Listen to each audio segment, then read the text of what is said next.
Deputy Director General, Ms. Lerato Matoboge, who's tasked with other responsibilities.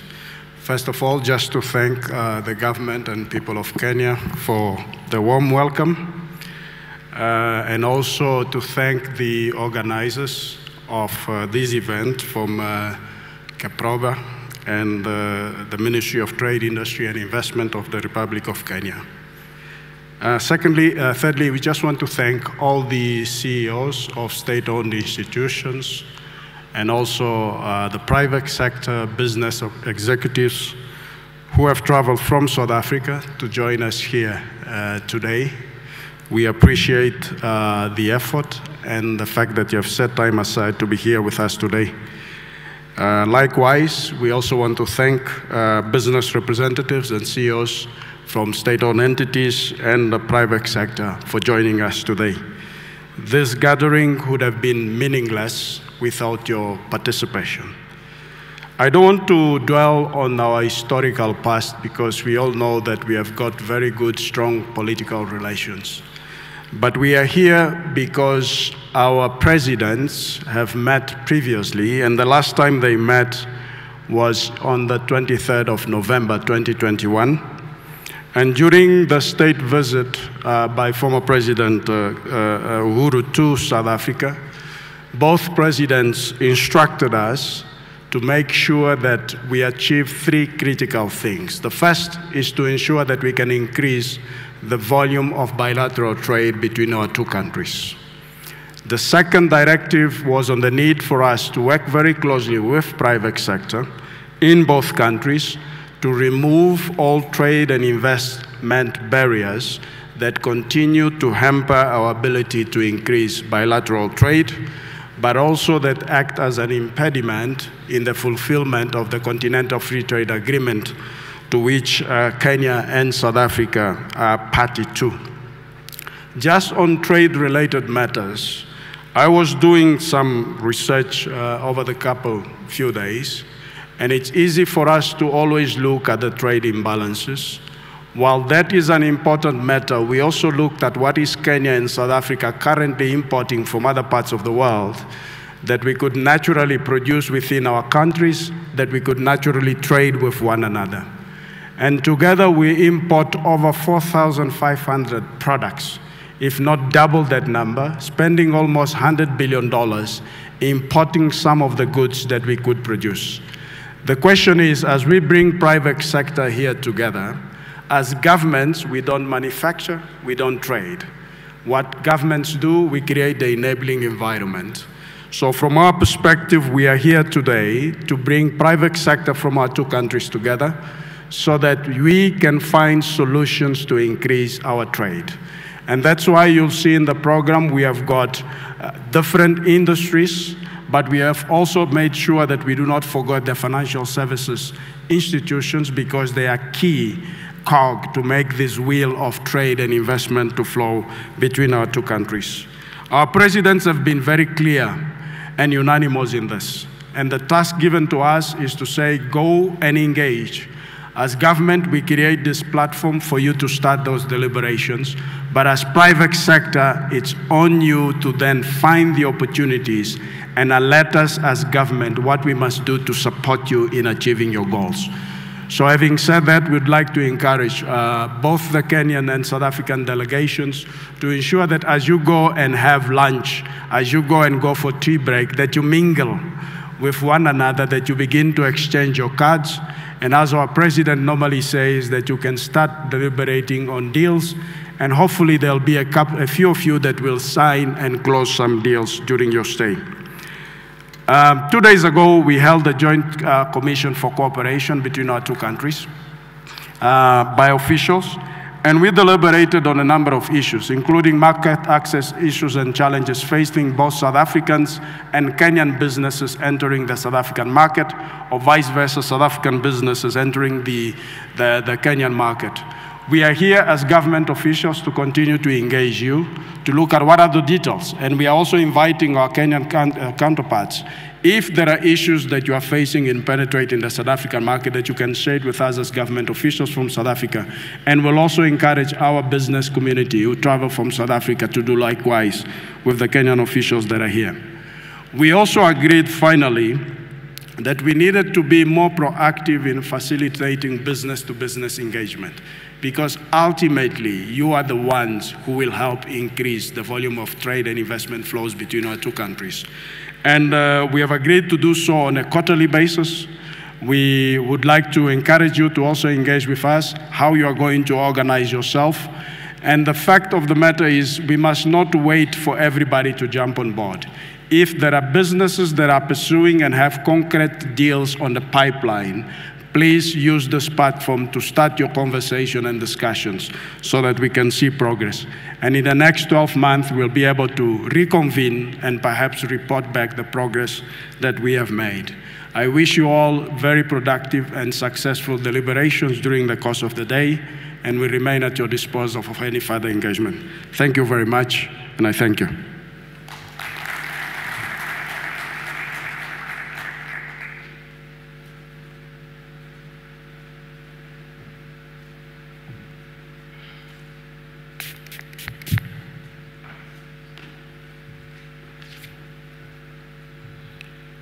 Another round of applause for our two directors from Kenya and South Africa. Thank you very much for your opening remarks that sets the stage for us to start our day. I'm also reminded that there is an exhibition ongoing by Kenyan and South African companies. So please, when you find time, pass by and see what they have to offer. Our next speaker is by Ms. Flora Mutahi. She's the chairperson of Kenya Private Sector Alliance and also the CEO of Melvin Marsh Limited. Please put your hands together. We welcome Madam Flora Mutahi.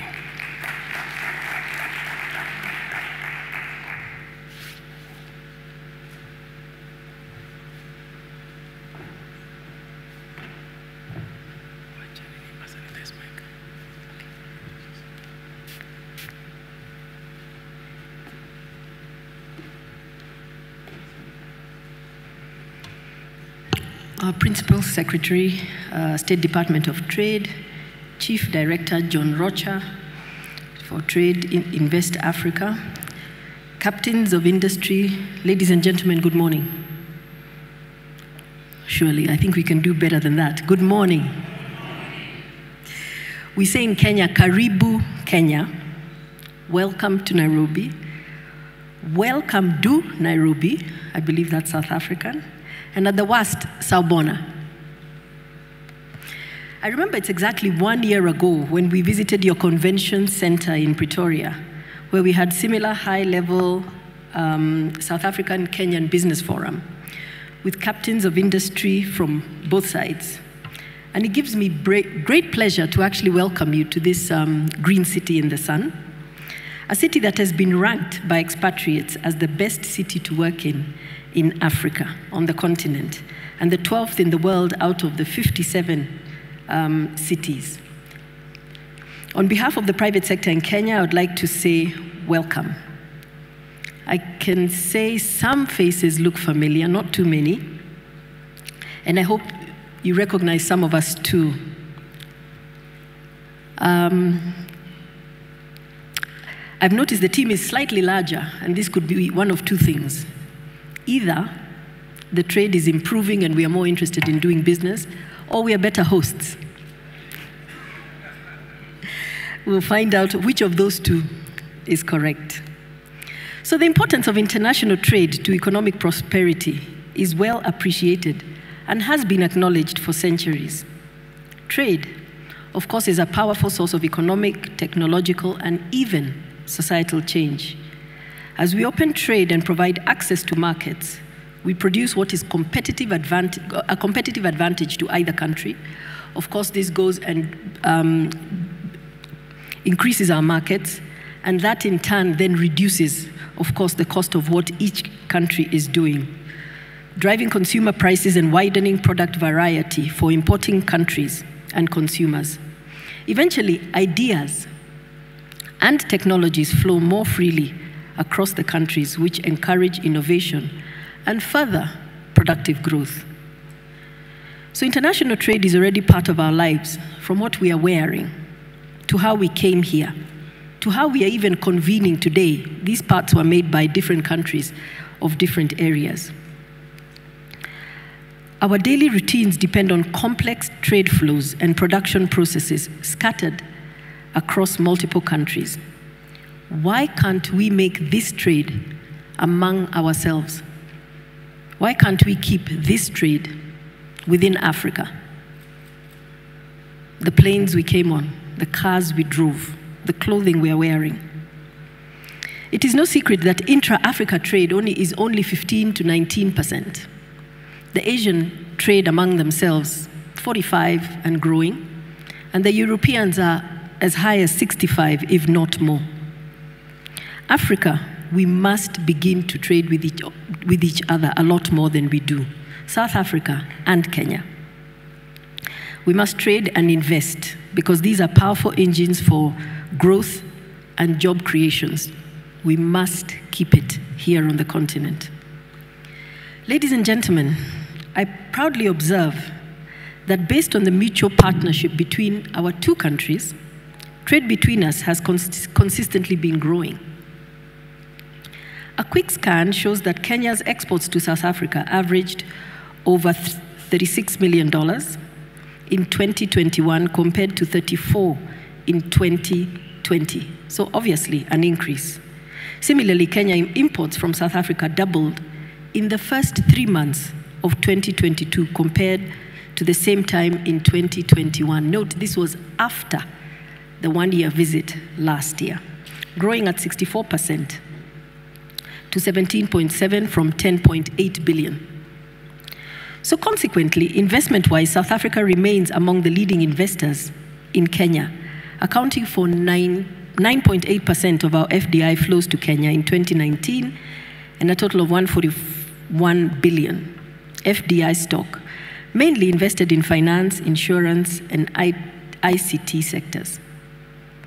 Between 2003 and 2018, South Africa has undertaken 41 investment projects in Kenya, valued at 403 million, creating 2,712 jobs in a number of sectors. Again, the ICT, IT, internet infrastructure, business services, I know retail has been big, real estate, finance, just to name a few. Even though Kenya investment into South Africa is not as strong, we seek to establish strong relationships and partnerships here, and sharing of information on available opportunities to balance, of course, the investment flows. Ladies and gentlemen, for this to continue to happen, we require multiple efforts, both bilaterally and within the purview of regional agreements, such as the African Continental Free Trade Area. It also requires well-thought-out trade and investment policies, and more importantly, the targeted efforts like the ones we are having here today are and will continue to unlock the potential of the private sector. Strategic areas of investments are around infrastructure development, maritime, locally owned ships, railways, energy, increasing investments in enhancing human capital and technical skills, facilitating movement of labor, green investments, to name a few. Today, of course, we have a lot of government in Kenya in the room. You will hear our priority areas around agri-food security, the MSME conversation, housing and settlement, healthcare, ICT and the creative economy, education, the woman agenda. These are all priority areas of our current government and areas that we could collaborate and really make a difference. I believe the private sector can succeed with proper facilitation, supportive policies, enhanced industrial skills, and capacity, and also diversified product portfolios. Ladies and gentlemen, as I conclude, and in the spirit of partnerships, trade and investments are powerful engines for growth and job creation, and we must keep it African, South African and Kenyan, to be precise today. We have seen improved businesses since last year, and we need to keep that trend growing. As we engage today, it's important for us to be candid, to be honest, to be factual, and give information to really flesh out how we can continue to improve trade and investment numbers and scope. We're fortunate enough to have government in the room. And so we really have the latitude to come up with some quite daring ideas and changes in policy and investment that will really give us what we are looking for. I would like to assure our South African counterparts that Kenya is the most suitable investment destination in the region. And as the private sector in Kenya, we are happy to partner with you and work together. Importantly, we have an organized private sector, well-coordinated associations that offer and are able to help you with all manner of information and support to ensure that you invest or trade successfully. For instance, in KEPSA, the Private Sector Alliance, we have a well-established business hub which offers end-to-end trade and investment business support services. We are here to work with you as we both invest and trade together. Have an enjoyable day. Thank you.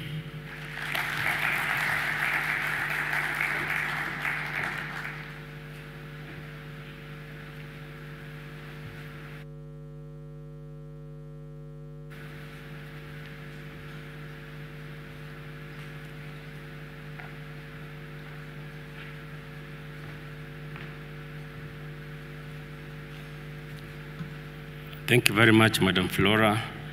Our next speaker is the Vice President of the Kenya National Chamber of Commerce and Industry, Dr. Eric Ruto, who is also the Chairman of Real Hospitals. Please welcome Dr. Eric Ruto. As he comes on stage, just remind ourselves there's Wi-Fi. Should you want to connect to the KICC Wi-Fi, the password is small caps KICC #2022.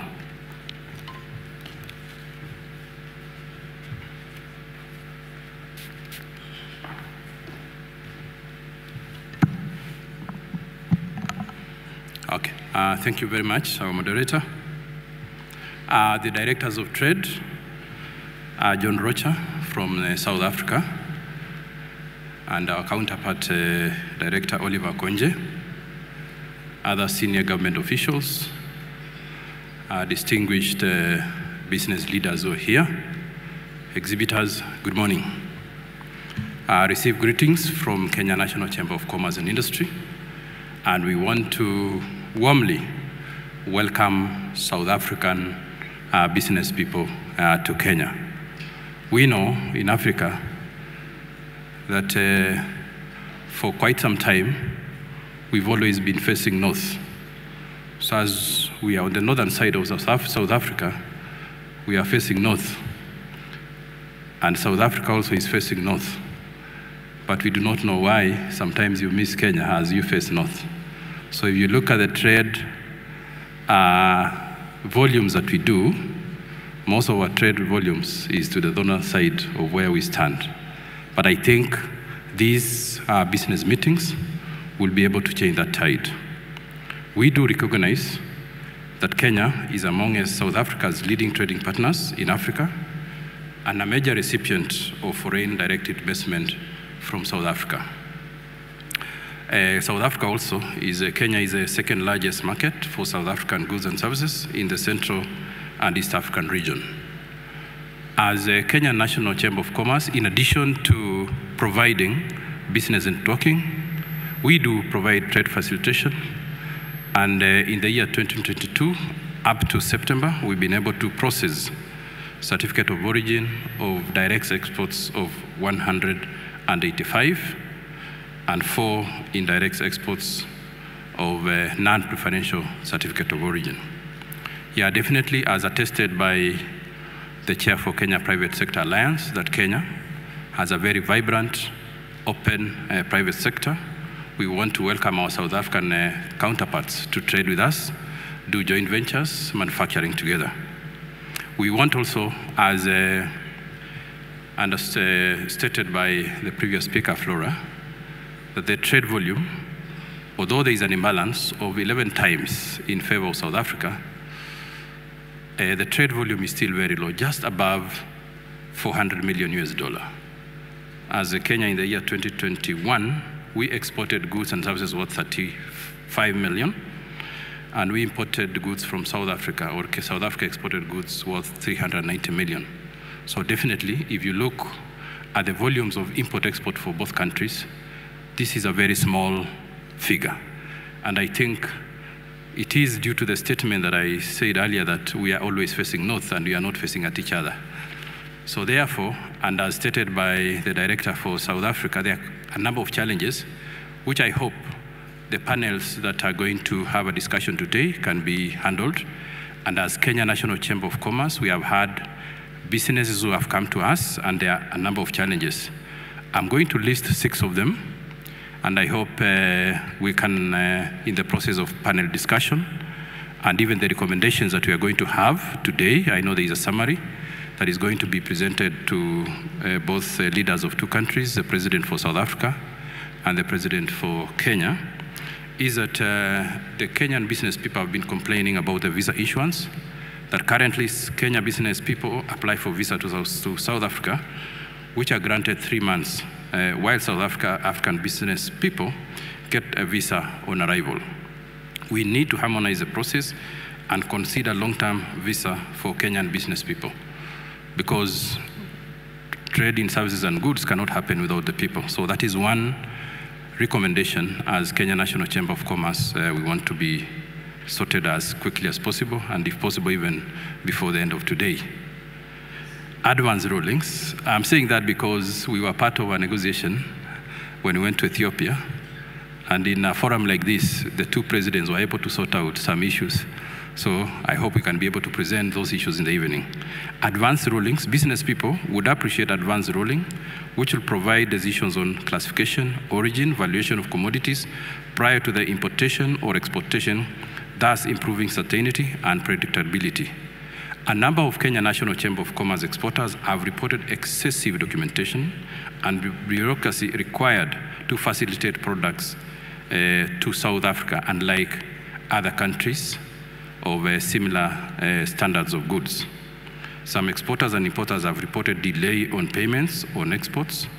Some also have faced issues of fraud, which are not only limited to Kenya and South Africa, but almost all trade destinations. So if we're able to handle this, I think we can be able to improve our trade volumes. The 5th is that there is minimum exposure to South African business information and opportunities, and we'd like to both governments to facilitate a much more business-to-business trade forums like this one, so that we can be able to know the business intelligence in both countries. Of course, we know we have ratified the African Free Continental Trade Area, but South Africa, I think, is the hardest in terms of negotiating the rules of origin. And one of the things is that we have high import tariffs, so up to 35% for some of the goods, for our goods to enter South Africa. We want to see how South Africa can be able to be a champion as one of the leaders of the economies of Africa, so that we can be able to access that market. So our recommendation is to simplify and harmonize trade procedures and logistics. Secondly, need to support Kenyan companies to be competitive in South Africa by having South African technology. Need to build capacity for exporters and contract negotiation and other legal obligations on product shipment, after sales procedures, dispute resolution. We need to learn on product maximization and labor or skilled labor from the South Africa. As Kenya National Chamber of Commerce for the last 2 years, we did 2 months ago, in the month of September, arranged a business delegation to South Africa in partnership with an organization called Wesgrow, where 14 business delegates came to South Africa. Last year, in 2021, we did sign an MOU between Kenya National Chamber of Commerce and Industry and South African Chamber of Commerce and Industry.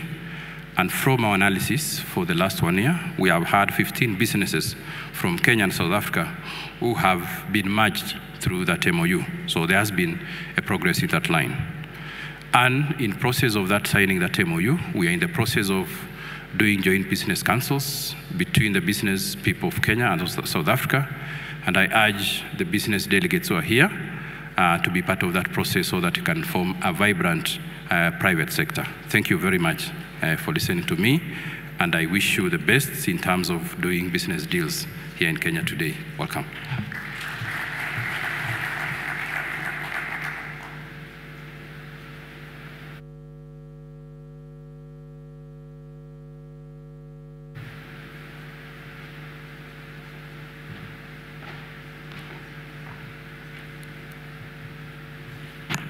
Thank you very much. Let us appreciate the Kenyan speakers.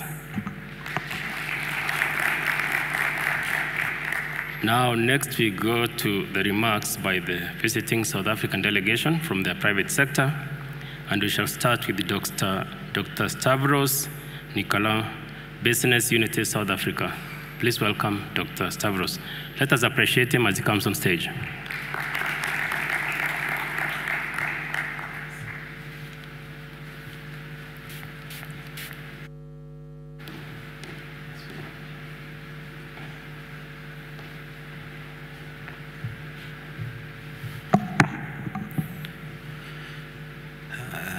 Secretary of Trade, Dr. Bruno Lenyuru, Excellencies, distinguished guests, fellow business colleagues, ladies and gentlemen, members of the media, good morning. It's indeed a great pleasure and an honor to be here representing Business Unity South Africa. Business Unity South Africa, otherwise known as BUSA, is the apex business organization in South Africa, representing around 80% of the South African private sector and a significant part of the economy. I listened very carefully to Mrs. Flora, our dear sister and counterpart, and she said the numbers are up here. So more people are attending 12 months on, and she mentioned it's either because you're better hosts or because there's better interest. So I'm definitely not doubting the better host, because we've been received with welcoming and open arms to Nairobi, Kenya. And in terms of the interest, I think the deals are going to do the talking, are they not? So we will we will compare notes again in 12 months' time when presumably, John, we host our Kenyan business counterparts. We will compare notes and see how accurate you were in that respect. Ladies and gentlemen, we meet today in a post-COVID environment. A post-COVID environment where we thought there would be significantly less headwinds than we're experiencing. Little did we expect to go straight out of a once-in-a-century pandemic with the economic consequences, particularly our continent suffered. We did not expect a war in Europe, an energy crisis, food security issues, high inflationary environments. We did not expect any of this, but it's the reality that we face today. And whilst talking about COVID, one of the biggest realities we face is that Africa was left at the back end of the queue during COVID. You would probably know that I'm in the pharmaceutical industry, and regrettably, we could not vaccinate our people on the continent because the vaccines were hoarded in Europe and other parts of the world. We did not have our own capacities on the continent, and a significant lesson was learned. The lesson being that if you want to solve your own problems, You must have your own capabilities and capacities. You simply cannot depend on the rest of the world. The rest of the world spoke about solidarity at the beginning of the pandemic, January, February, March 2020, but they did exactly the opposite. So Africa can never afford to be caught again in that situation. This is a clarion call for us to diversify our economies, to further industrialize, but more importantly, to create and craft strategic partnerships on the continent. There is nothing more economically strategic than the African Continental Free Trade Area. A number of the previous speakers have mentioned it, including Dr. Bruno. And why we meet today is so that we can seize these opportunities to further enhance and promote bilateral and multilateral economic, trade, commerce, and investment collaboration across the different countries on our continent, the 54 signatories of the free trade area. So today is very much about how do we unpack all those elements that is going to allow us to further strengthen and enhance our partnerships, to further industrialize our continent, so that we are not dependent on others when time of crisis presents itself. Talking about partnerships and diversifying economies, the strong message I'd like to bring you from Business Unity South Africa is that the best partnerships are those where there is complementarity between the businesses, between the economies, between the two countries. So what would we like to see as Business Unity today? We would like to see three things. The first is unpacking those areas of complementarity that exist in between our two countries, and more broadly, the continent. So if you're strong in a particular product, Kenya, and we don't make it in South Africa, why should we be buying it from somewhere else? We should be buying it from you, and vice versa. So we are very strong on complementarity, and we need to make significant inroads into identifying a suite of products, goods and services where we can look at complementarity. The second thing we would like to see is a frank and honest assessment of the trade barriers, hurdles that exist in promoting, growing and enhancing trade. We need to look at what those are. And finally, I was so pleased that Mrs. Flora mentioned the priorities of business and of the Kenyan government. And implicit and included in that was small business and was empowering women-based organizations, right? We are of the same mind, we are of the same ilk, and we need to give that proper expression between today and the next 12 months that we meet. So colleagues, I'm going to end off by saying again, I'm not going to rehash and rehearse the trade statistics. You heard them all. I was going to, but I think they're very clear. If we, statistics and data is only important if you use it wisely, of course. And using it widely in this instance means that what is very clear is that the relationship is significantly undertraded and undervalued. And a real opportunity presents to use the different instruments and vehicles we have to grow the trade, investment, commerce, and economic collaboration, and that the metrics that we are presented with look even better, Mrs. Florence, next time we meet in South Africa. So ladies and gentlemen, it's been a great honor. We are willing and able participants, and we look forward to growing this partnership and more importantly, for delivering goods and services for our citizens and the continent at large. Thanks very much.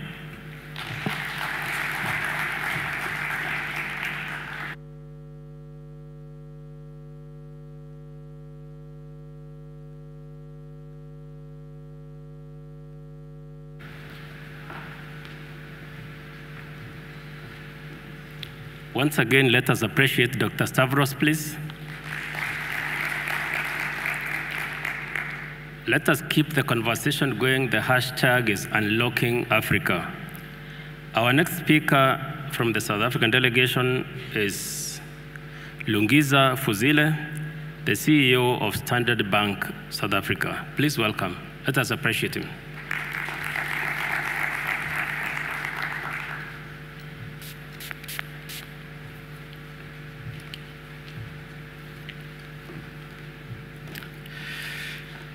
In the interest of time, I will do the shortcut and say that I rise on existing protocols. I suspect that on your programs, you see or are expecting a speaker from the BBC. Although I'm black and proud, I'm not from BBC. But we interact a lot. I'm sure I can pretend. And we have got common interests. We thank our Kenyan colleagues for very excellent and warm reception from the time we started landing at Jomo Kenyatta Airport, one by one, and later on in larger groups. And the hospitality has been excellent. Our continent broadly, and our two countries more specifically, have got enormous challenges, huge challenges. Often when we meet like this as governments and business people, the temptation is to wallow in negativity and list in great detail the problems that our countries and our people face.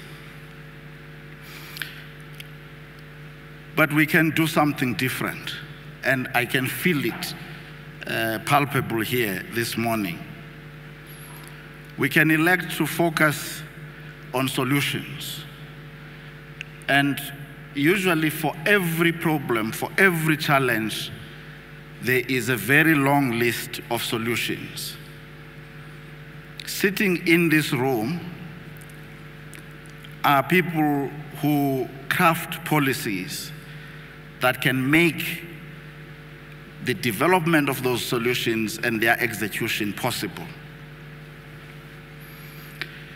Similarly, sitting here are institutions, both in the private sector and the public sector, as in the state-owned companies that are represented here, who have got capabilities and who run institutions that have got the resources that it would take to solve our challenges, that it would take to increase trade and investment between our two countries, and dare I say, within the entire continent.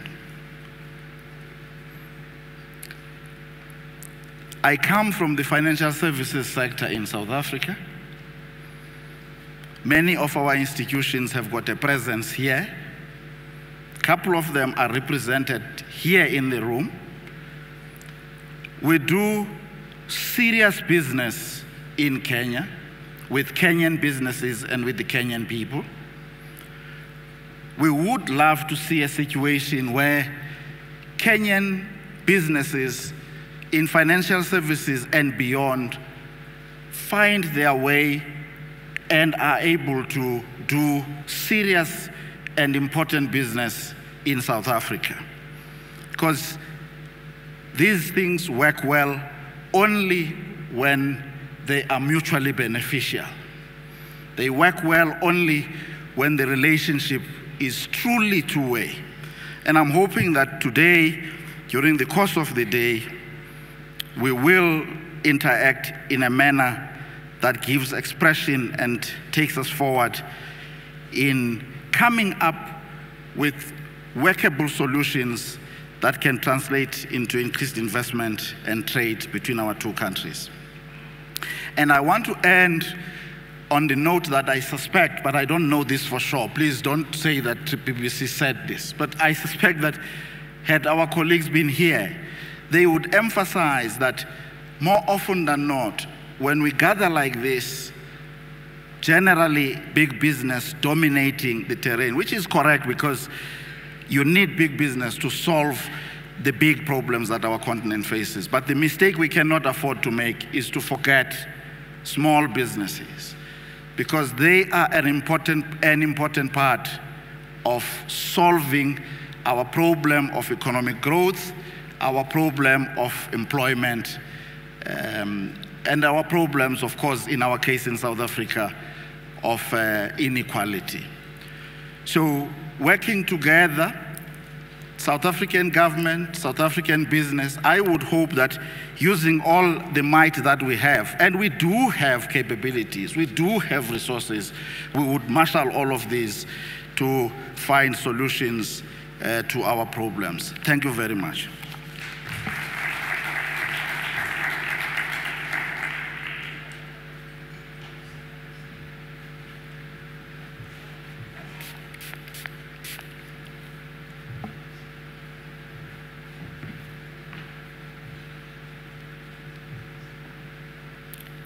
Thank you very much, Lungiza. I can assure you shall not forget the small business players.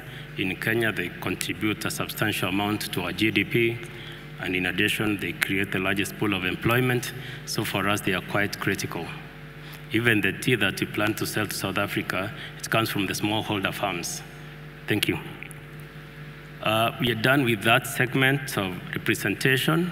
Now we go to the presentation on business climate, the trade opportunities, investment opportunities that exist in the two countries.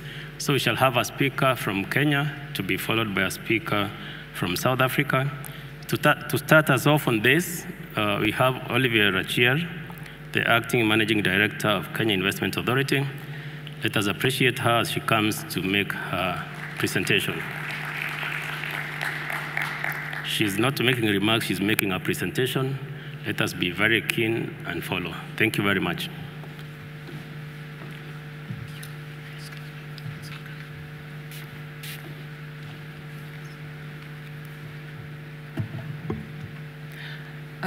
Distinguished guests, ladies and gentlemen, all protocols observed. My name is Olivia Rachier. I'm the Acting Managing Director, Kenya Investment Authority. And I'll briefly take you through Kenya's business climate and trade and investment opportunities. So this is Kenya at a glance. We are currently the third largest economy in sub-Saharan Africa. We have a population of 54 million and a GDP of 110 billion US dollars. We have a growing middle class and increased consumer demand.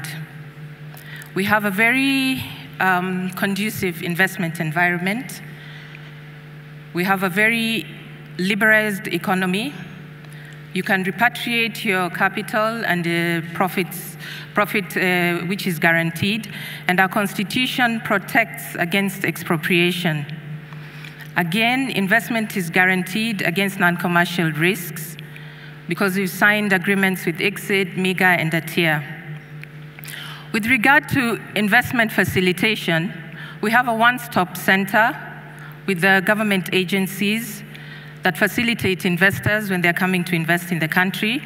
We have periodic roundtables with the private sector, and the government services are digitized through the eCitizen. We also have facilitative industrial zones programs under the EPZ, which is the export processing zones. and the special economic zones. On investment attractiveness, we have a political and macroeconomic stability and a high labor productivity with a youthful workforce which is trainable and literate. Again, we are geographically advantaged as the gateway to Africa with access to technology and high internet speeds. We have a wide market access and good trade relations. We are an importing country with 17.4 billion in imports and 6 billion in exports. We have also signed preferential trade agreements with AGOA, COMESA, the East African communities, bilateral trade agreements. And as you can see, we are a top exporter in tea, cut flowers, petroleum oils. We also import petroleum oils, palm oil, medicaments, etc.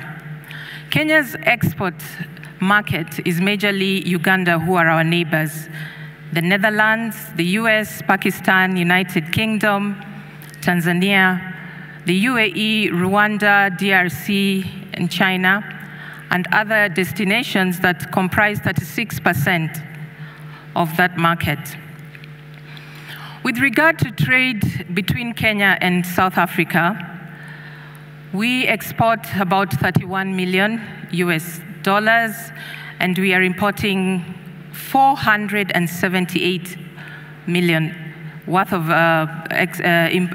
imports. And you can see the trade balance is to South Africa's advantage. So there's definitely a wide area here to be tapped into. So our top exports are unwrought gold, cut flowers, tea, carbonates, telephone sets, etc. And our imports are on semi-finished products of iron, flat-rolled products of iron, iron bars, coal, motor vehicles, etc.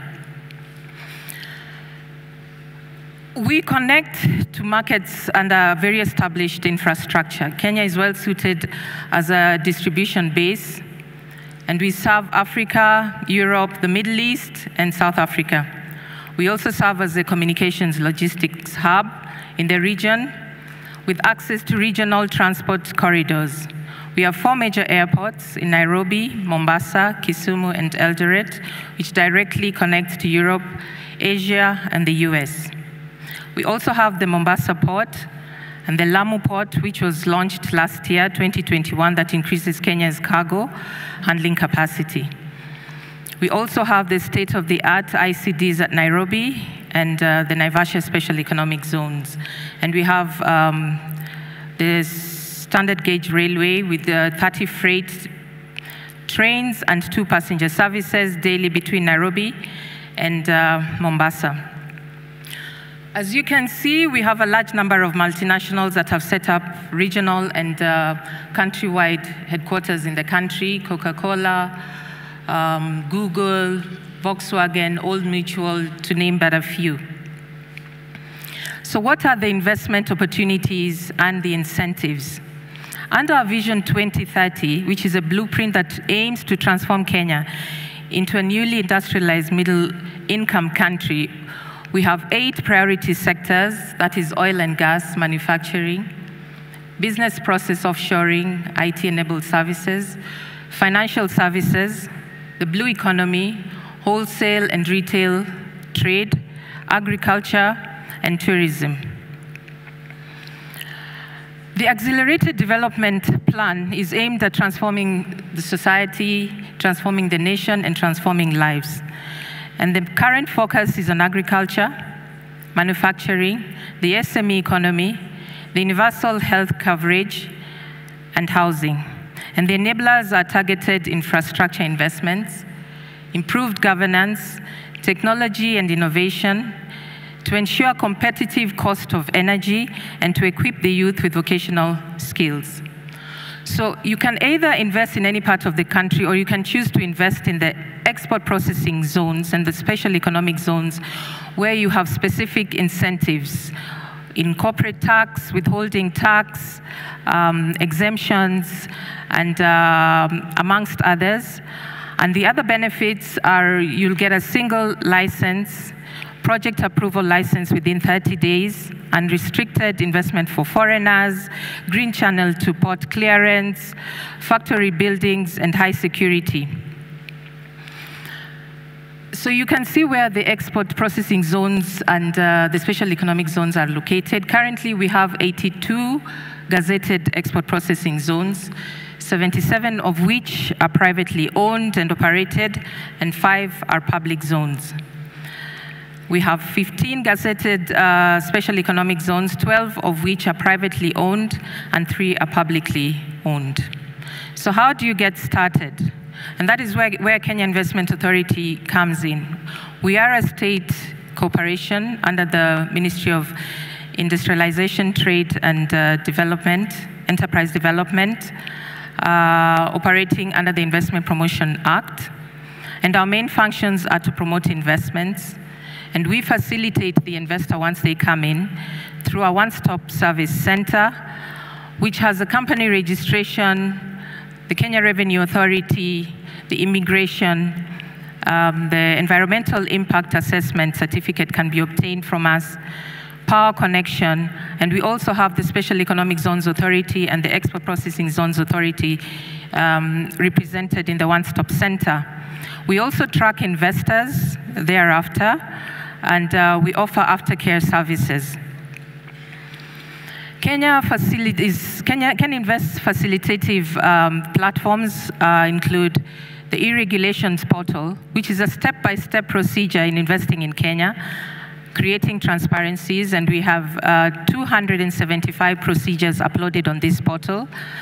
And I encourage you to, at your own time, to visit our portal, as well as the e-opportunities portal, where we have profiled projects which are ready to plug in, and these are about 370. So we have our offices in Nairobi as the headquarters. We also have offices in Mombasa, in Kisumu, and Eldoret, which are the major towns. So as I end there, I hope, it is my hope, and it is Kenya Investment Authority's hope, that once you sign the deals that we hope you will sign today, we are here and at your service to help you register your investments, to walk with you all through and even after you've registered, to track your investments. And I'll end there. Thank you very much.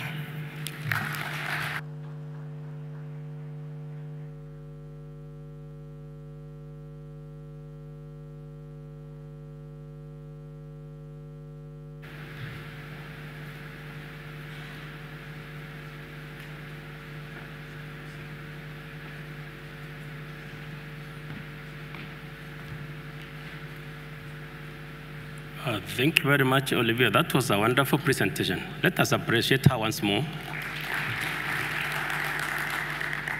I particularly liked the first bullet. I think it was something to do with expatriation of capital and profit guaranteed. If I was allowed to read the third sentence selectively, then I would read the last bit, profit guaranteed. I know that she meant that. Let us go to our next speaker on this. Director John Rocha will do the presentation on the investment opportunities and the business climate in South Africa. Please welcome John Rocha.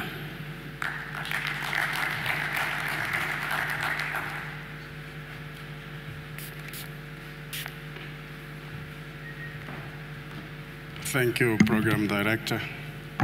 I think like Mr. Lungisafu Zile, I was not supposed to be here, but my colleague is being held up at State House, so she asked me to kindly share this presentation with you.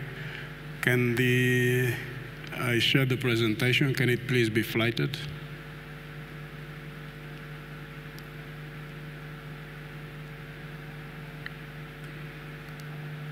Thank you very much. We'll just make a very brief presentation on the case for investing in South Africa. The first, please move on to the next slide. Just to contextualize, really, the DTIC is organized into 10 divisions. We call it branches. Second page. The ones that are particularly relevant for yourselves, please move to the next slide, is first one, the Export Development Promotion and Outward Investment. It's a branch called Trade Invest South Africa. It's responsible to increase our exports into the rest of the world, but also to promote outward investment by South African companies into the different parts of the world. So that's the first division that I want to highlight with you, of which I am a part of. We also have a division called Invest SA, and Invest SA is responsible for promoting inward investment, attracting investment from outside of the world into South Africa, and providing all the aftercare support. So should Kenyan business or companies wish to invest in South Africa, Invest SA will be the one-stop shop with whom you are going to be interacting. And at the end of this presentation, which we have shared, there'll be some contact details that you can get from them. Next slide. Basically, just a quick overview what Invest SA does. It provides 3 key services. One is investment information. So if you want to know about the economic environment in South Africa, the regulatory environment, legal framework, and so forth, even investment opportunities and how to go about making an investment in the country, they are the unit you should talk to. The second is investment facilitation, so including intergovernmental coordination. They play the role of a one-stop shop. The question that was raised about visas, they can assist where possible, but that's more the role of Home Affairs. If there is a need for municipal facilitation and licensing that you need, they are also the unit. So you'll see in the presentation, going into details, what are the services that they cover in that space. And then lastly, they're also responsible for providing aftercare support. So we're not just willing and interested to attract you to invest in South Africa, but mainly to really handhold and walk with you as you begin to fulfill the milestones that you have agreed with. Next, please. This is just a quote from our president, that our aim is to put our economic on a new trajectory. One is to support massive growth of local production, and we know that Kenya has also got that as an imperative, and the aim is also to make our exports more competitive. And I think as countries, we share that objective, we both share that ambition. The question is how we go about doing it, as Mr. Stravos indicated earlier, in a complementary and mutually beneficial manner. So it's not a zero-sum game, and I think there is room in that case for deepening collaboration. Next slide, please. This is just a quick overview of South Africa's strength and capability. In the different provinces. South Africa has 9 provinces, and you'll see that each one of those provinces has specific capabilities and specialization, both by design but also by nature. If you look at Northwest, you'll find agro-processing capabilities across several provinces, and I'll share a slide for you to look at where is our competitive advantage and share with you where our capabilities are, both as an investment opportunity but also as an export or partnership opportunity, because based on the capability that we'll share, I hope it's going to be easier for companies present here from Kenya to identify areas and opportunities sectorally for you to then engage with us. But that gives you a very strong overview of our capability spread across the country. Next slide. Our sector focus for this mandate and the next, we have just adopted in 2019 what we called the reimagined industrialization strategy, and it focuses on the sectors that are outlined there. So the green economy, as you all know, is really important. And with COP17 taking place in Sharm el-Sheikh, Cairo, it even emphasizes that.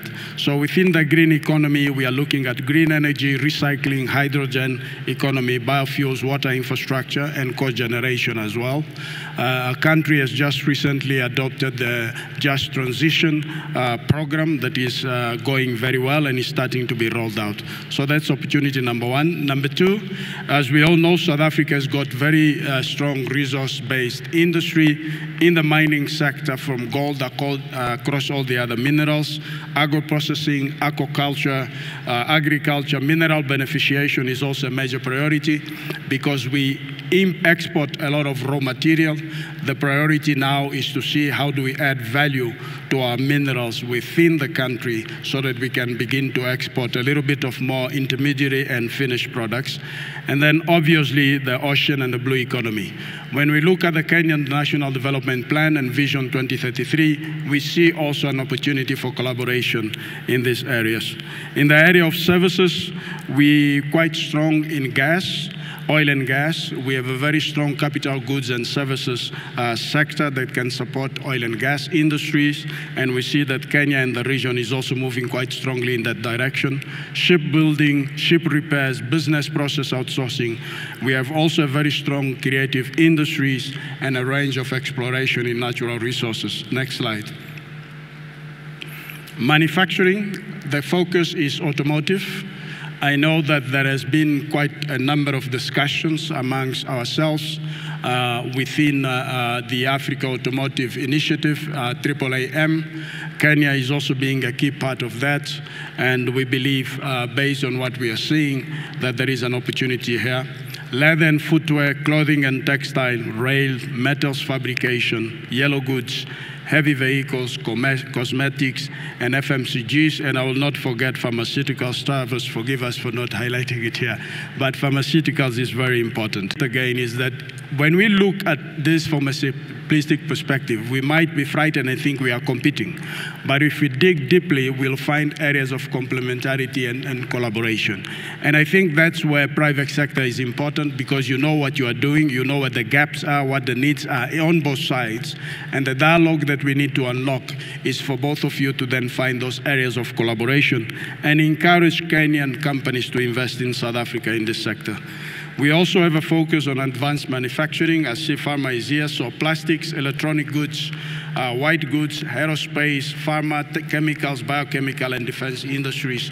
These are areas where we have existing capabilities, but we want to enhance that capability and grow by leveraging on technologies.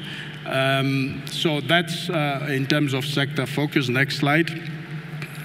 We have a number of incentive schemes. I will not really want to dwell too much on that. Next slide, please. And I'll ask you to then, when they circulate the presentation, just to look. These are incentive schemes that the DTIC offers to businesses investing in South Africa and also to South African businesses. Next slide. Like we saw, we also have a number of special economic zones and industrial zones spread along the country. There is a dedicated special economic zones division within the department, but they work collaboratively with investors, say, in this regard. And each one of them earmarked for specific sectors and industries. Next slide. We have some state development financial institutions. I'm sure some of you may be familiar with that. The Industrial Development Corporation, I know there is a colleague here representing them. We have the National Empowerment Fund. We have the Development Bank of Southern Africa that focuses on infrastructure. They're also represented here. IDC is more across all the industry sectors. Then we have CIFA as well. But there is also the Export Credit Insurance Corporation that provides both political and commercial risks, both for trade transactions and for projects as well, implemented across the African continent. And then obviously, as we all know, we have our commercial banks that are well represented here. Fortunately, all of them, I think, maybe one that is not, but all of them are represented here. And I hope that in the section that will touch on financial services, you have an opportunity opportunity to explore how our financial sector can collaborate with one another to enhance trade and investment. Next slide. President Ramaphosa has declared a new dawn and a new era. We have a commitment to attract $100 billion of investment over the next 5 years. And the data that we have is that we are making very, very good progress in achieving that milestone. And so we'd want Kenyan investors to also be a part of this bonanza. Next year in April, we are going to hold the South Africa Investment Conference, which is held every year. And it would be wonderful to have Kenya investors participating. These are just some of the companies that have invested in the country as part of this investment attraction initiative. So you can see a lot of multinational companies, but also some South African companies as well. Next slide. And I think with that, I'll just end the presentation here because we are not just looking at direct investment, there is also opportunity, given the nature of South Africa's economy, for mergers and acquisitions. And Kenyan companies are also well invited to interact with your counterparts to identify those opportunities through participation in the stock exchange. I thank you very much, and I hand over to the program director. Thank you.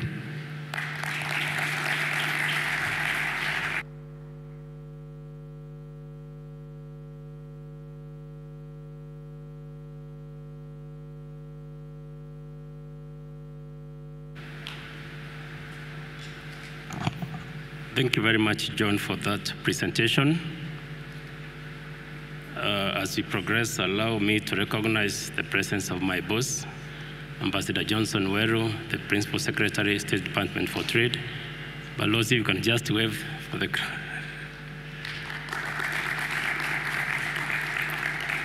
Thank you very much. You're welcome, sir. You're progressing well.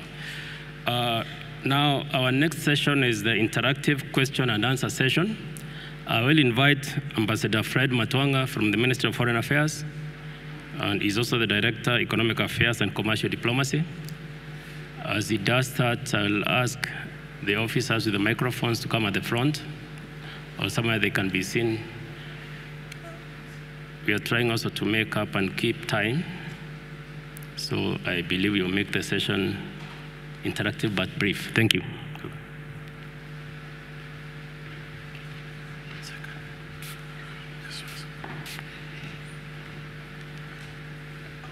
Good morning.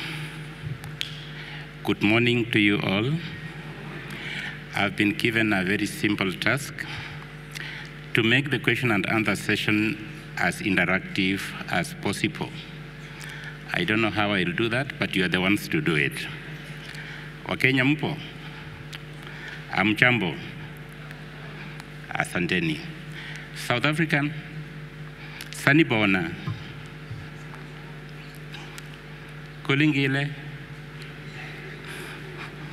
Ngiyabonga? Yebo. I think if we communicate those three words to each other, that is where the interactive session starts. It was just saying hello, you're welcome, and thank you. The question and answer session will be structured as follows. In this room, we have government officials from ministries, departments, and government agencies from both sides, Kenya and South Africa. We have the private sector from both sides, Kenya and South Africa. But beyond this, we also have members of the Fourth Estate, as I can see. The question and answer session will be limited to the government and private sector representatives seated here, because the members of the Fourth Estate will have an opportunity after this session to ask their questions and get answers. I know we are behind schedule. The order of the question and answer session will be, we shall be taking 3 questions at a go, and then we receive answers. As the questions will be asked, I'll request that all of us to be alert so that we prepare to respond accordingly. That is, if a question is posed directed to the South African side, I think the relevant department or agency from South Africa will be requested to respond, and likewise for Kenyan side. I hope those few housekeeping statements make sense and we can go with that. Could I just also appreciate the previous speakers and the presentations that have been made.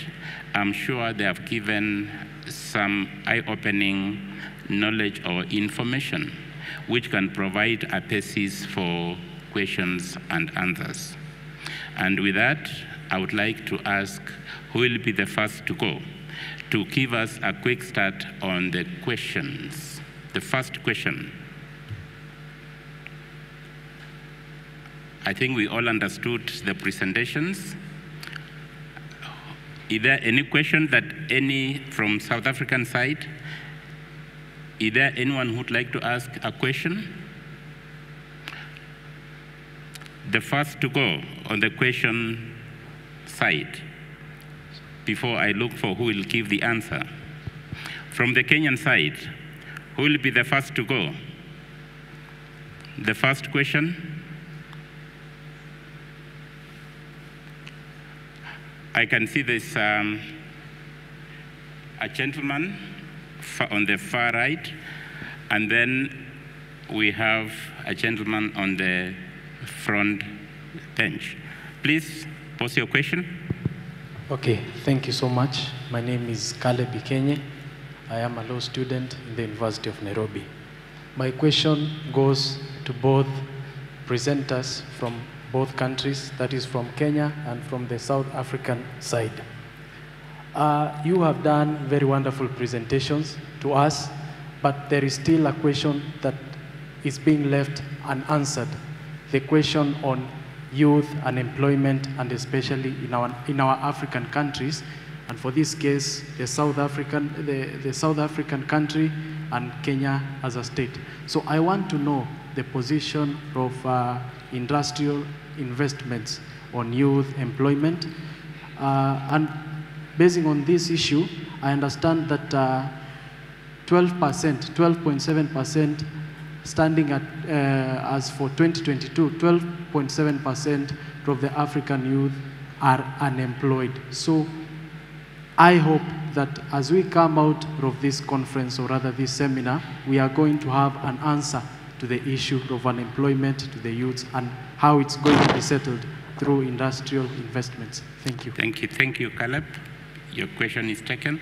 I'll request our colleague from South Africa to make the question. Thanks very much. I shouldn't really be asking questions as one of the previous speakers, right? Because I'm sure some of the questions will be directed at me. So I wanted to make more of a comment rather than a question.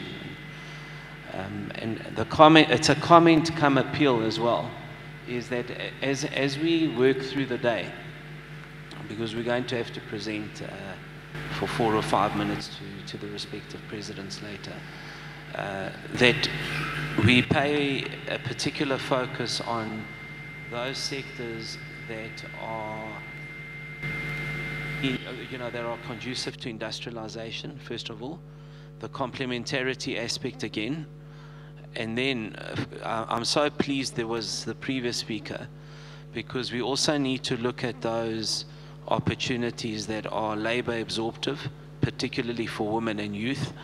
So mine is more of a comment I wanted to make rather than to pose a question. Thank you. Thank you so much for the comment. The last question for this round of questions. Who is ready to ask the last question for this round? Yes, Betty, please.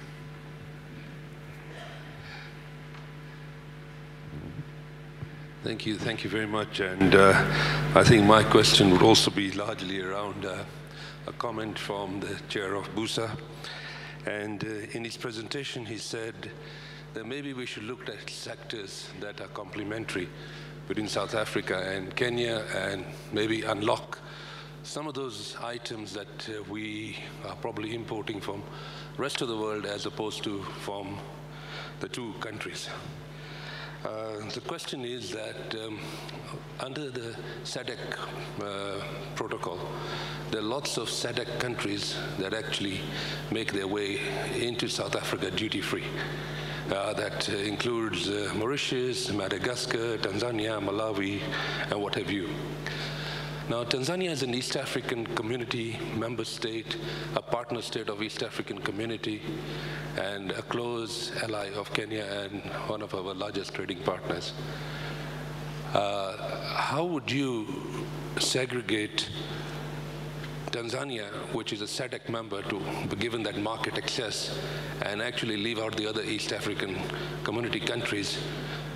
Surely it would make more sense, if we want to accelerate the Continental Free Trade Agreement, that we should either look at the SACU's ESC, both are customs union. Maybe we can unpack those if the TFTA is going to take longer. So I think if there is a will, we can do it. And I think as East African Community, we would be very happy and open to allow SACU goods to come in and ESC goods to go in. I thank you.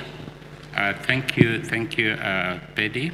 Now we have actually 2 questions and 1 comment.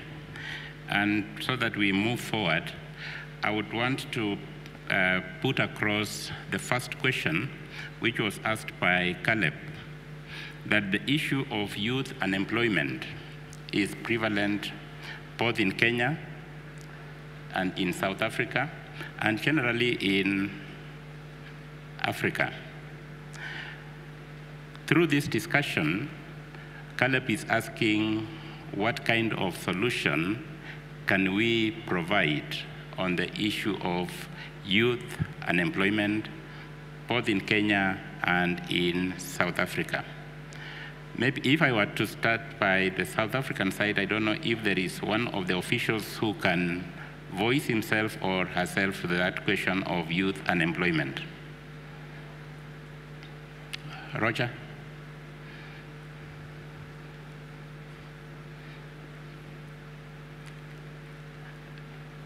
Okay.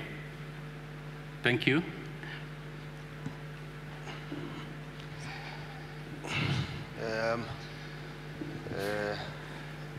Habari asubuhi to everyone. My name is Andy Dukobo. I'm from Dimension Data.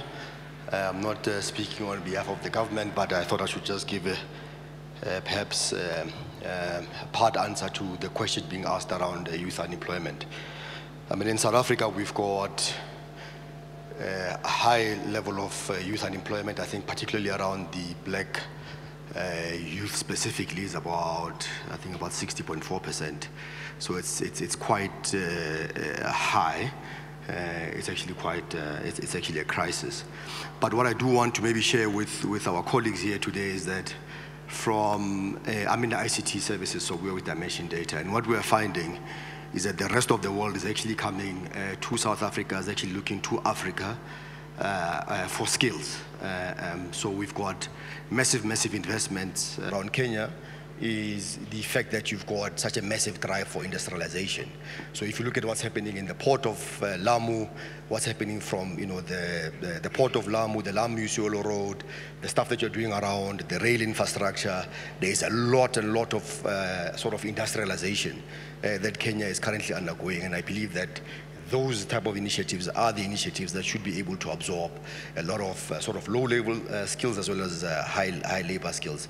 And again, in spite of the massive drive for industrialization that Kenya is currently undergoing, you are actually at the top of the log when it comes to sort of your ICT services, because you've got a massively skilled and educated population base. So just to begin to answer some of those questions around potentials around beginning to address the unemployment issue.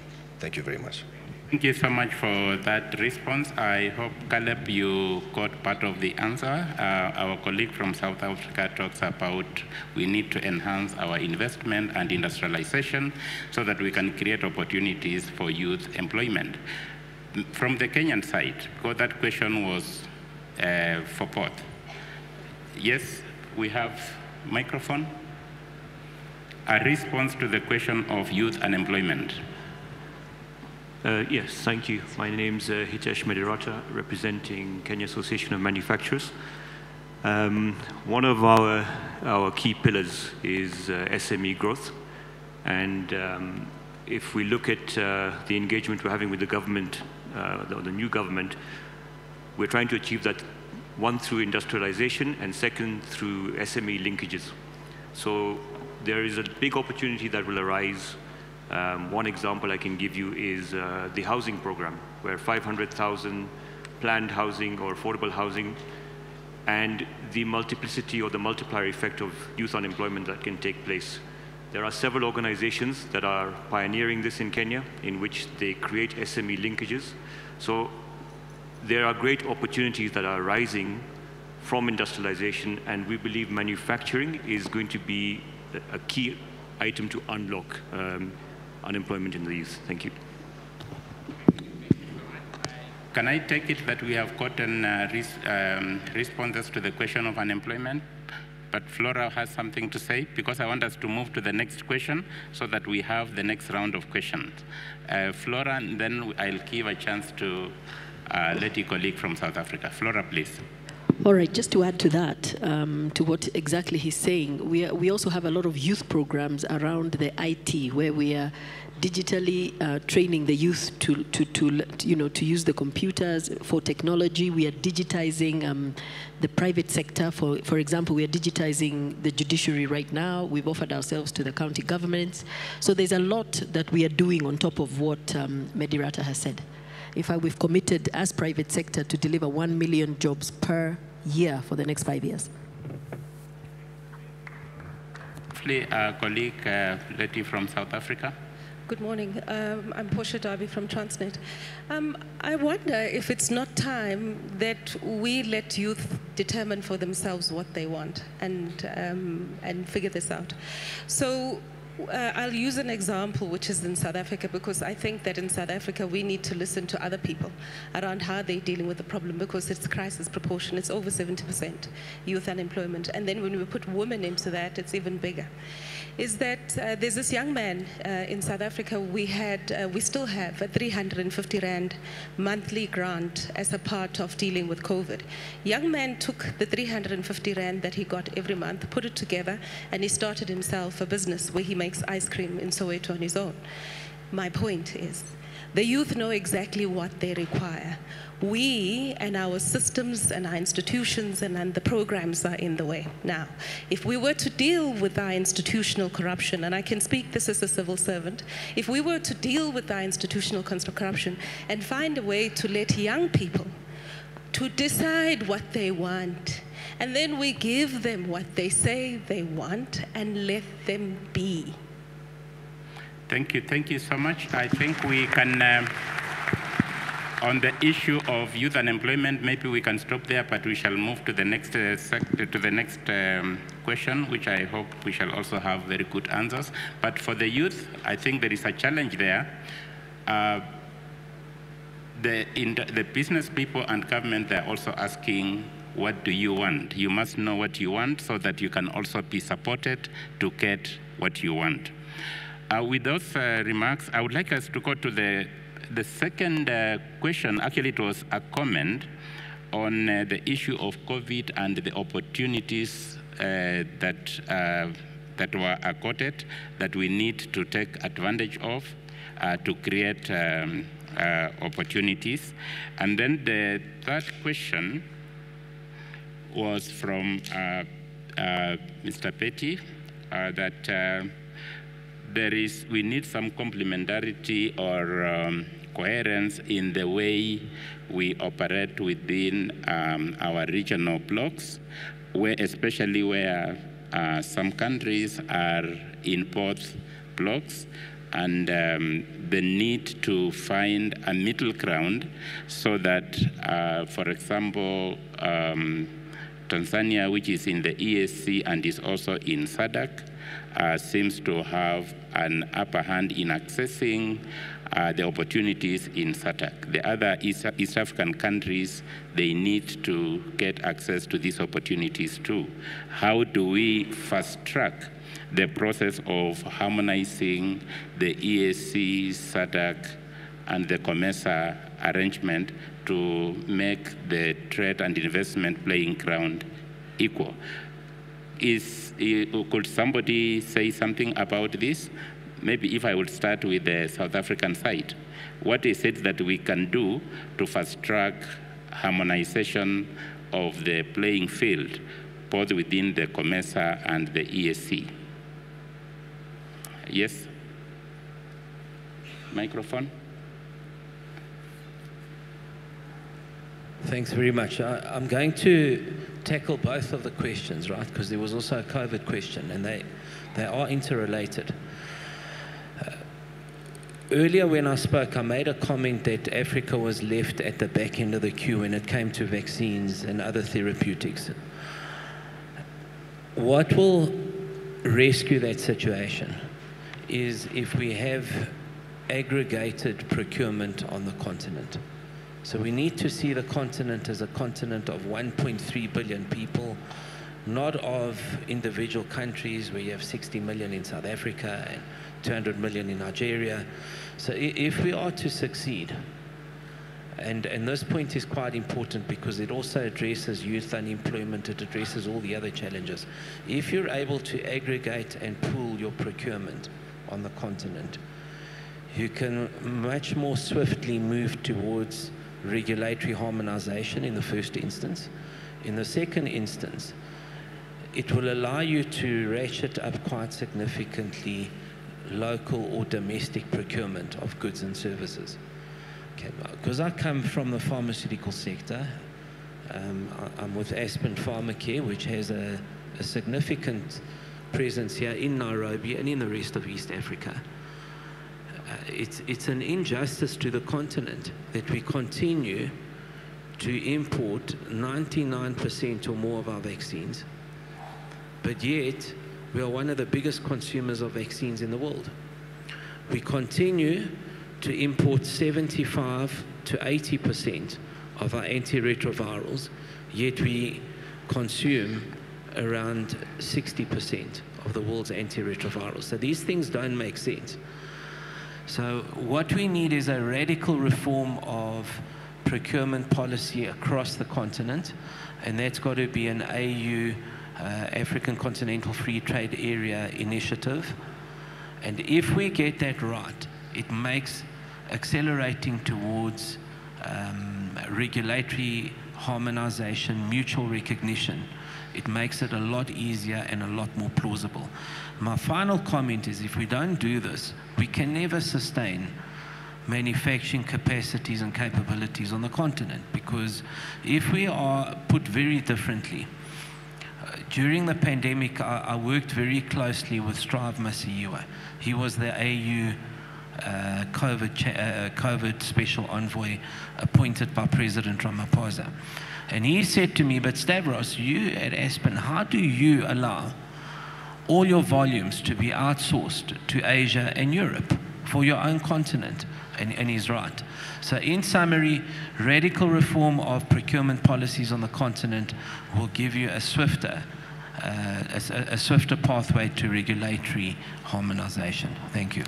Thank you so much for that. I think the answer is very comprehensive. 2 points I have noted is one, to create complementarity and harmonization is we improve the process of procurement, and 2, we look at Africa as a continent, not individual countries, and 3, enhance manufacturing within the continent so that we don't over-rely on outside procurement. Because of time, I would like to request if I can receive 2 last questions from the participants. 2 last questions so that we can move forward to the next session. I have the lady behind there, and then on this side, 1 question. We have Mr. Kitoni on the front desk. So I start with the lady, and then I come to Mr. Kitoni. Please. Please be straight to the question. Okay. Good morning. Ladies and gentlemen, my name is Christine Masaiti. I am from South Africa. My company is in the energy sector. My question is on the speaker or on the discussion regarding small businesses. Small businesses in this meeting were mentioned like as an afterthought to say, don't forget small businesses. We would like to hear more about the plan to grow small businesses, to support. We know we have attended so many of these forums. We need to do this, we need to do this. What is the plan? Give us the numbers. Give us the exact plan in terms of what you intend to do. Okay. The second one is on inequality. What is going to be done? Thank you. Thank you. The last question from Mr. Kitoni. Thank you. My name is Kiprono Kitonya. I'm the chairman of the Nairobi Securities Exchange, and we are actively collaborating with the JSE and with a lot of programs and activities that we have with them. I think for me, I completely support the previous speaker who talked about the need for a radical reform in procurement policy across the continent. But I think one of the other things that we need to, as business people, ask our governments is what is it that they can do? And maybe Ambassador Weru and your counterparts could respond to that, to unshackle ourselves from the conditionalities of the regional trading blocs. When the AFCFTA was signed in Kigali, we in business thought that in a very short time, we will start to have a seamless flow of trade in goods and services across our continent. But almost 5 years later, we are still stuck with, what SADC wants, what the West African Trading Bloc wants, what the East African Community wants, and literally our goods are still stuck in our borders, our services are stuck in our borders, and most unfortunately, the greatest synergy that we have, which is a people-to-people collaboration, cannot be enhanced, it cannot be optimized. I think for myself, I've traveled South Africa since the very beginning. When Mandela took over, I was on the first trip to South Africa, and I think if we had a synergy, human resource synergy between South Africa and Kenya, the two economies will benefit greatly, because here we have too many university graduates coming out of university. You're a resource-rich country with some human resource deficiency. We have a surplus of human resources. We are resource poor from an extractive perspective. You are resource-rich from an extractive perspective. The synergies are boundless. But I think the most important question I'd like to ask our governments is what arrangements are being done to unshackle us from the conditionalities of the regional trading blocs that would allow for a seamless flow of goods and services and human capital. Thank you. Thank you so much for the two questions, which I think they're very comprehensive and they cover so many other questions that most of us would have liked to ask. The first question, which came from South Africa, we talk about promoting SMEs, addressing inequality, but we don't give the details. We don't elaborate on what we are doing towards promoting SMEs and addressing inequality.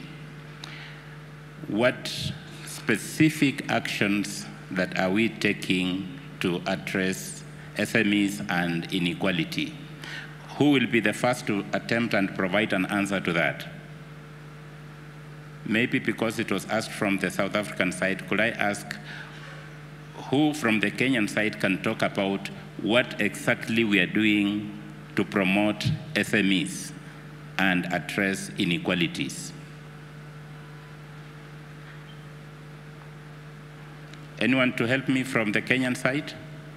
What are we doing to address or to promote SMEs? Okay, we have Flora, the chair of KEPSA. We have several programs for the SMEs. One, like you heard, is the linkages with the larger companies. Right now, I know even with our current government, they have a ministry now for the MSMEs, where they've mapped out what are their challenges, and we are going to try and give them what SMEs lack. You know, I call it the big A. They lack access to finance, access to knowledge, access to markets. And that's what we are trying to do. We have them a lot in the room. We listen to what they're looking for, and we are giving them that. I know there's a big Hustler Fund that is available. Right now, I know a lot of the banks are, they have funds for women, and they have funds for youth that are being guaranteed by development partners, meaning that the youth do not have to bring their security, they do not have to have the collateral, obviously, that they do not have. So there has been a big push to actually bring them forward, and I believe South Africa is similar to Kenya, where you have the youth bulge. And if we don't listen to these people, we are, you know, I think we are only the losers, because they're going to bring so much economical benefit to us. So around inequalities, I would imagine PWD women, we have similar programs where we are giving them a lot of access that they require. We are capacity building them. We do have a lot of these funds come with a lot of capacity. So I do believe, as the private sector, again, as government, equally, we are really giving them the platform that they require. I don't think, I started my business as a youth, incidentally. I was not employed, and I never found the opportunities today that I'm seeing for youth. So now, to the young gentleman over there, if you don't take it, it's not us. Thank you so much, Flora, for the response. Just to recap the same, in the Kenyan context, now we have a ministry focused on addressing issues related to SMEs. And that is one very important institutional framework that we can point at. Two, there are various funds and programs that target SMEs. I know he has mentioned the Hustlers Fund. There are programs which are addressed, which are focused on improving the working environment where most of the SMEs are working from, and so many others. I'm sure if we gave a chance to many, we shall get many examples of what we are specifically doing to address SMEs and the issue of inequalities.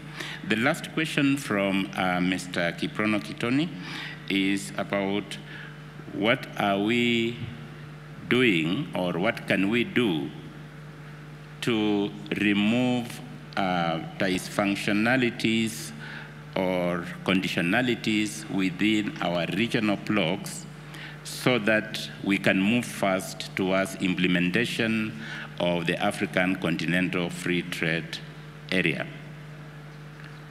I think the question from Kitoni, could I give maybe our colleagues from South Africa the first chance to try and give a response?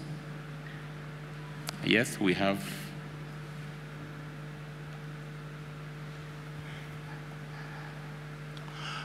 Good morning, everybody. My name is Tanda Zongwenya, and I'm with Pig and Africa Services.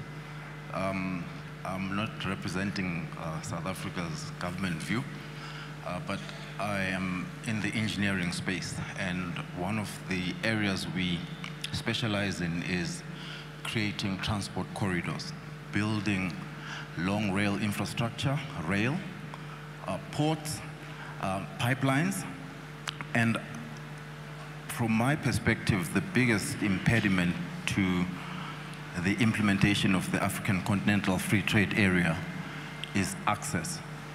We have a challenge of moving goods from one part of the continent to the other. It's extremely expensive to move freight across borders.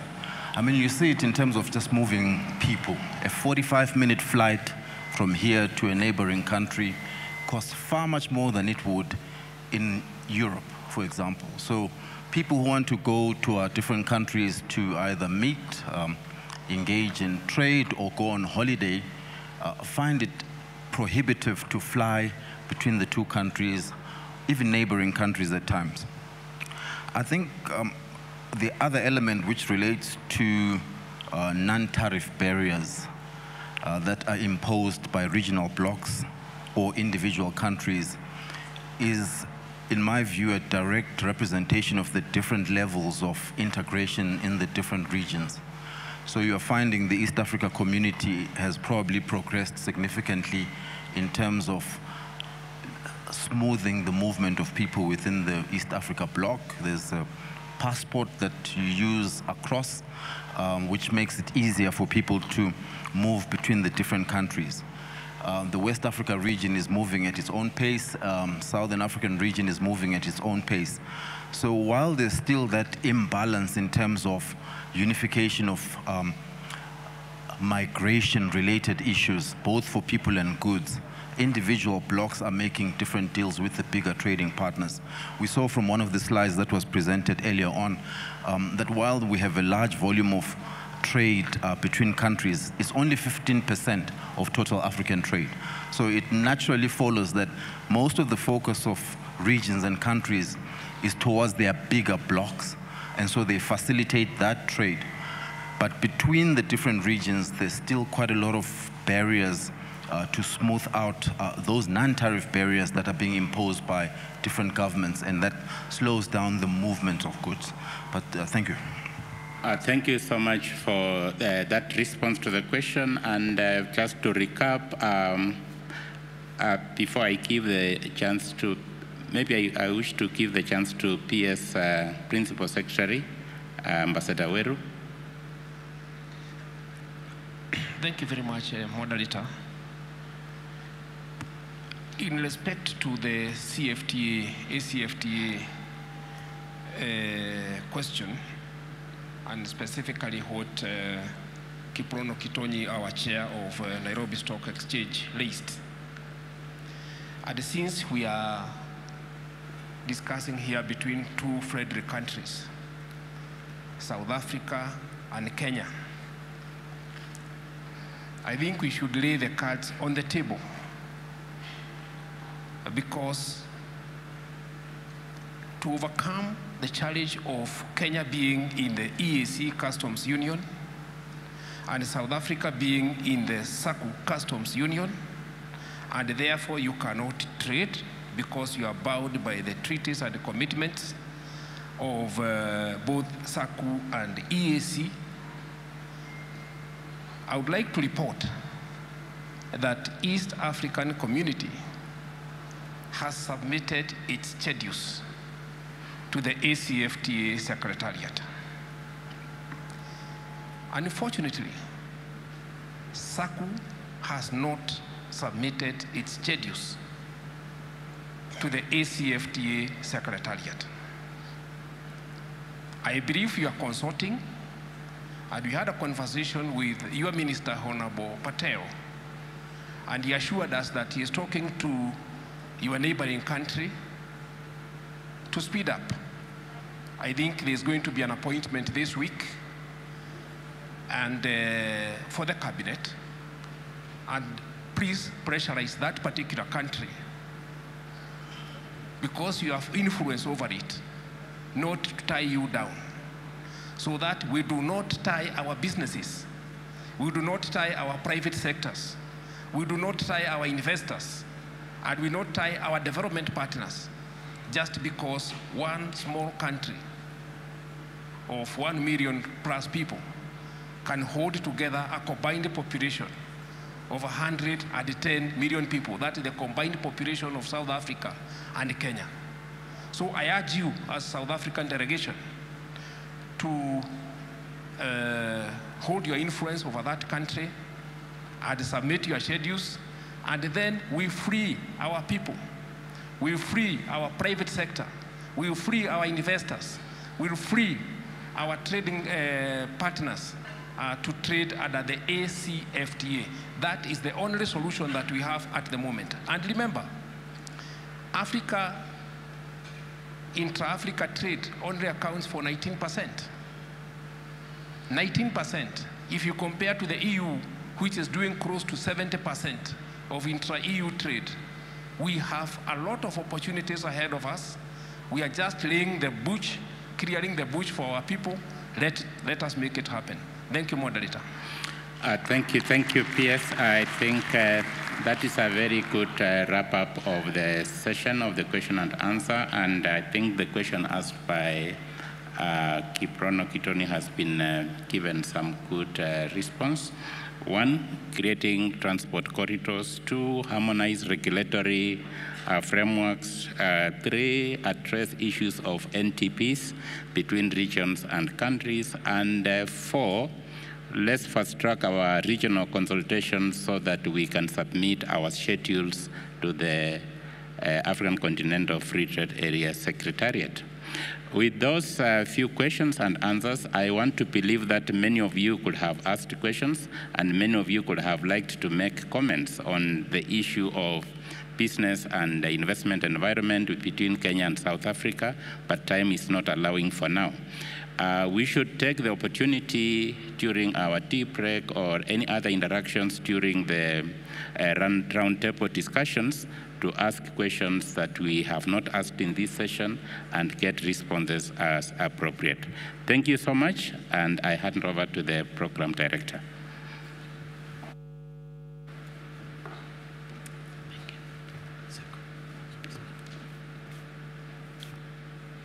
Thank you very much. Another round of applause for Ambassador Fred as he leaves.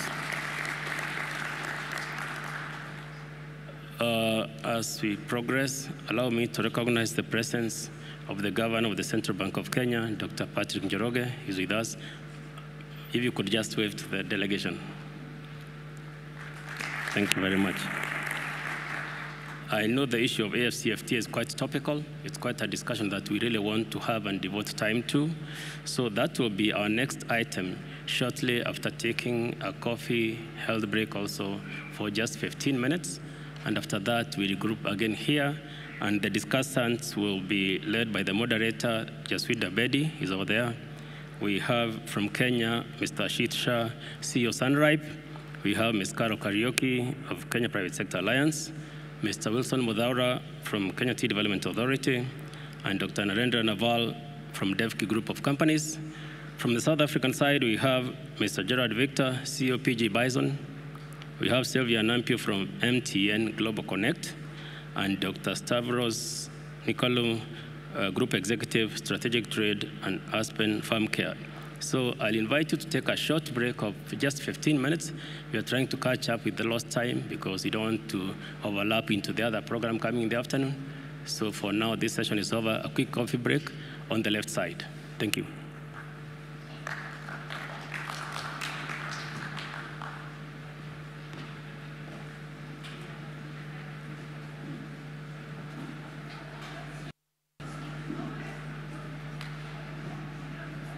Many fasts in the world, sitting comfortably in a small corner of the eastern side of the African continent, Kenya is the economic powerhouse and the hub of East and Central Africa, and steadily realizing its full potential as a global player on the world stage.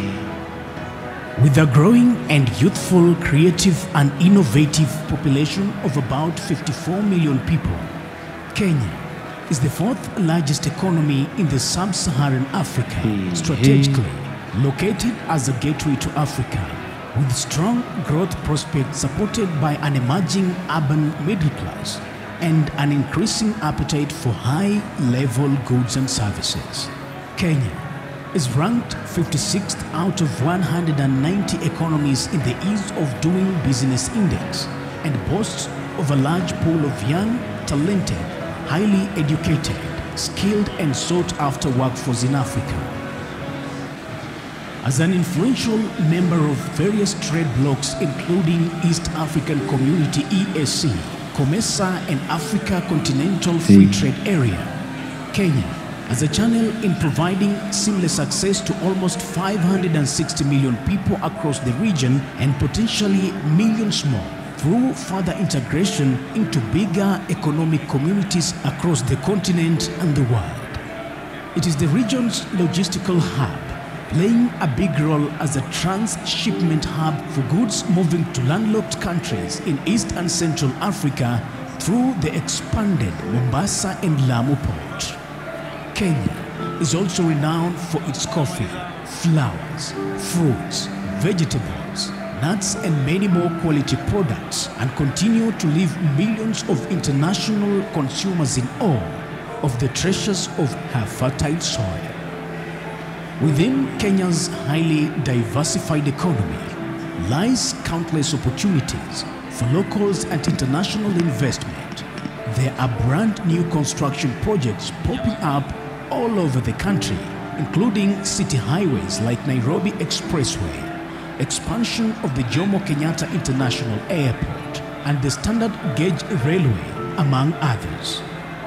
This exponential infrastructure development, coupled with political and economic stability locally and regionally, highlight enormous growth potential for several sectors, including mining, agriculture, manufacturing, energy, and the blue economy. Kenya has come a long way in its journey to become Africa's Silicon Savannah, from being just another outpost for multiple multinational companies to spawning revolutionary apps, softwares, and digital innovations that are the envy of even the most advanced economies in the world. And when the local and foreigners are not busy bolstering Kenya's economy, they're enjoying her bountiful natural beauty and vibrant city life. World-famous sites and attractions are dotted all over the country, on pristine beaches, wild plains, beautiful lakes, and towering mountain peaks. Not only is Kenya the home of some of the world's most beautiful sights and wildlife, it has also given rise to a number of prominent global figures who have shot to global stardom in international football, athletics, entertainment, and even world politics. So, as Africa and the world head into an uncertain yet promising future, Kenya continues to rise and sets the pace as a pioneer across the board with big, bold, and brave steps. This is Kenya. For more information, visit www.makeitkenya.go.ke.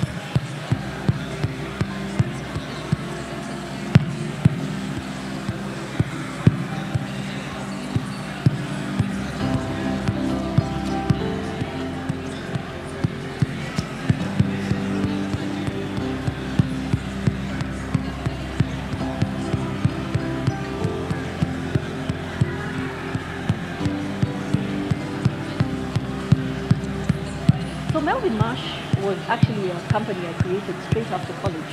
I guess having grown up in these fields and grown up with tea, it remained close to my heart. And Kenyan tea at the time was available in the market, but was really only just packaged as bland tea. So Melvin tea came out and we decided to flavor the tea. So we take our tea and add naturally ground herb spices into the tea and package it ready for the customer. So tea touches about 10% of the Kenyan population. If you look at the whole value chain. So if you look at when you're growing the tea, the laborers come in, you're able to pay them, they're able to actually pluck right all year round because it's not a seasonal crop. So it has ebbs and flows, but right all year round, they're able to educate the children, take them to school, and you tend to find once somebody begins plucking tea, they do not move. They stay there and they age with the tea, meaning the tea actually gives them enough revenue to actually live as a country. I'd like to share some of this Kenyan magic with the rest of the world as Melvin's tea continues to package single-source Kenyan tea from the farm directly to the shelf and to the consumers globally. In effect, this will actually continue to uplift the lives of the farmer, their family, and the whole ecosystem surrounding the tea, which actually is over 10% of the Kenyan population that actually derives its livelihood around our tea crop. Enjoy the perfect cup of Melvin's tea, 2 leaves and above, in your cup, in your home.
think he's sitting in the middle.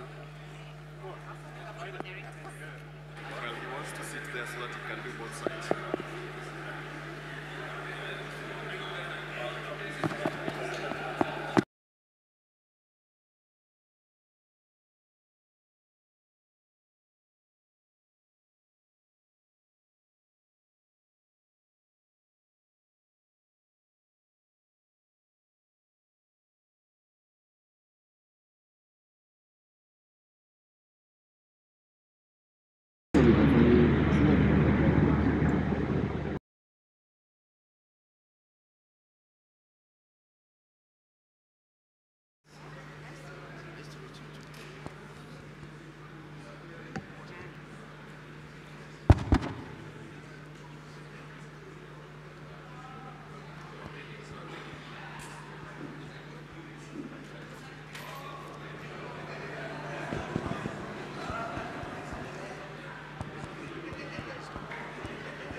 It's become a big thing.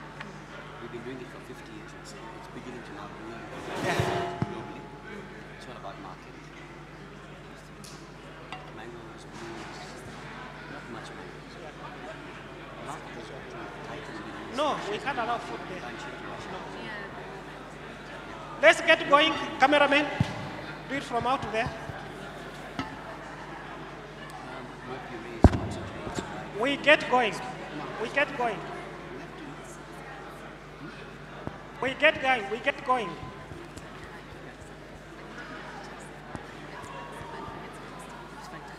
Conveners of this forum should have been the first to get back there. Dairy people, we get going. We don't work market back. We need to work market back. It's simple solution. I had declared no service, and you are disobeying me. I had declared no service, and now you are disobeying me. The session is already on. All right?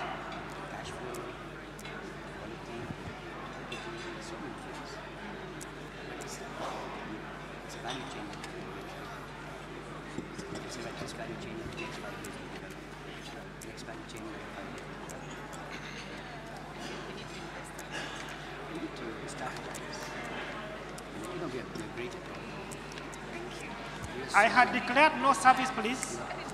I had declared no service. We get back to the meeting. 5 year, 10 year, 25 year. So the next 5 years, these are the crops will grow. The next 10 years, these are the crops will grow. It is okay.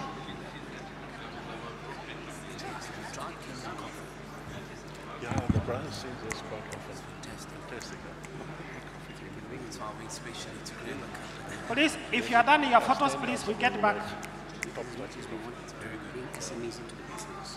I want us all back into the forum.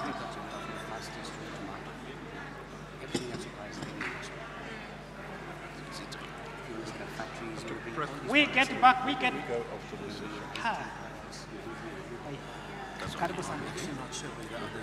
Please, we get back.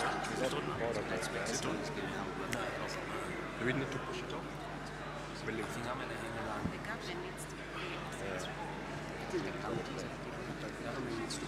If you don't get back, lunch will be at 4 p.m.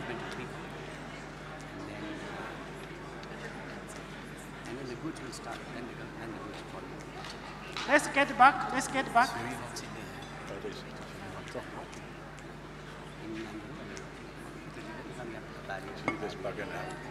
Gentlemen, you are looking at, let's get back. If you don't get back, lunch will be at 5 p.m. So now you cannot trade it on the website. It will trade outside the local market trading. Just a quick question. It's easy for us to travel to South Africa. Can we get back? Can we get back? Can we get back?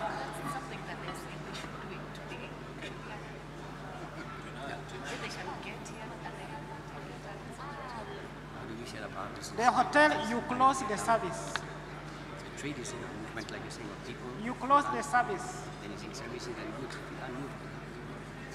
So that's what do you do? Please, can we get going?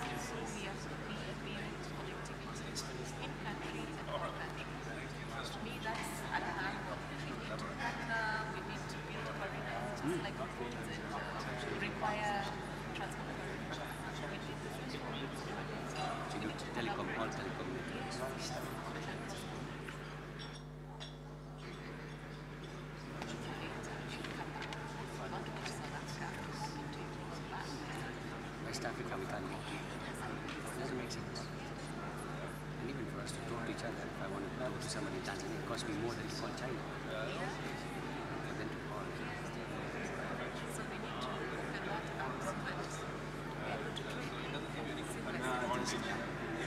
Let's get back. Let's get back. Yeah, absolutely. Lots of things to do. Yeah, let's see. I'm confident that in the next 10, 20 years will be quite. I want us back in the session which is beginning. 1 to 5. I was hoping after COVID things.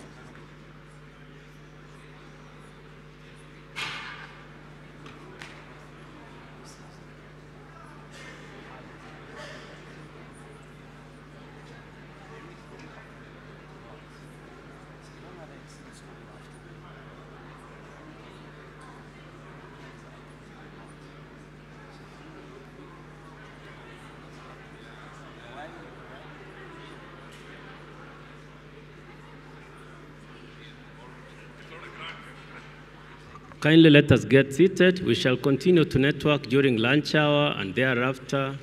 So if we could all be settled to allow our panelists. Yes, but now you're based in South Africa? Yeah.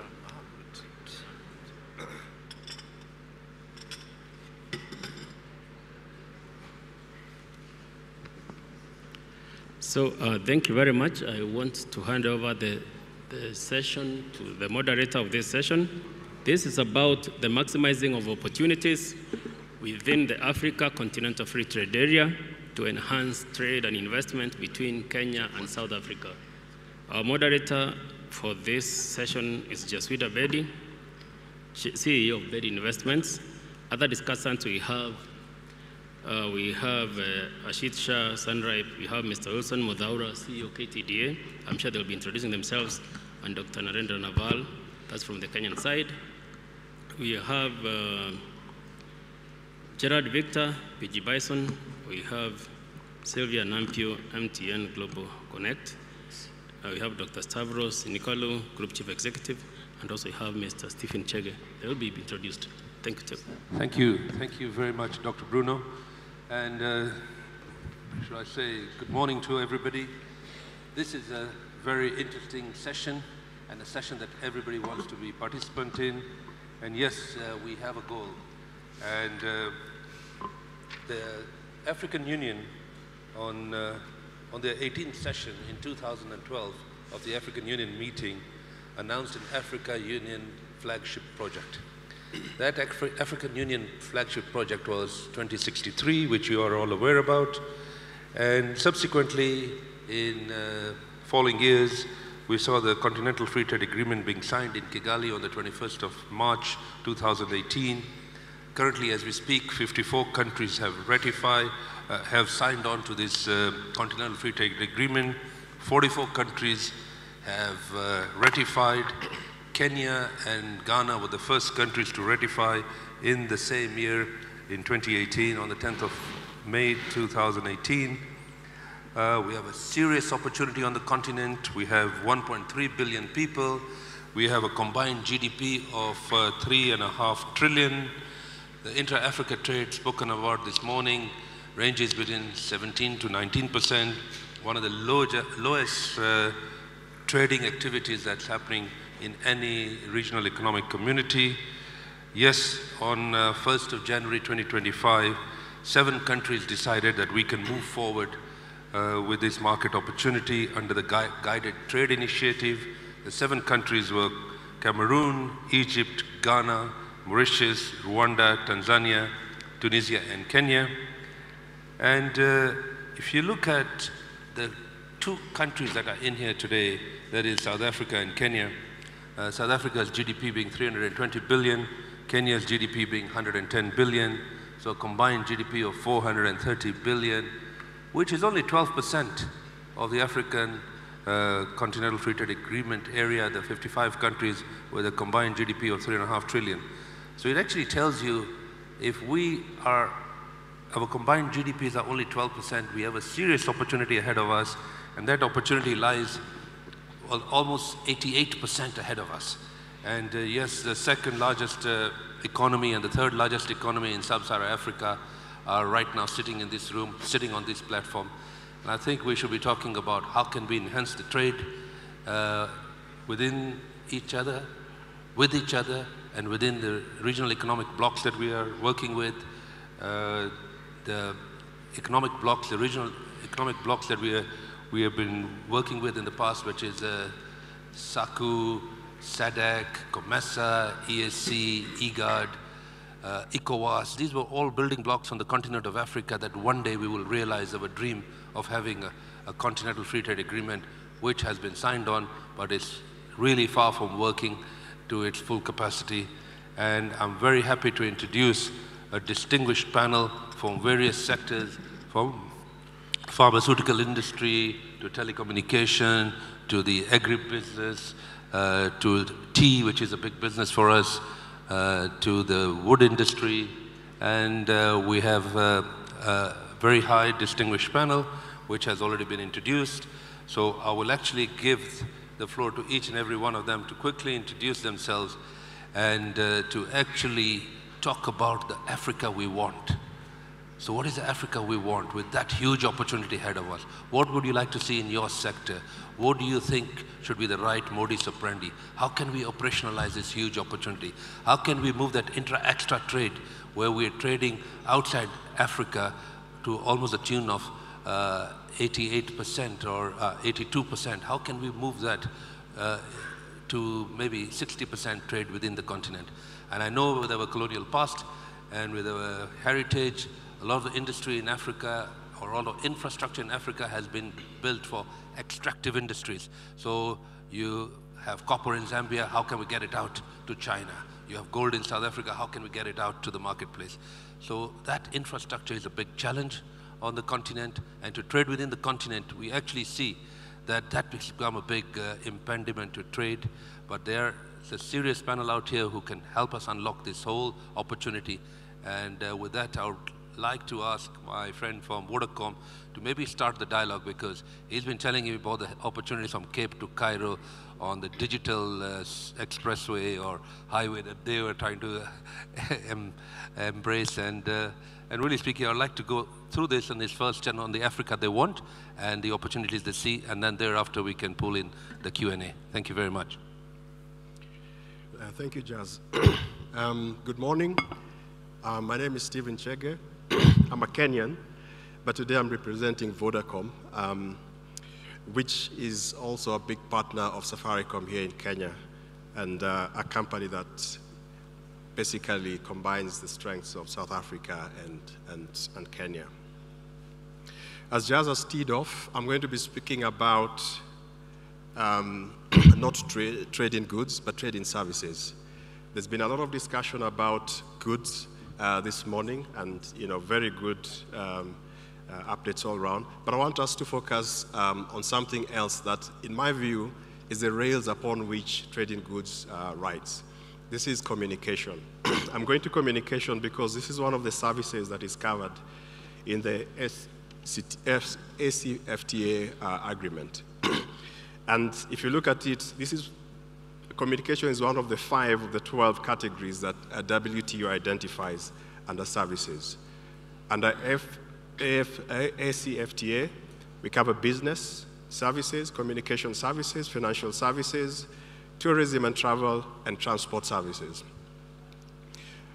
Communication is critical to all this, and we need to give it as much prominence as any of the discussions we've had around trade.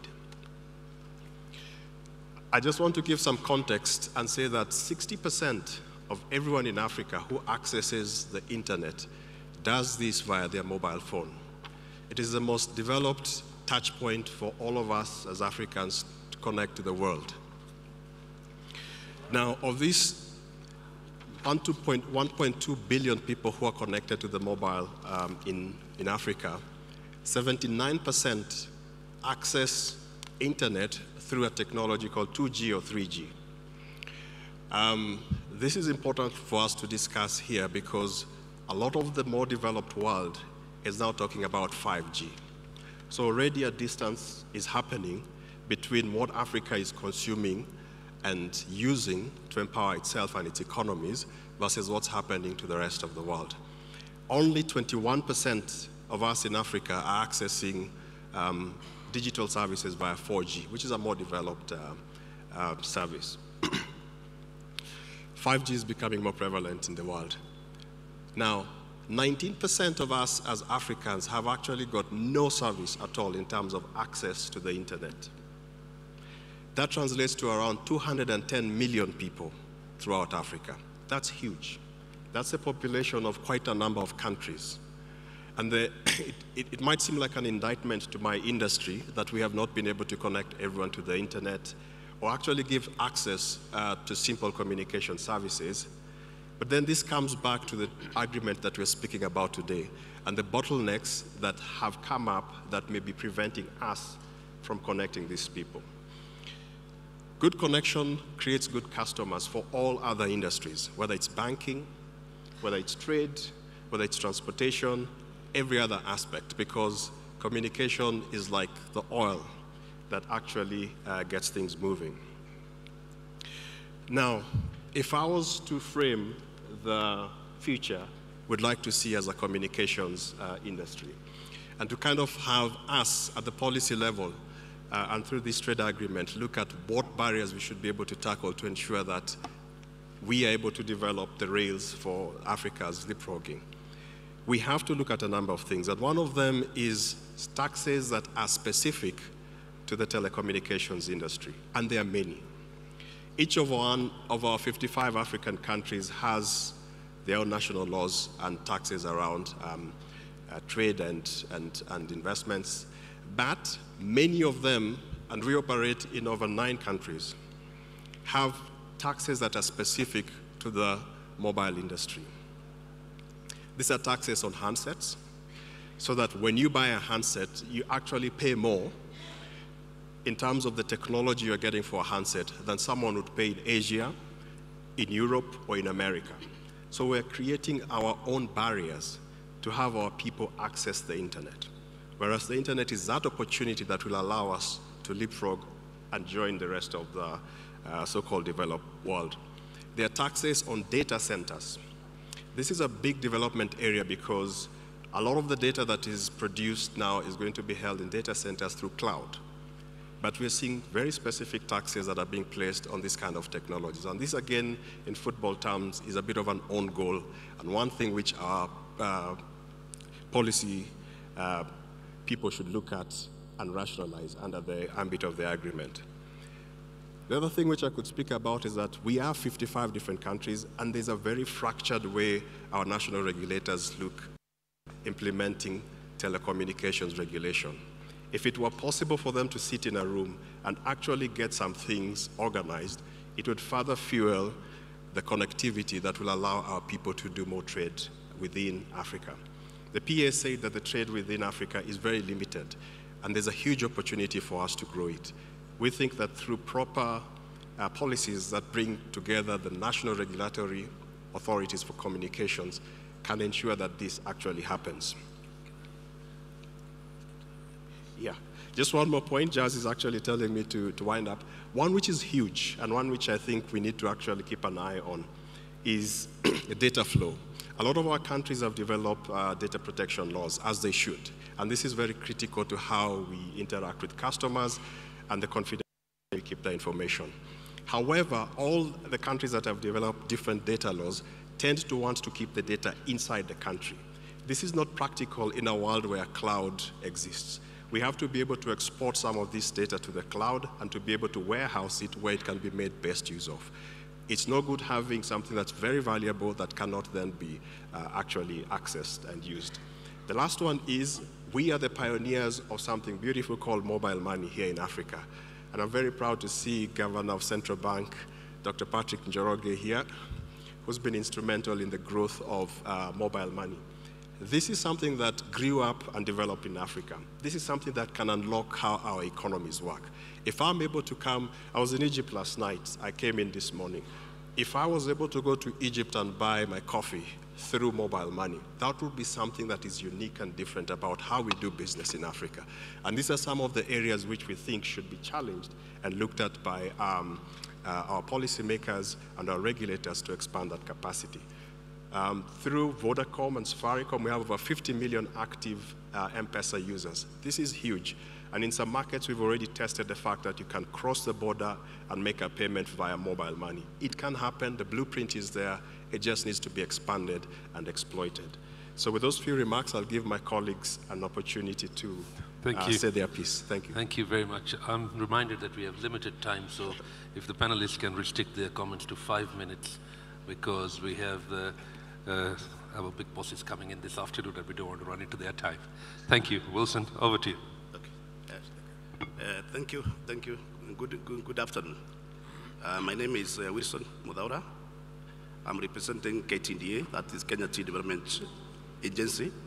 I will just give you a brief of KTDA so that you can appreciate the power of aggregator. KTDA is owned by small-scale farmers who mainly own about half an acre, and through the KTDA, the same farmers own factories. And those factories have invested now in KTDA, which in turn have invested in about 8 value chain institutions, which are meant to bring more money to the farmers. Now, KTDA is the largest producer of tea in this country and of high quality. We export 60% of the tea outside Kenya and mainly outside Africa. Actually, our main market is Pakistan. We have very few presence in Africa, except in Egypt and Sudan. And for us, we take this as an opportunity to put our footprint in South Africa. With 50 million people who consume tea, we look at Africa continental free area as an opportunity for us to really export tea. It's of high quality. And through that, we'll also do variation. We can do collaboration with the South African counterparts. We can do packaging here in Kenya. I know you also produce tea, but it's not of high quality like Kenya. And therefore, we want to invite South African investors to come to KTDA, which produces high quality tea. We can blend your tea with our tea and export to the world. So for us, we look at our opportunity of 1.3 billion people. And of course, you know that tea is the second beverage consumed in the world, water, of course, being the first one. And therefore, it's an opportunity, a very big opportunity for us. I think basically that's how I'm looking at it, because I've been limited for 5 minutes. I think that's the much I can say for now. Thank you. Thank you very much, Wilson. I think we must actually commend you for what you did 3.5 weeks ago with the first 4 containers of tea that went to Ghana under the Guided Trade Initiative. So well done. And I think you're the first company in Kenya who's actually taken that initiative. So congratulations. Thank you. My next panelist is Sylvia from MTN. She's the managing director. And over to you, Sylvia. Thank you very much. Thank you. Good afternoon, ladies and gentlemen. Great. So this afternoon, I just want to touch on the role of ICT in enhancing trade within the Africa Continental Free Trade Area. I am the managing director of MTN Global Connect Kenya, representing South Africa as part of the MTN delegation. Now, we say we cannot discuss trade without overlaying it with communication. Without communication, then there'll be no trade, really. There'll be no trade. How we communicate, how we get our customers, how we speak to our customers, we need communication. In Africa, just putting it in context, in 2012, Africa, we had a population of 1 billion. We had 1 billion in America, 1 billion Europe, 1 billion Africa, and 4 billion in Asia. By the year 2050, we'll have 1 billion in America, 1 billion Europe, 2 billion Africa, and 5 billion Asia. As you can see, this is 2 billion growth over over 2012. Africa will be growing by 50%, of which the majority of the population is a youth, with a median age of about 20 years. So there's a lot we need to do in this sector. In the morning session, somebody asked about what are we doing about the youth. How we need to deal with unemployment with the youth is using ICT as a vessel to empower the youth, provide the job opportunities that they so need. Today, as private sector, this is how we come in. Just like goods and services and that we need to transport across borders, we need the same data flow across our borders and across our continent. This is where we need help with the private sector and the public sector, and including the government. We need to create fiber corridors across our markets. We do not need to have data move from Kenya, get out to Europe, and drop down into South Africa. We need to create these fiber railroads connecting Kenya, for example, to Uganda, to South Africa. Our landlocked countries rely on us, these transit countries, to move their goods. The same case applies to data. We need to work together to drive this and to build our fiber railroads across Africa.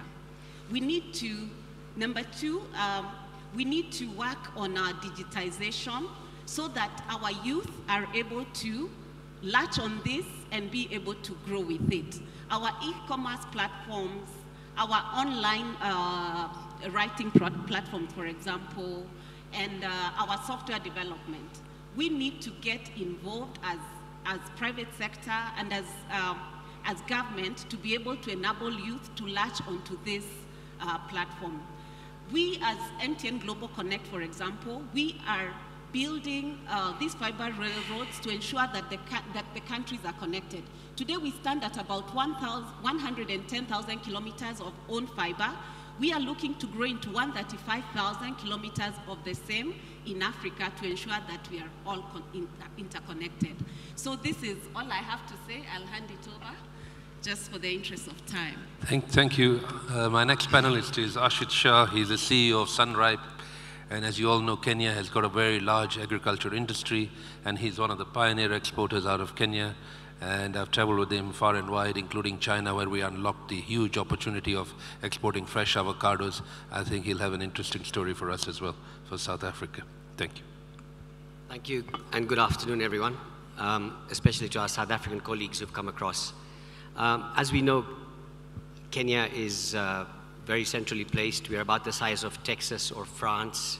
We have a population of about 51 million people, and we're on the equator, so we actually get, in a normal year, 2 rainfall seasons, which are very, very conducive for our farming, which is very, very crucial.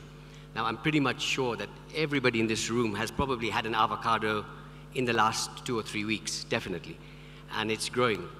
We're very proud that Kenya is now the largest producer and exporter of avocados from Africa, and we are growing at a phenomenal rate.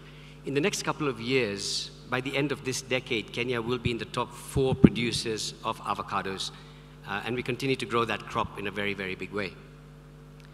So what can we do together? Now, pretty much a lot of people sitting in this room again today are here because of agriculture. Our parents were involved at some stage in agriculture, whether it was coffee or tea, it was cotton, and more recently into horticulture produce. That is where now we have the biggest opportunity for our youth that you were talking about. We need to bring them infrastructure, we need to be able to give them access to market. But what we have all been doing, and what we now know at our age in this room, I think the generation that's half the age know it as better than we do. I think we get told by that by our kids every morning.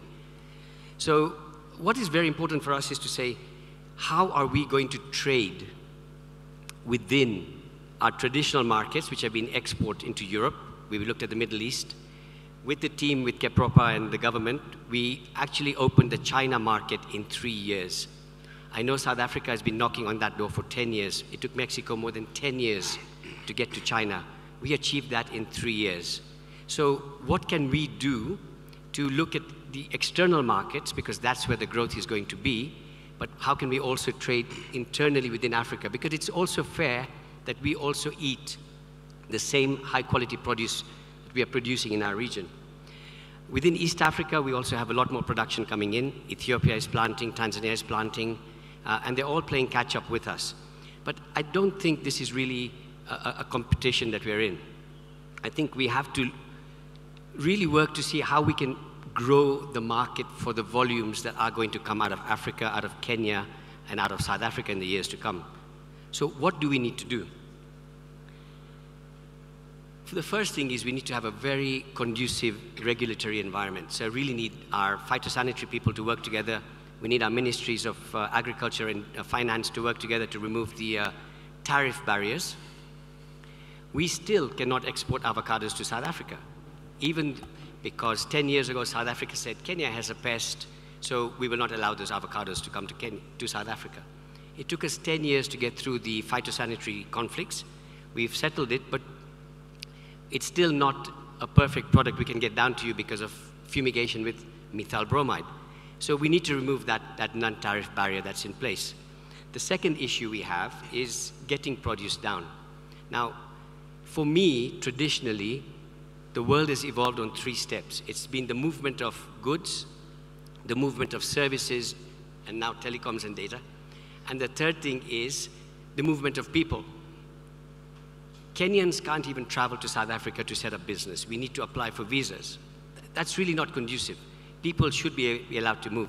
So that's the second point. The third thing is, how do we get shipping working between our 2 countries?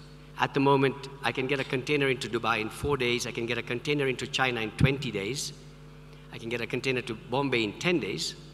But if I want to ship a container of avocados to South Africa by sea, 30, 40, maybe 50 days, because it goes via. Why? So logistics is very, very key as well. So these are some of the key fundamental issues we need to address.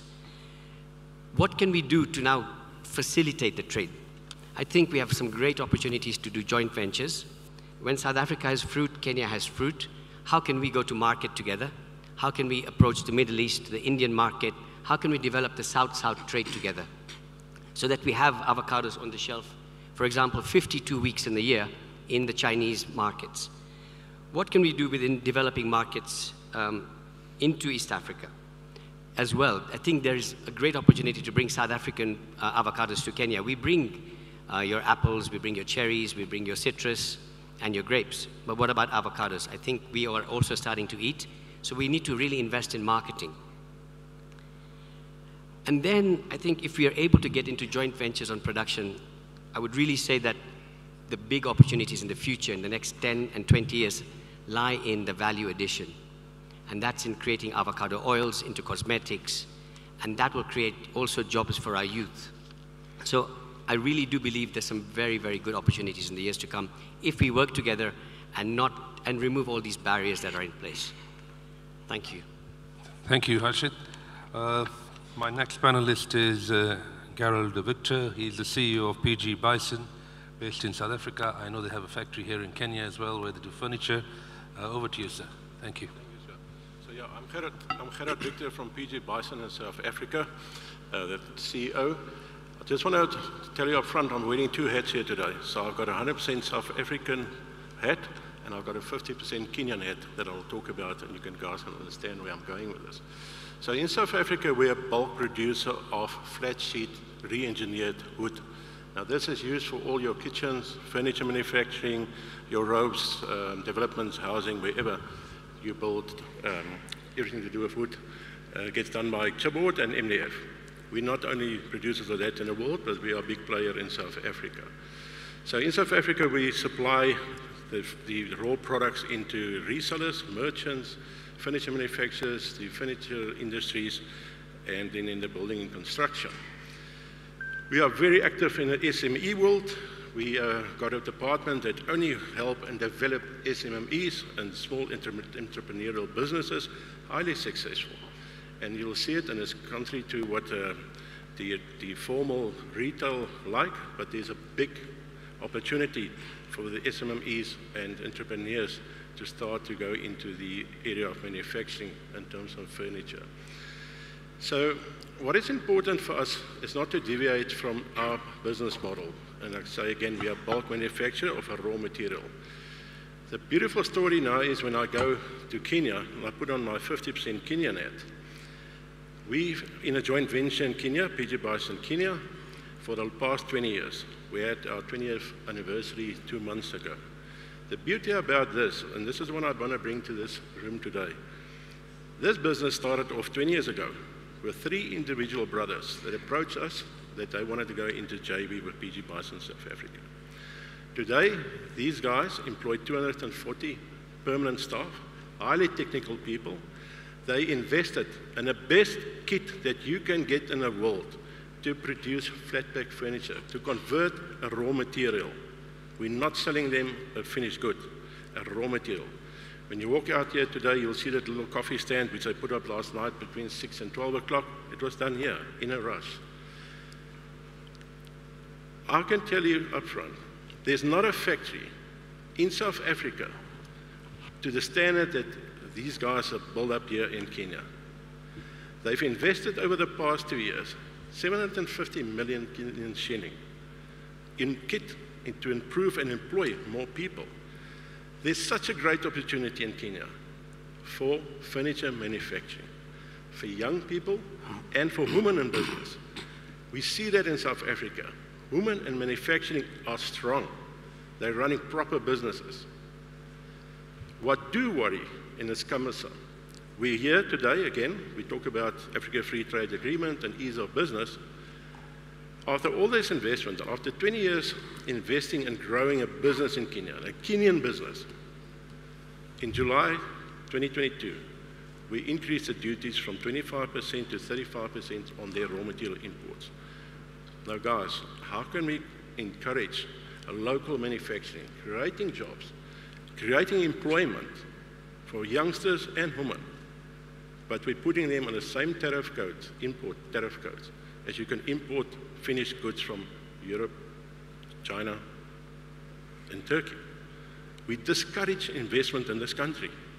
We need to look seriously at it. There's such a big opportunity. We heard today about all these housing developments. Guys, in all those developments, there is furniture going in there. Can be produced, proudly Kenyan. They can take a raw material and they convert it here into a finished good. And I'll leave you with that. Thank you very much. My last panelist is Stavros, who is a Group Senior Executive for Strategic Trade for Aspen Holding. I believe they also have a business in Kenya and many other African countries, so it'll be interesting to hear his perspective on the Continental Free Trade Agreement. Thank you. Stavros, welcome. Mr. Moderator, thanks very much, and good afternoon again, ladies and gentlemen. If I were a politician sitting here today, I would try and coin a phrase that best captures what I'm going to speak about. And I would say Africa rising after COVID is how I would label it. Right? So, Mr. Secretary, thankfully for everyone, I'm not a politician, I'm speaking as a businessman here today. But I do need to tag on to that slogan, if you will.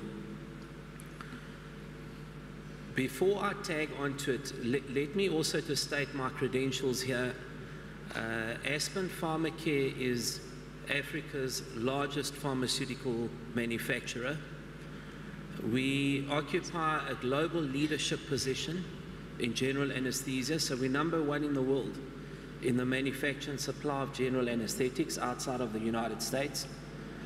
It's an achievement that all Africans, no matter where you are on the African continent, can be immensely proud of, because repeatedly we hear that Africa cannot excel in advanced manufacturing sectors, cannot excel in high-tech sectors. So here's an example where during the height of COVID, the Europeans, the Americans were phoning us to assist them with general anesthetics to ventilate patients at the time. Why am I telling you this? I'm telling you this because Africa can do it. I've just illustrated it to you in the example provided. So let me move on to the slogan that I was talking about. Earlier I mentioned that COVID left Africa in the lurch. The world left Africa in the lurch. Many lives and severely ill African patients could have been spared had we have had vaccines timelessly. Why did we not have vaccines? Firstly, we don't have the capabilities as yet. We've solved that problem and I'll come back to it. But secondly, the wealthier Western nations got into advanced purchase agreements. So this means before the clinical trials were even completed on the vaccines, they already bought up all the capacity because they had the financing to do that. We didn't. So we were at the back end of the queue, never to be repeated again.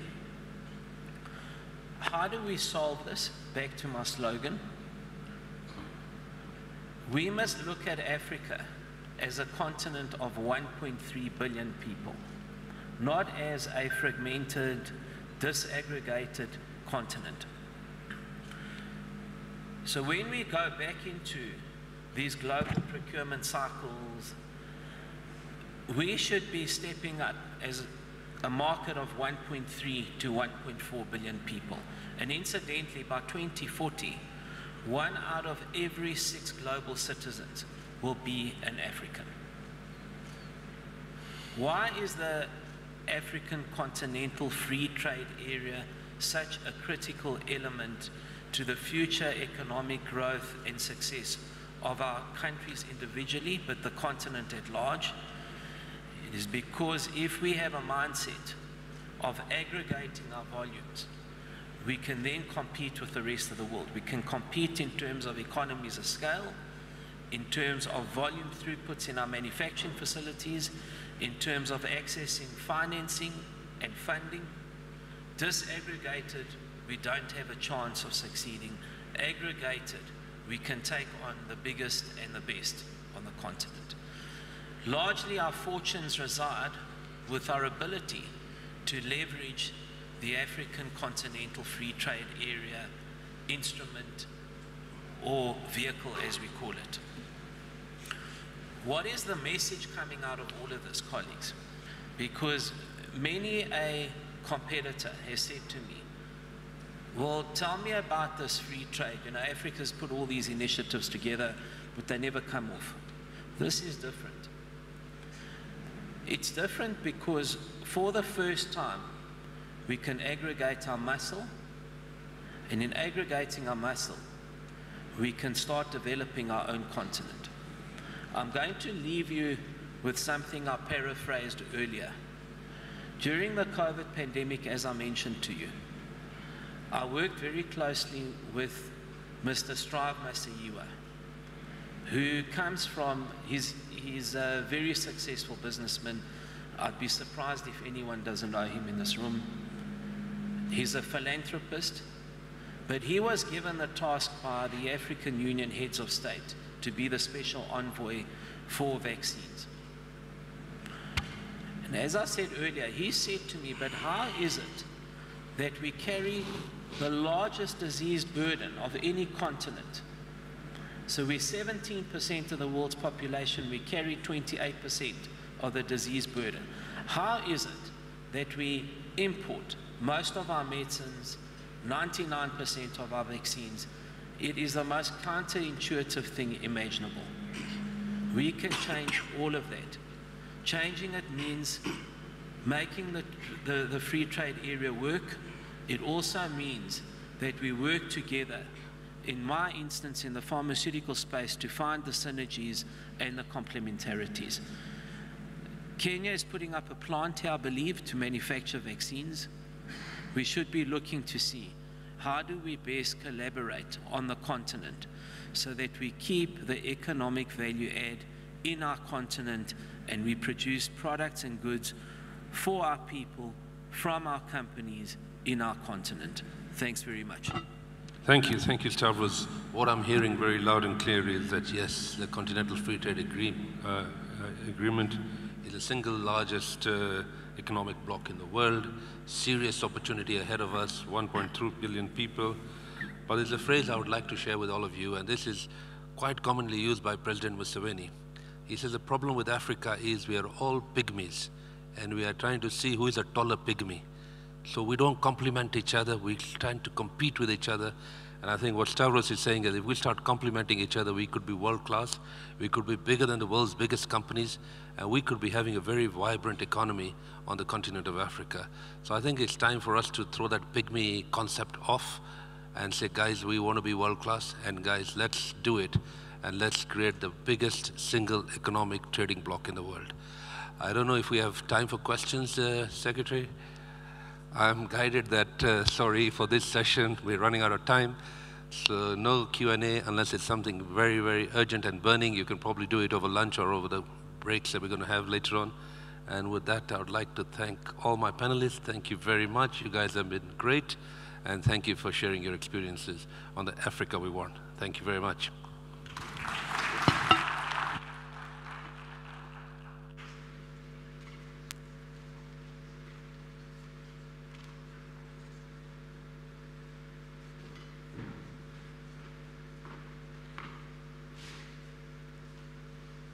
Thank you very much, Chair of that session. Another round of applause for our discussants, please.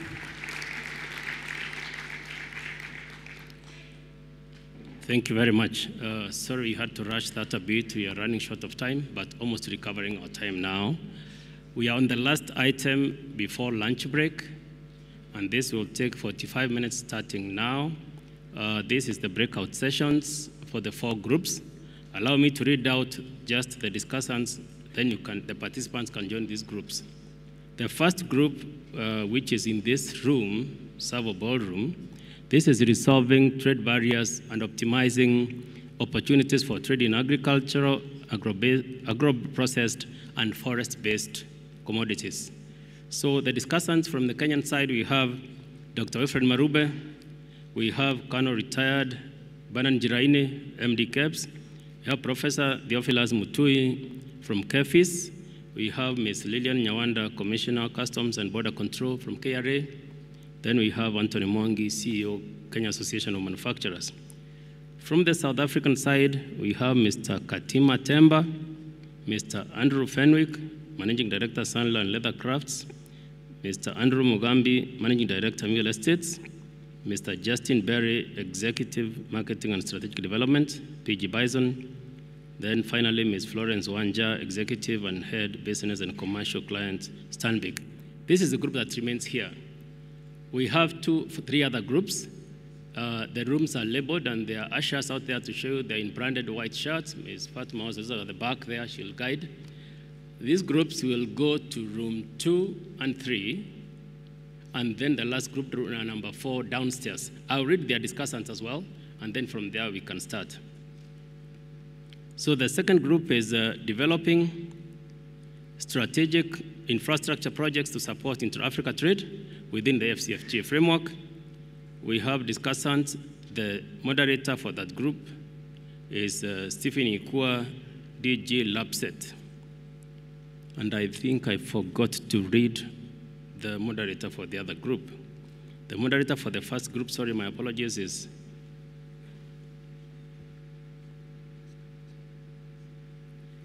thank you, I'm well guided. If I read the moderator, please stand up so that your membership may know you.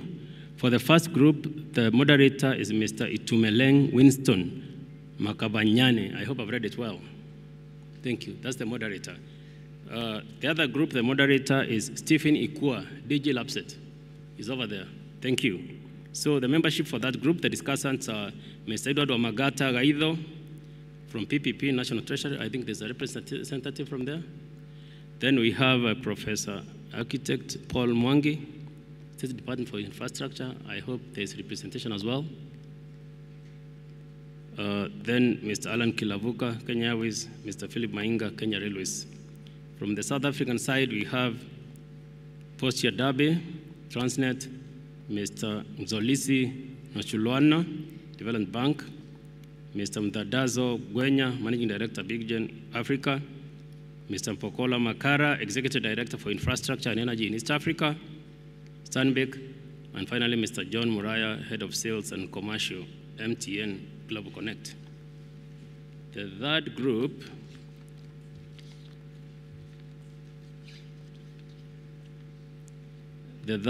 has Dr. James Mwangi, has the Governor of Central Bank, Dr. Patrick Njoroge, Mr. Paul Rashdi, KCB, Lucas Otieno, Faida Investment Bank, and Joshua Chepkwony, CEO, Jamii Telcom, and Mr. Peter Ndegwa, Safaricom. From the South African side, I'll get the names shortly. I think I left the piece of paper over there.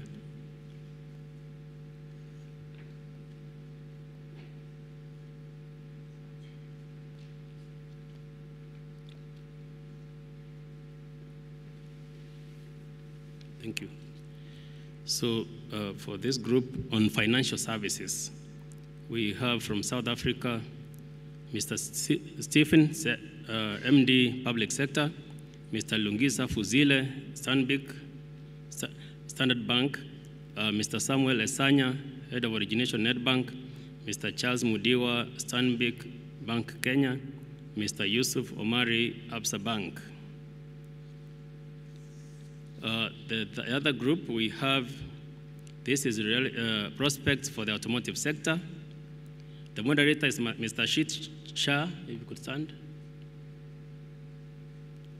Thank you, that's the moderator for that group.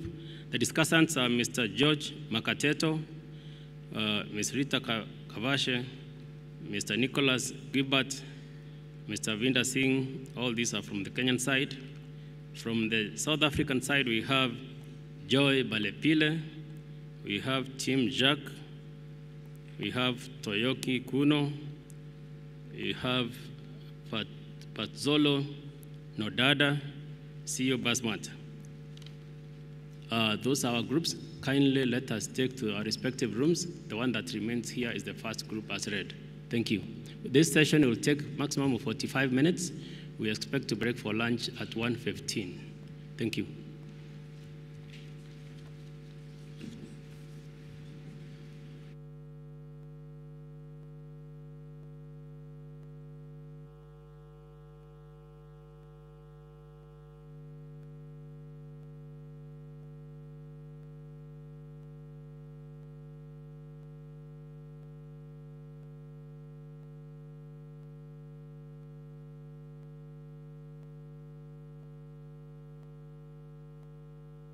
To Kenya, the great home of many firsts in the world. Sitting comfortably in a small corner of the eastern side of the African continent, Kenya is the economic powerhouse and the hub of East and Central Africa, and steadily realizing its full potential as a global player on the world stage.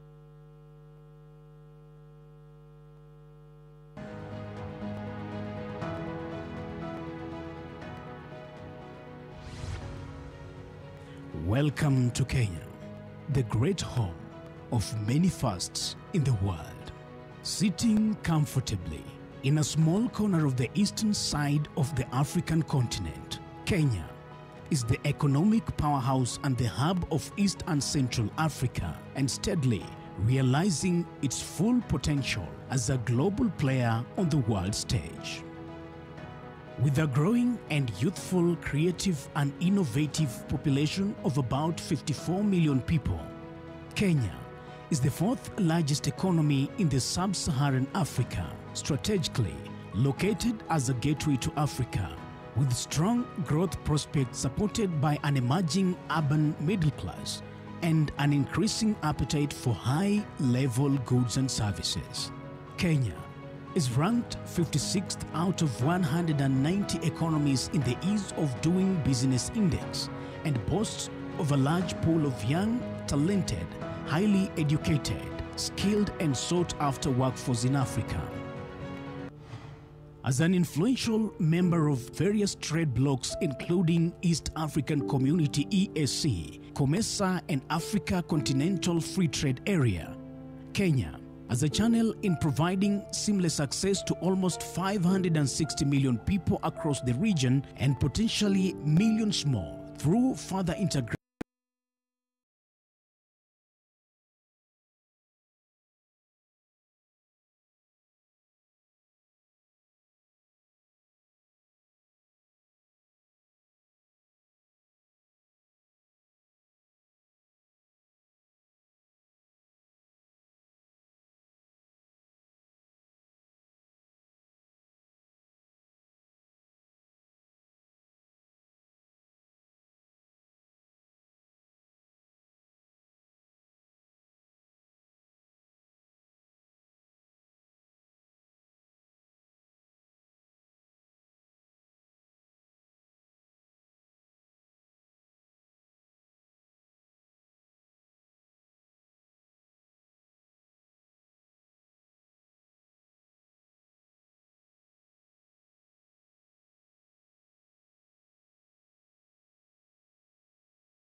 Representing Lilian Nyawanza.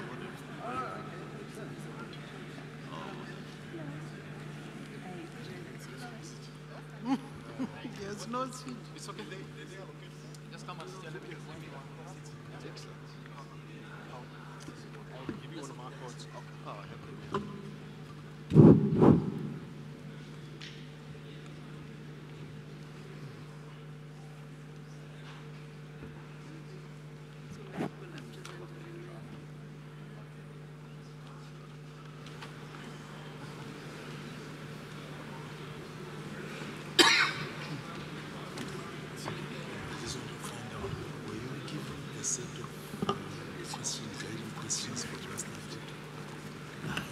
Distributed it. Yeah. I hope you.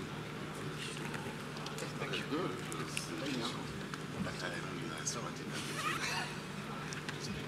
I will understand.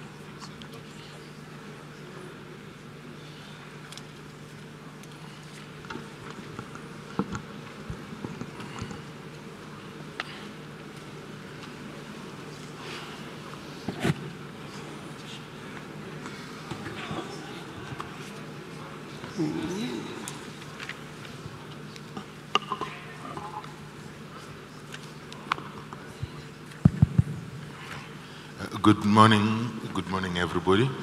I have a big panel here today, and we have very little time to go through what we have to do. So let us be conscious of the time. I will not restrict you to the minimum time you can take, but the maximum would be 44 minutes, which will translate into 40 minutes collectively. Today, I've got a lot of things.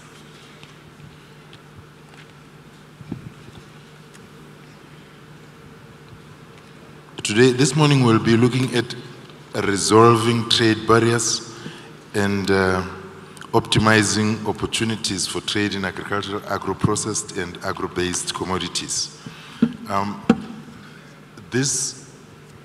would like our panelists to look at that, the non-tariff barriers called NTBs, and tell us what can be done by the private sector to eliminate that. So our task today is to eliminate the NTBs.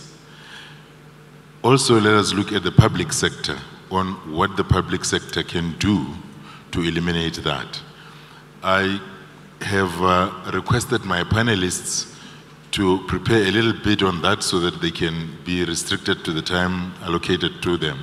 So if each of you can do that, answer that question, what are the 2 things at most that you think can be done by the private sector or in the companies that would eliminate or help eliminate NTBs? What are the 2 most important things to you in relation to your company that you would like the governments to do in order to eliminate the NTBs? You may utilize or you may illustrate your response using any example, but I would like you to get the examples from some product from which are listed on the program if you have gone through the program. So if you are a leather person, you are welcome to come up with an example from that, but you can, if you are uncomfortable with your product, you can refer to the product next door and use an example for that. So with that, I will start from my far, is that right? Okay, from my far right, I will start from there and ask the panelists to first introduce himself just shortly, the name of the institution you are representing, and respond to the question. You will come back to the second question later. Okay, thank you very much, Mr. Moderator. My name is Dr. Wilfred Marube, the Chief Executive Officer for the Kenya Export Promotion and Branding Agency. As you are aware, there are huge opportunities between Kenya and South Africa, not just out of the bilateral engagement, but because of our business-to-business interaction. As you are aware that most of the business is usually hurt by non-tariff barriers, because non-tariff barriers can reduce business between 2 countries up to, actually to more than 50%. And you can increase business by more than 50% if you go to the NTBs. For business to take place, especially the export of goods and services, people must be able to move across the border. The goods must be able to also move across the border. But apart from that, there must be smooth facilitation processes. That is from customs clearance, that is from the competent authorities engaging and basically recognizing the standards of other competent bodies. So probably 2 solutions. The first solution is that we need much more engagement between government and government, especially the competent bodies, that is on a phytosanitary end and also on the area of standards, basically by having mutual recognition agreements, so that once goods are basically certified as meeting the standards of one particular country, in this case Kenya, they would actually be seen to have also complied with South African standards. So that requires a mutual recognition agreement or an MOU between such bodies. But then most importantly is making it easy to facilitate the movement of people. Because business takes place when people are able to move from point A to point B. And that one requires a lot of customs, basically quicker customs facilitation just for the movement of both human beings and goods. Those are the two things I would really want to talk at this particular moment. Thank you very much. We'll get right away to the next panelist. Introduce yourself, give an answer to. And the first panelist actually has incidentally touched on the second question. Well done. All right. Good afternoon. My name is Kati Matemba from South African Bureau of Standards, SABS. I think part of my work has been done by the previous speaker. Coming from the standards body, I think often when trade and deals and agreements are concluded, often standards issues always come last, which can be dangerous at times. And we always advocate that standards issues must also be considered at all fronts while engagements are still fresh. And central to trade facilitation, key issues that I would just like to reinforce and flag for all member states, in this case for the two countries, is the strength of the quality infrastructure of a member state. By what do I mean by quality infrastructure? The importance of standards participation in the standards development process. Private sector has a role to play, so is government, and this participation is often for free. And what we find, those who in standards bodies, many companies do not take advantage of this participation because that's where these standards are developed, and these standards play a big role in trade facilitation. Not only standards development, included is conformity assessment services, which includes certification, testing, and inspections. What you find when you export a product to a particular country, it could be from Kenya to South Africa or vice versa, issues of conformity assessments will be in question as to what compliance is in place for a product in question. And our contribution to this issue, we think issues of harmonization are critical. Harmonization of standards as to if you measure a kilogram in South Africa should be equivalent in Kenya and vice versa, because we'll all be complying to the same standard. But I think there is a lot of work that is underway behind scenes between the two entities, national standards bodies, to drive issues of compatibility insofar as standards matters are concerned. Because key to it, there will be legislative instruments that may have to be aligned by those who are involved in that regard.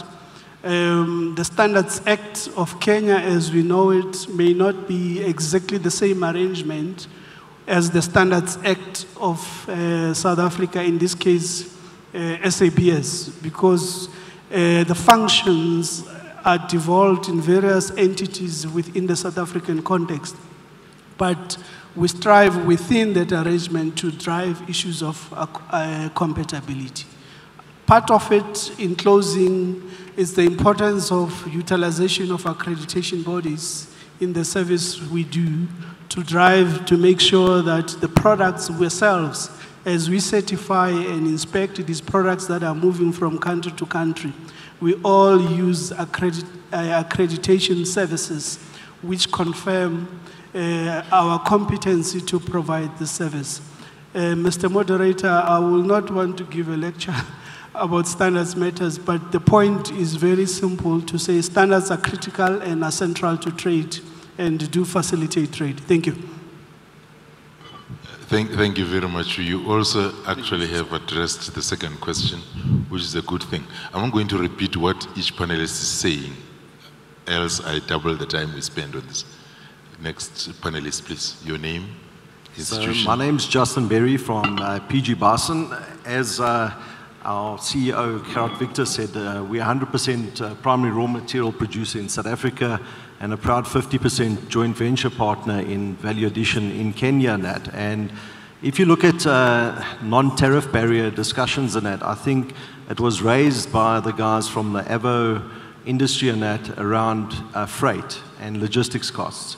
I think we definitely, as a collaborative, need to look at how better or more cost-effective we move goods between countries and that. If you look at currently, we can move goods from South Africa to Australia in a faster time and more cost-effectively than we move goods from Durban Harbour to Mombasa Harbour. And we need to look at how do we increase competition with regards to people moving or shipping lines moving those goods to make the landed cost of product into Kenya more competitive and vice versa of Kenya product into South Africa more competitive. On a positive note, I think we've had very good interaction with KEBS. I do agree fully that we need to harmonize standards across our country to make sure that product moves efficiently and the standards are harmonized. We have applied for the diamond status for our products coming into Kenya and I must admit this has been a very professional and really engaging process with the KEBS guys. And I think I would urge all South African businesses to pursue the diamond mark with regards to KEBS standards coming in here to help facilitate the easy flow of goods into Kenya and into East Africa, because that helps facilitate that. So that's been a positive interaction. And I think it's part of the solutions that we need to embrace it rather than finding problems the whole time. There is some really good structures that help inbound goods coming into the country. But I know this is a non-tariff discussion, but I cannot reiterate the point more is we need to sort tariffs out. And we need to move goods freely. If we want to increase trade between African countries, we need to deal with the issues around duties and harmonizing duties between countries. Thank you very much, sir. Our next panelist, let me repeat the question. What do you think the private sector can do? And also, what do you think the governments can do to help eliminate non-tariff barriers between trading partners? Good afternoon. My name is Florence Wanja. From Stanbic Bank. I had business and commercial clients. Standard Bank is in the financial services, and I think in trade and to facilitate trade, there's a key role that financial services play in terms of financial intermediation. And as Standard Bank Group, one of the key roles that we do to facilitate trade and to remove the non-tariff barriers is to provide investors with access to capital.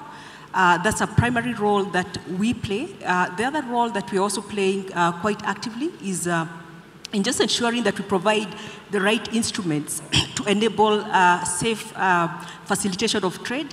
And I think in one of the earlier conversations, is somebody who even spoke about how investors can safeguard their goods as well as their funds. And using instruments like letters of credit, we are able then to ensure that you're able to export or import safely and receive your cash based on the quality of the goods that you have traded. I think one of the big challenges we face as financiers is as you introduce the non-tariff barriers, one of the biggest challenges that we face is in the onerous documentation. Because for us to be able to safeguard traders, we need to ensure that the documentations that passes through the financial intermediaries is actually meets all the requirements of the different countries. There are various protocols, and as financiers, we then do need to make sure that for you to be able to access your money back, that we meet all the requirements that are there. So to the extent that this can be harmonized, it actually then would make trade facilitation, particularly for financial intermediaries, a lot easier. The other key role that we are playing as Standard Bank is to ensure that there's seamless flow of cash across the boundaries.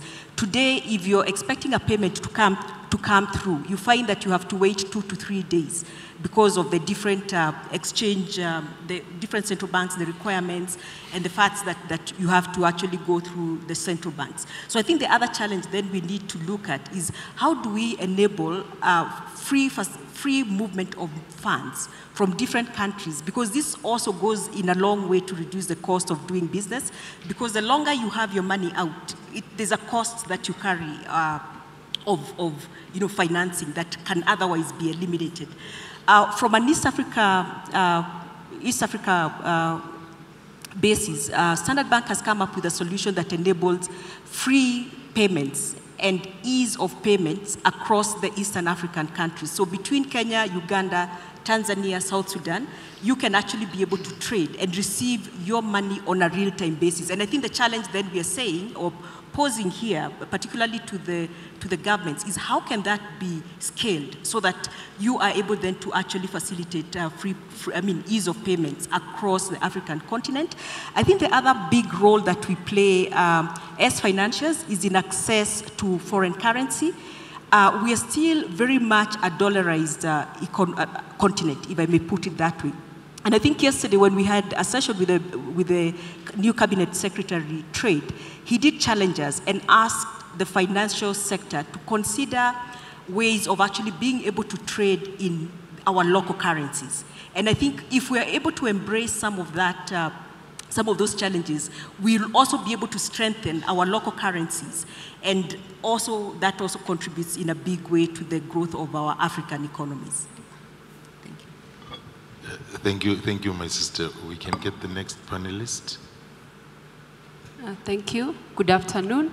My name is Nancy Ngetich from Kenya Revenue Authority Customs Department. So with reference to the current discussion, I think I will take it up from two positions. First, as customs, we are actually the gatekeepers when it comes to cross-border trade in terms of the goods moving from one country to the other one.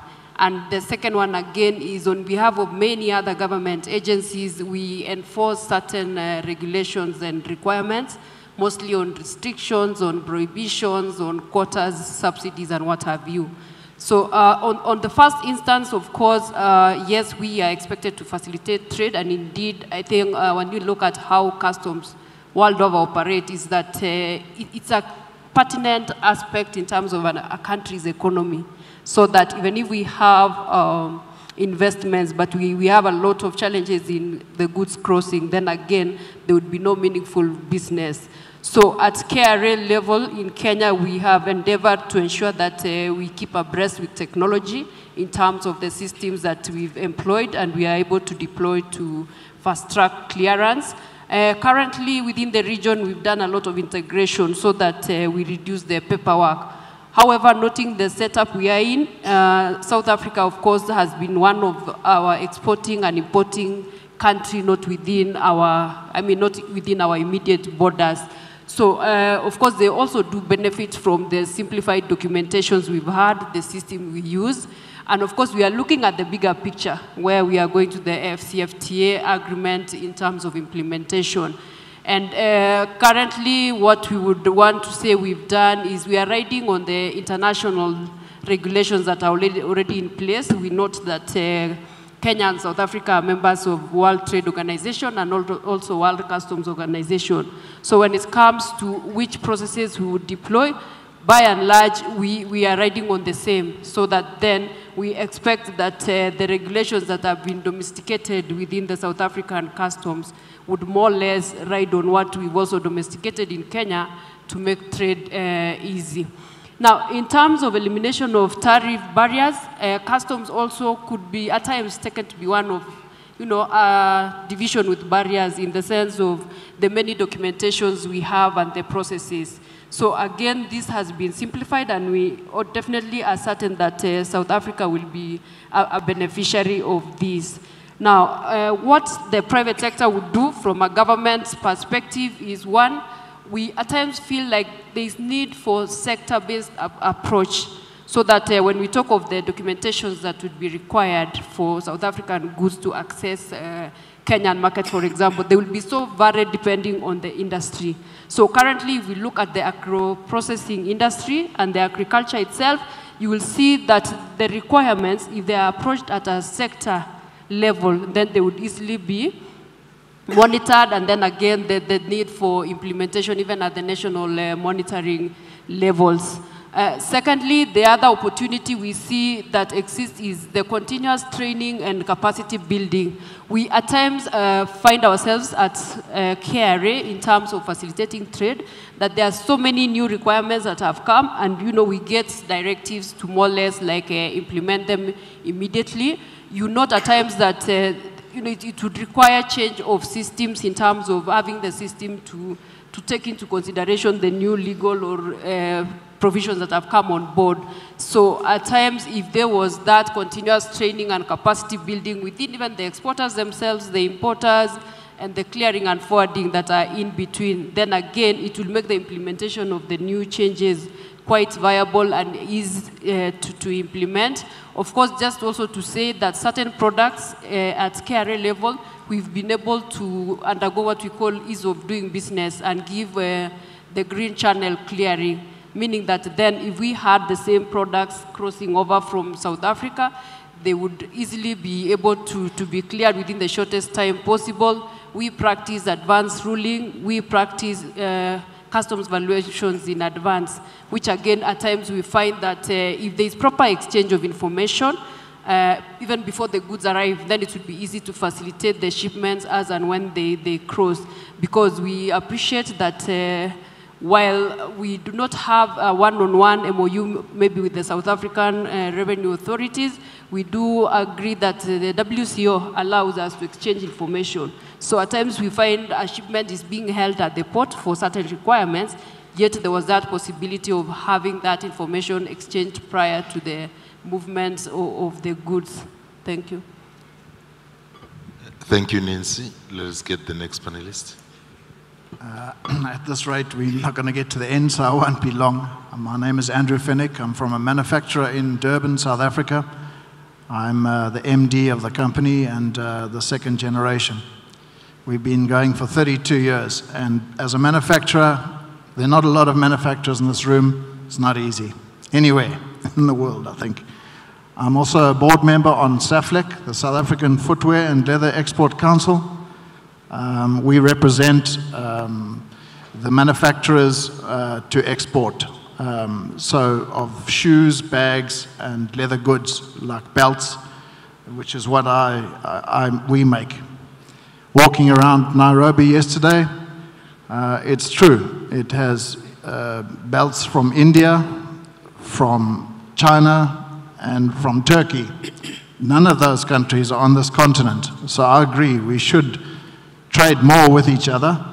And I really think one of the things we can do is talk more between ourselves and other export councils. I believe there are opportunities there. I think if Kenya is a gateway to the Eastern Africa, we should talk to them about that possibility. And the same way South Africa can be a regional gateway as well to the Kenyan products. So I believe as government is talking, I think the next stratum down, organizations like SAFLEC and others should talk more and more to each other. We can share learnings.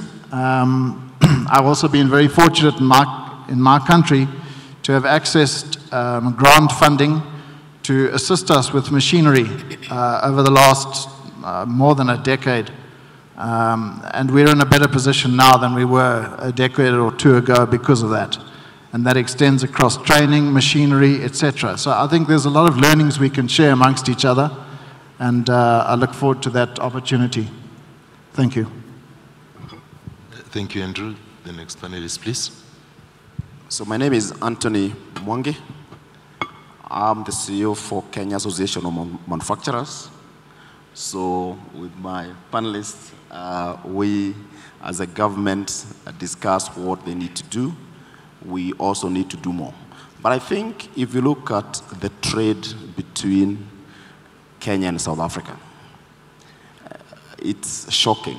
The numbers are shocking. The neighborhood of $450,000 million dollars both ways. If you compare that even with one way, Uganda is less than 50%. So I think economies like Kenya and South Africa should be looking to do more. And I think one of the things that is perhaps one ingredient, and it will be good because both governments will be here in the afternoon, is just a political will.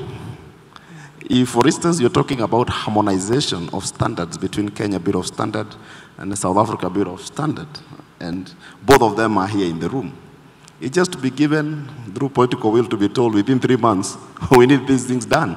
And MD is here, so because this is the biggest impediment to the trade between the two countries as part of a wider NTB.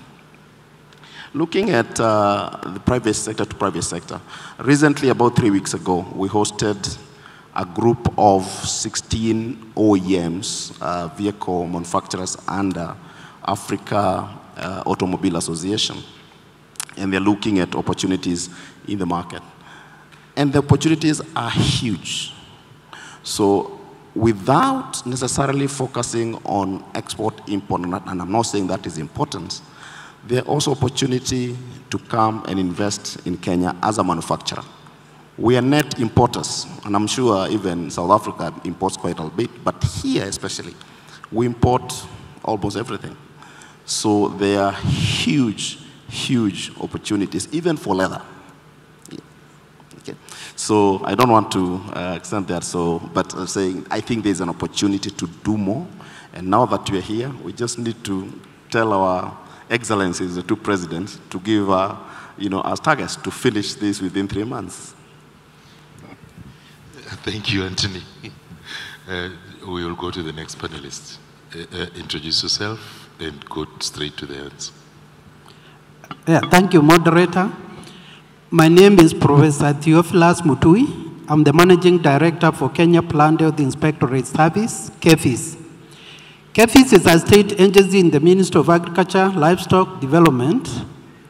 We normally provide a science-based regulatory service to assure the quality of plant health, quality of agricultural inputs and produce, so as to minimize any adverse impact on human and animal health, as well as the environment. What we normally do is we regulate all export of agricultural produce or plants and agricultural produce. This is done through the SPS, sanitary and phytosanitary measures. Sanitary is for animal and human health, while phytosanitary is for plant health. So usually our inspectors normally register those growers who would wish to export to various destinations. We go and inspect the crops during the active growth to ensure that they follow good agricultural practice. They have good pest management practices in place, like integrated pest management. We ensure that harvesting is done the right way, post-harvesting, handling, and so on.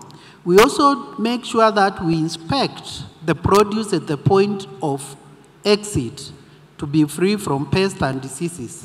The reason is because we don't want to export agricultural produce which contain pests and diseases. We don't want to export pests with our produce, but to do safe trade. Natari barriers could be policies, laws, regulations, or specific market requirements which are imposed by government or government agencies which restrict trade. So in this regard, governments can be able to review policies, regulations, and laws which restrict trade. For example, in Kenya, we have restriction of quota, for example, import of sugar from the Comesa region. We also do not allow import of maize unless we have shortage, and this has to be gazetted by the cabinet secretary responsible for agriculture. So all these things, if they are addressed, they could be able to remove the restriction in trade. Also, we could establish a science-based, predictable, and transparent regulatory framework. Usually, we normally do what we call pest risk analysis, where we normally say this particular pest is known to affect these plants in different countries, and for them to be able to export them to us, they must ensure that particular measures are put in place. For example, fumigation, system approach, and so on. So if we establish those predictable, transparent system, then our trading partners will be able to know what needs to be done. Also, there's the issue of use and implementation of international standards on phytosanitary measures, high SPMs. This will enable us to have a common approach. For example, Kenya and South Africa, through the Department of Agriculture, Forestry, and Fisheries, we were able to agree on export conditions for avocados. And now Kenya is allowed to export avocado to South Africa. We have that market access. Also, it's very important to know the conditions for importing or exporting countries, especially for agricultural produce. You might be told that your agricultural produce needs to be fumigated. For mangoes, you might be told to do hot water treatment to kill fruit flies and so on. So those conditions must be known so that our growers, our exporters have to comply with that.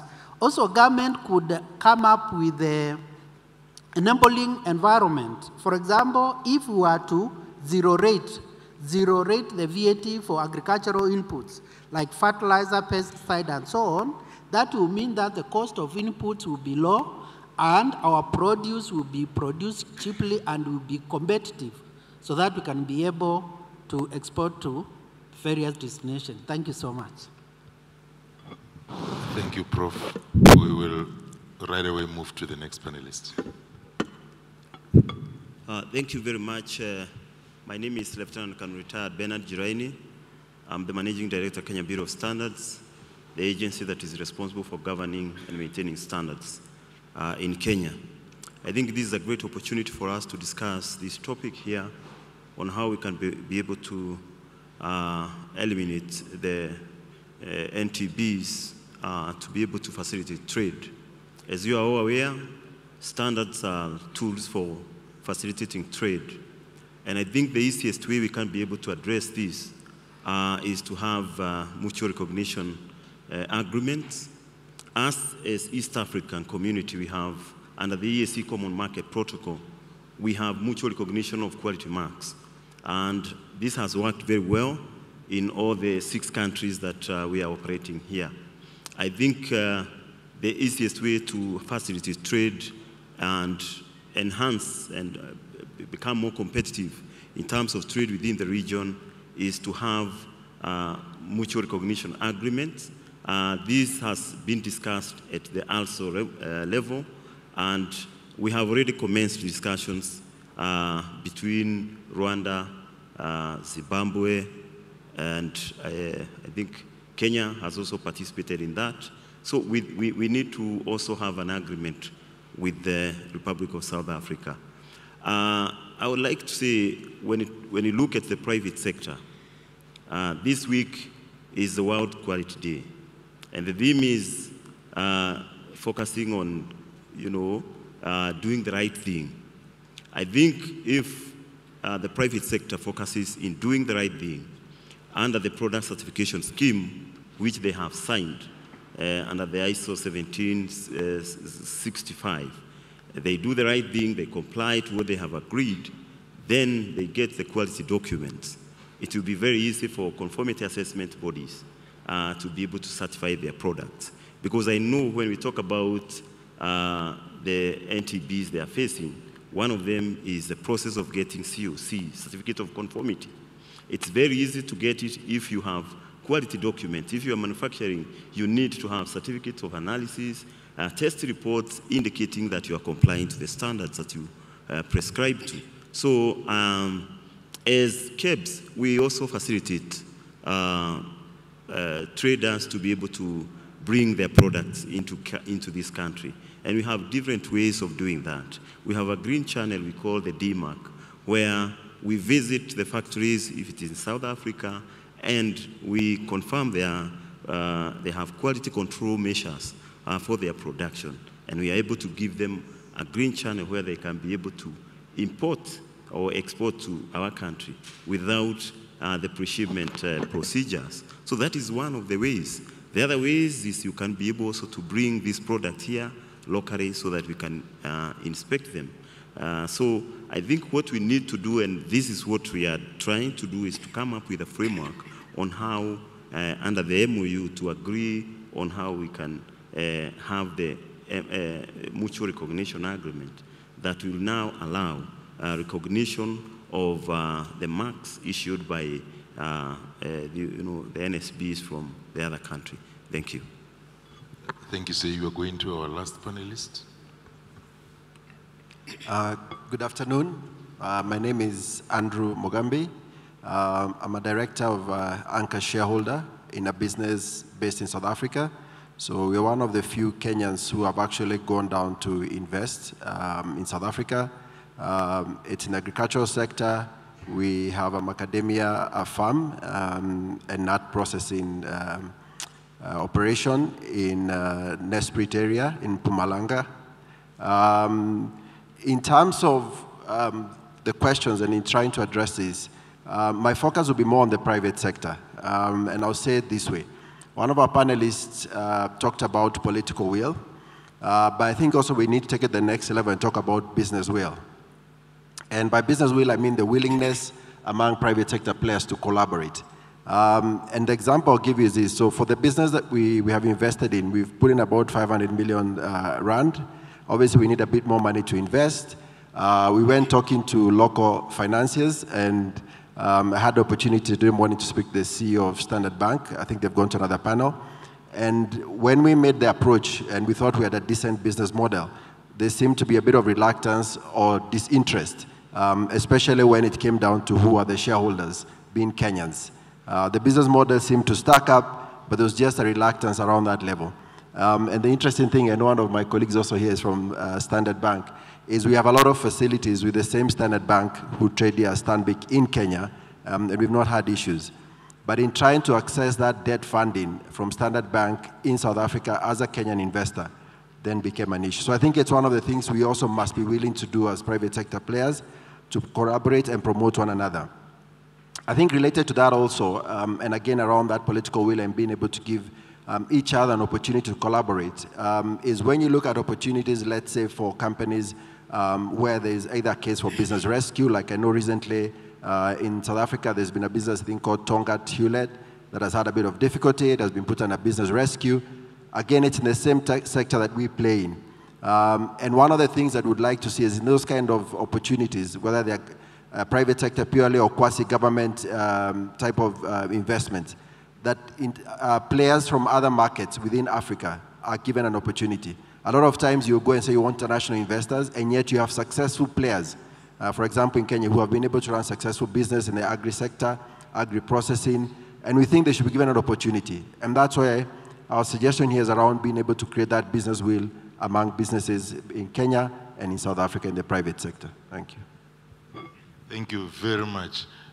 We have run out of time, but I will give 2 minutes to, I will get 2 volunteers here. One volunteer from the other side there, another volunteer from this side there, just to say in a minute, how can the private sector collaborate or cooperate in standards as well as in the SPS requirements where it is applicable?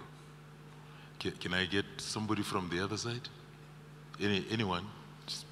Okay, we have a hand there. Another one? Oh, we have another hand there. And the third hand. Okay, 3 people. Go. So I think it was raised by one of the other panelists here. I also sit as a director on the South African Furniture Initiative, and looking at how we can rebuild our furniture industry within South Africa and that. And definitely sitting here and listening to the guys from CAM and what they're going through, I think there's a definite need to bring our parties together and to make sure that we're working closer relationship together, share case studies, share the learnings out of what the textile industry and footwear industry has gone through. I think there's been some really good work around, and it's been shared with us as well, around international benchmarking studies that they've done there that I think we need to share with our African colleagues. It seems like we want to reinvent the wheel ourselves all the time. And I think if we want to speed the process up, the more we create open dialogue and clear channels of communication between ourselves, the quicker we can open the opportunities for growth in Africa. And I do agree with Dr. Stavros in his point that he made earlier on in his discussion around COVID did teach us important lessons, that we mustn't look to Europe and other continents to be our savior. Africa can be its own savior, and we really need to embrace that and find the solutions and really come together and maybe do less talking and more doing. And I think that's what we need to get out of this.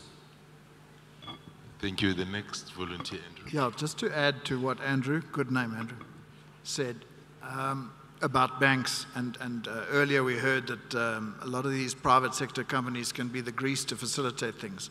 I think banks is one point in case where it's the same company that's over there.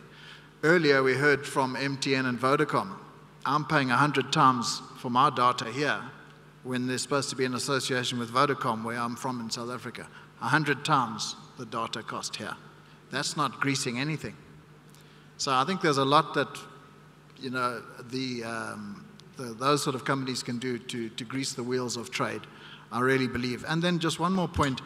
We're a relatively small business, but we're bigger than other businesses in South Africa.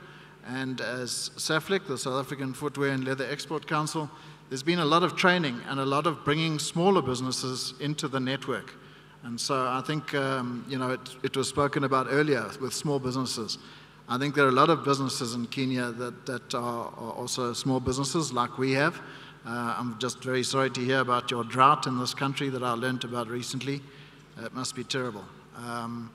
But yeah, I think to bring in the small businesses and take them along, I mean, to actually help and facilitate training. You know, we have tools now that we learned about during COVID, Zoom and other meetings, where a lot of this can happen. So I really believe that companies to companies and organizations can learn a lot from each other just by setting up a Zoom meeting. Thank you. Thank you. Do we have the last? Yes.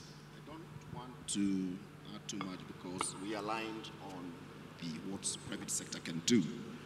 And perhaps what I'll do is to just give an example. As I gave before, so we got this request from OEMs, companies from South Africa, that they want to come and explore the opportunities in Kenya. And as a Kenya Association of Manufacturers, we were all out, full out, to handhold them, introduce them to each and every company that is doing either is OEM here or part manufacturer, so that then they can be able to understand the market landscape, what is required, what is available. And we can continue doing that for all the sectors. So I would say I'll be reaching out to the Association of Manufacturers of South Africa. Then we see what we can be able to do.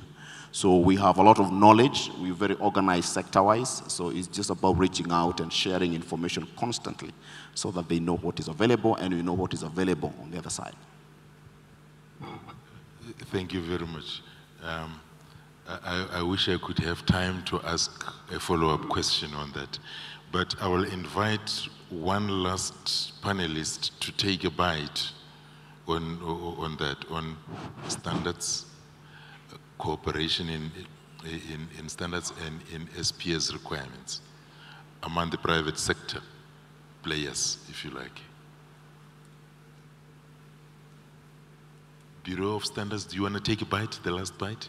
Any bureau? I thought Thanks, moderator. I thought you were saying from the private sector, so I was trying to stay on my lane. I think a lot has been said. We all aligned that standards are key and central. The MD of CAPS outlined the issue. Central to this is this MRA, mutual recognition arrangement, that we must advance. I can confirm that South Africa equally expressed interest. It's equally in that committee that is developing this mutual recognition arrangement. And I think it will play a big role in these non-tariff barriers for both countries and all countries contributing there, because it will be tested once, it will be inspected once, it will be certified once, and accepted by all. And I think that is key to all interested parties. Thank you. Sorry, just to wrap up before you continue, just one more thing. That story about PG Barson and the joint venture 22 years ago started with 3 brothers. That's something to be celebrated. And if we can achieve that and multiply that between our countries, that would be a great win. If I can sell my genuine ostrich belts here for a few years, I'll be here doing a joint venture.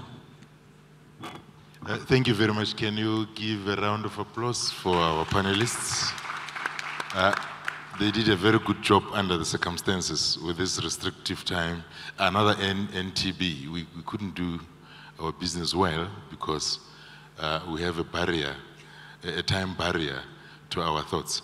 In any case, I will just wrap it up here with one extra panelist whom I met last evening in the street. I just met a passerby and I asked him the same questions, just randomly picked. And the answer was, we have three problems that we need to sort out. And they are, he gave me the 3, and he said it is in order of difficulty. The least difficult being, some of these NTBs are political things, so we need to sort out our politics. That's it. That's the least difficult. The next is infrastructure, trade infrastructure generally, physical or otherwise.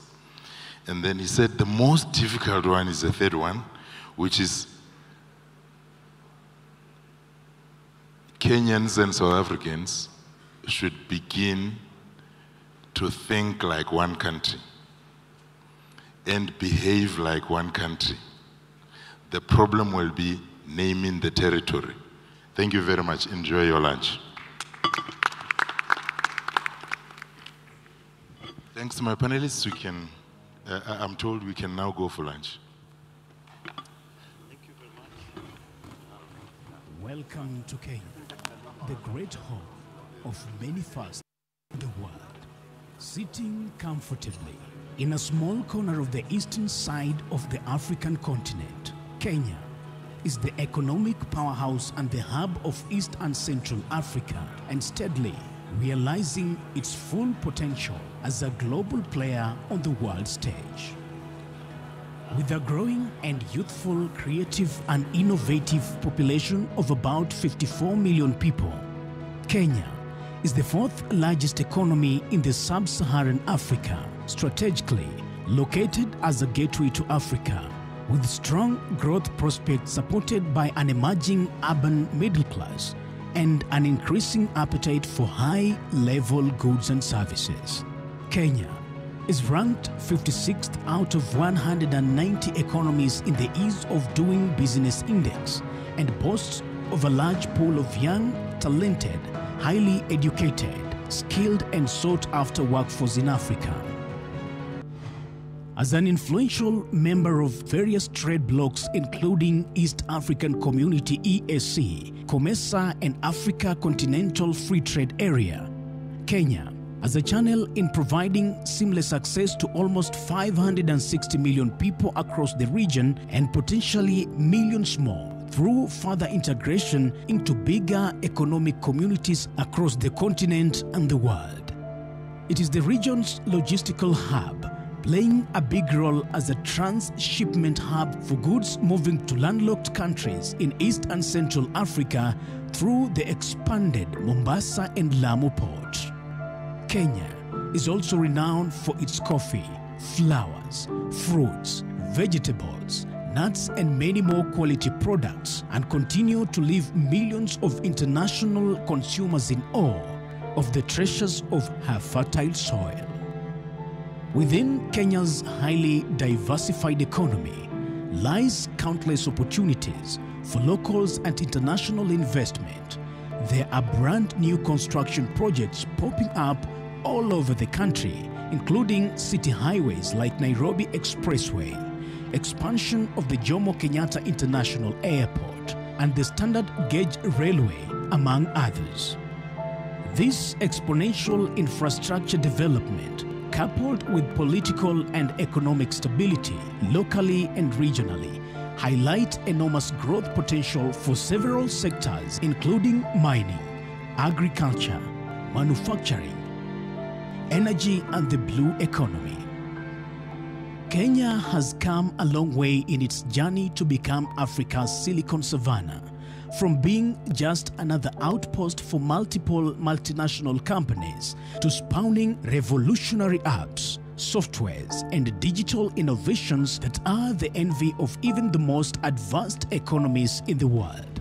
And when the local and foreigners are not busy bolstering Kenya's economy, they're enjoying her bountiful natural beauty and vibrant city life. World-famous sites and attractions are dotted all over the country, on pristine beaches, wild plains, beautiful lakes, and towering mountain peaks. Not only is Kenya the home of some of the world's most beautiful sights and wildlife, it has also given rise to a number of prominent global figures who have shot to global stardom in international football, athletics, entertainment, and even world politics. So, as Africa and the world head into an uncertain yet promising future, Kenya continues to rise and sets the pace as a pioneer across the board with the big, bold, and brave steps. This is Kenya. For more information, visit www.makeitkenya.go.ke.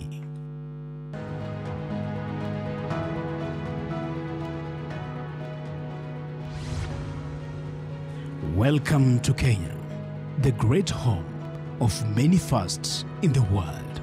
Sitting comfortably in a small corner of the eastern side of the African continent, Kenya is the economic powerhouse and the hub of East and Central Africa, and steadily realizing its full potential as a global player on the world stage.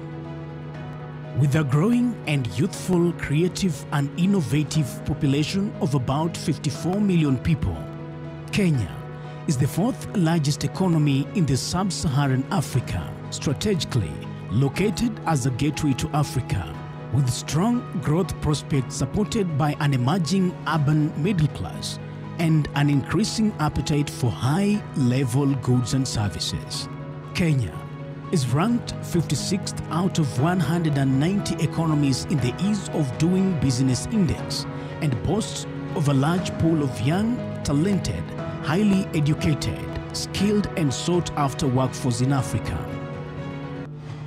As an influential member of various trade blocs including East African Community EAC, COMESA and Africa Continental Free Trade Area, Kenya as a channel in providing seamless access to almost 560 million people across the region and potentially millions more through further integration into bigger economic communities across the continent and the world.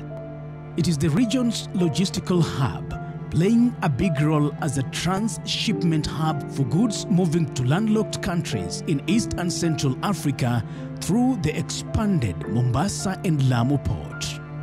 Kenya is also renowned for its coffee, flowers, fruits, vegetables, nuts and many more quality products, and continue to leave millions of international consumers in awe of the treasures of her fertile soil. Within Kenya's highly diversified economy lies countless opportunities for locals and international investment. There are brand new construction projects popping up all over the country, including city highways like Nairobi Expressway, expansion of the Jomo Kenyatta International Airport, and the Standard Gauge Railway, among others. This exponential infrastructure development, coupled with political and economic stability locally and regionally, highlight enormous growth potential for several sectors, including mining, agriculture, manufacturing, energy, and the blue economy. Kenya has come a long way in its journey to become Africa's Silicon Savannah, from being just another outpost for multiple multinational companies to spawning revolutionary apps, softwares, and digital innovations that are the envy of even the most advanced economies in the world. And when the local and foreigners are not busy bolstering Kenya's economy, they're enjoying her bountiful natural beauty and vibrant city life. World-famous sites and attractions are dotted all over the country, on pristine beaches, wild plains, beautiful lakes, and towering mountain peaks. Not only is Kenya the home of some of the world's most beautiful sights and wildlife, it has also given rise to a number of prominent global figures who have shot to global stardom in international football, athletics, entertainment, and even world politics. So, as Africa and the world head into an uncertain yet promising future, Kenya continues to rise and sets the pace as a pioneer across the board with the big, bold, and brave steps. This is Kenya. For more information, visit www.makeitkenya.go.ke.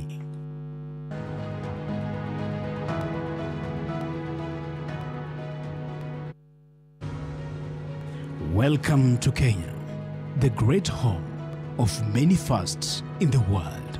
Sitting comfortably in a small corner of the eastern side of the African continent, Kenya is the economic powerhouse and the hub of East and Central Africa, and steadily realizing its full potential as a global player on the world stage.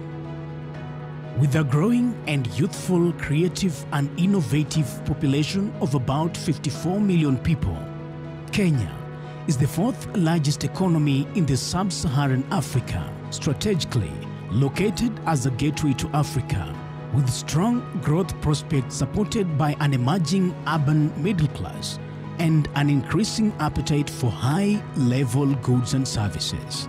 Kenya is ranked 56th out of 190 economies in the Ease of Doing Business Index and boasts of a large pool of young, talented, highly educated, skilled, and sought-after workforce in Africa. As an influential member of various trade blocs including East African Community EAC, COMESA, and Africa Continental Free Trade Area, Kenya as a channel in providing seamless access to almost 560 million people across the region and potentially millions more through further integration into bigger economic communities across the continent and the world. It is the region's logistical hub, playing a big role as a transshipment hub for goods moving to landlocked countries in East and Central Africa through the expanded Mombasa and Lamu port.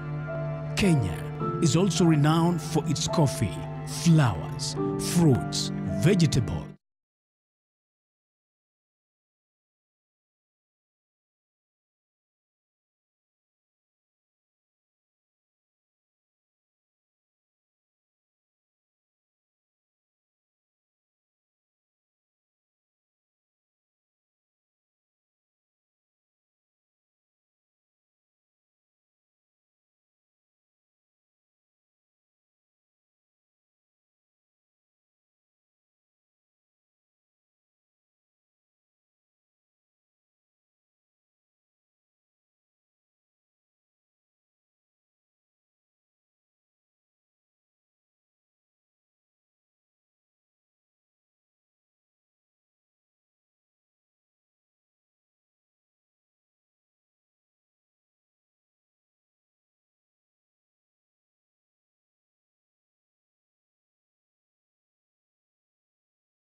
Tandaru all kitan. Oye pae toyo para gulegesu. Oye pae.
Niko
Ationi hono, ationi roda, ationi hono, ationi roda, ationi hono, ationi roda, ationi hono, taya, taya, taya. Oh, taya, ationi roda, mano bongona. Oh, no, ationi roda, mano bongona.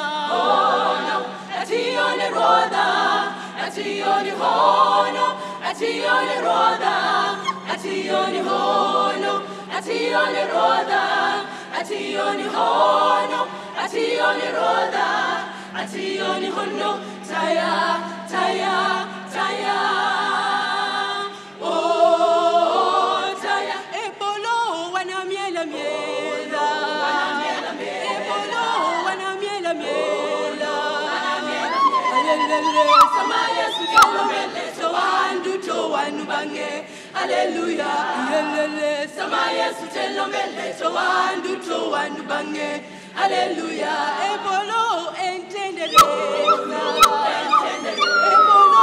entendereza. Ayelele, samaya sutela mbele, towanu bange. Hallelujah, ayelele, samaya sutela mbele, towanu bange. Hallelujah, ni wara nona kwenye wadilamo, ni wara nono. Ni wara nona kwenye wadilamo, ni wara nono. Ni wara nono jale, ni wara nono taya. Ni wara nono jale, ni wara nono taya.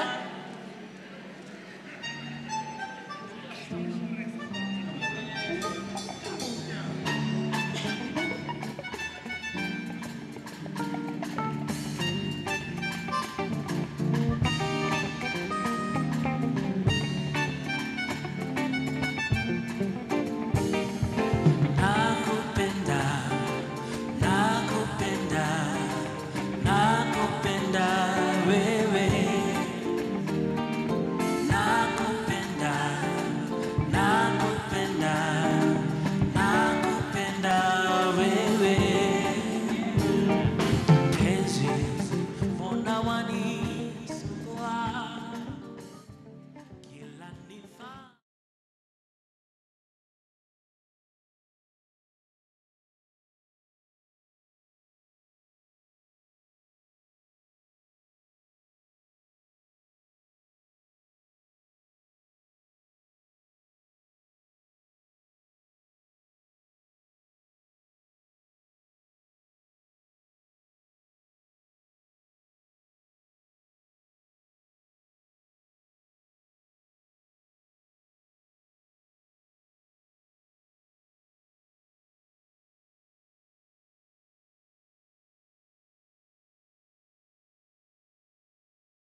May we appreciate the Kenya Police Service Band. Ladies and gentlemen, a round of applause. Beautiful Kenyan music. I believe I'm not the only one who was tempted to shake the head just as they continued playing. Thank you, Kenya Police Service Band. Any time from now, the Excellencies will join us at this venue. Once the Excellencies join us, we'll have the national anthem of the Republic of South Africa and the national anthem of the Republic of Kenya scored by the Kenya Police Service Band, after which we move to the next part of the program. I will be able to announce the arrival of the Excellencies, and I request that at that point we all be upstanding and we welcome them warmly in today's business forum. Band, tuendelee kidogo. A song like that one where I can shake my head again, it feels nice. Thank you.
moja pale.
Another round of applause, ladies and gentlemen. The Kenya Police Service Band, thank you, performing Kenyan music. Karibuni sana.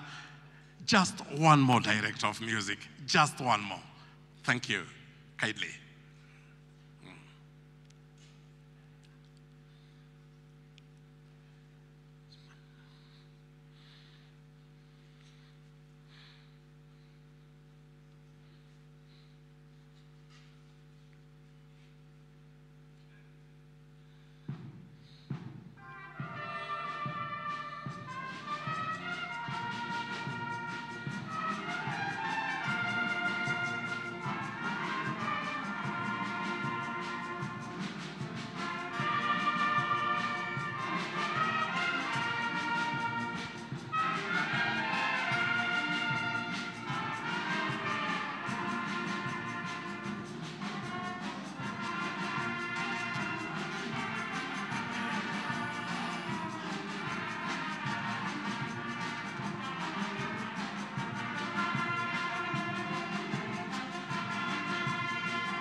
Kenya Police Service Band, ladies and gentlemen. Tuwapigie makofi. That means a round of applause, ladies and gentlemen, as I remind us to kindly manage our phones now. I'm sure we all have this gadget. I request that we most kindly manage it. Have it on silent mode, most kindly. Kindly don't forget to do that because it will definitely ring just when you least expect it to. All of us, including mine. As the Kenya Police Service Band takes a quick breath, we manage our phones, all of us, so that we have a seamless activity or function going on. Director, I'm sure is saying the last one. And now I promise this will be the very last one, most kindly. Thank you. Karibuni.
allow me to remind you to manage your phone. One just rang.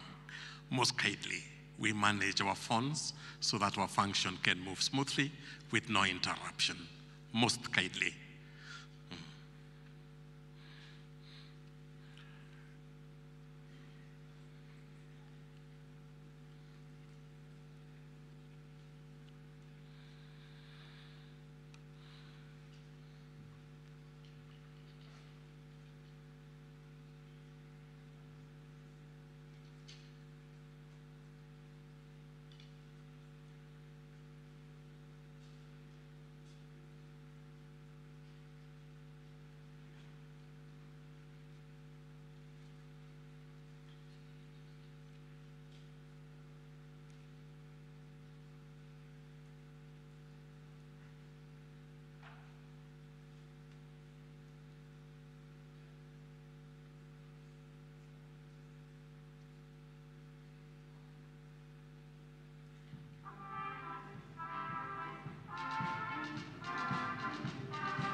Let us appreciate Kenya Police Service Band. Thank you.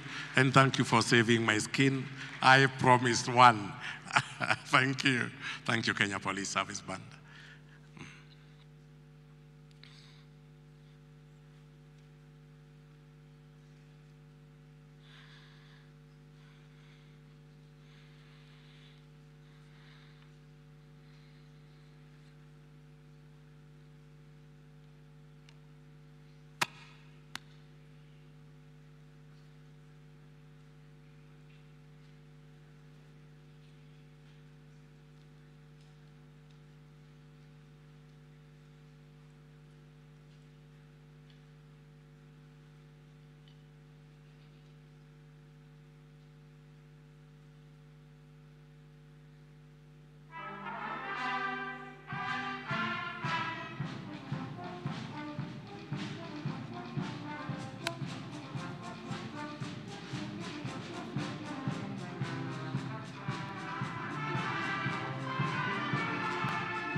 And now, ladies and gentlemen, may we now be upstanding for the Excellencies, the President of the Republic of Kenya, and His Excellency, the President of the Republic of South Africa. Welcome, Your Excellencies. We welcome them with a round of applause. Ladies and gentlemen, welcome, Your Excellencies. Karibuni sana. Karibuni, Your Excellencies. Karibuni sana. May we remain upstanding for the national anthem of the Republic of South Africa and the national anthem of the Republic of Kenya.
Your Excellencies, ladies and gentlemen, please be seated.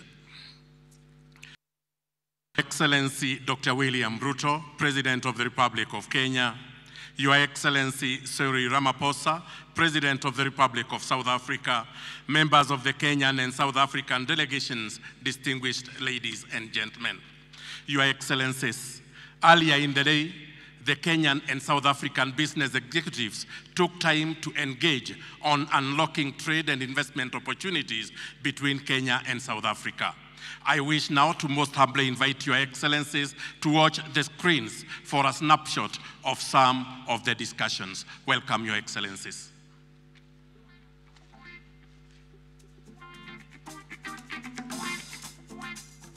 Transport avocado from Kenya to South Africa is expensive. For instance, when we needed to send a consignment worth 100 USD, we were being charged 200 USD. At the moment, I can get a container into Dubai in 4 days. I can get a container into China in 20 days. I can get a container to Bombay in 10 days. But if I want to ship a container of avocados to South Africa by sea, 30, 40, maybe 50 days, because it goes via. Why? Between the different regions, there's still quite a lot of barriers that are being imposed by different governments, and that slows down the movement of goods. If we had a synergy, the two economies will benefit greatly. South Africa and Kenya in particular have got a lot to offer the world from a skilling perspective, and I think that can do and go quite a long way in terms of beginning to dampen the issues of unemployment. The DSTV business, which is part of the MultiChoice Kenya business, as well as the GoTV Kenya business, has had a tremendous impact in the country, where we have contributed about 8 billion in GDP uplift in the country. Intra-Africa trade only accounts for 19%. 19%. If you compare to the EU, which is doing close to 70% of intra-EU trade, we have a lot of opportunities ahead of us. Let us make it happen. It's not a zero-sum game, and I think there is room in that case for deepening collaboration.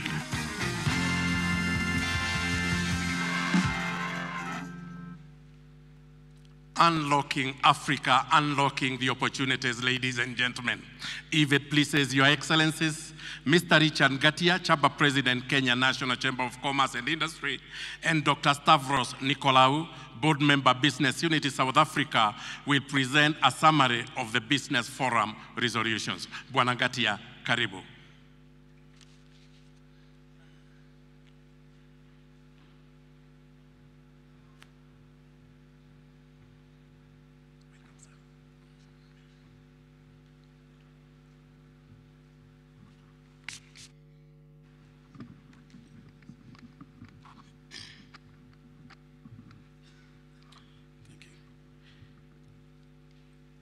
Your Excellency, the President of the Republic of Kenya, Your Excellency, the President of the Republic of South Africa, distinguished delegates, ladies and gentlemen, good afternoon.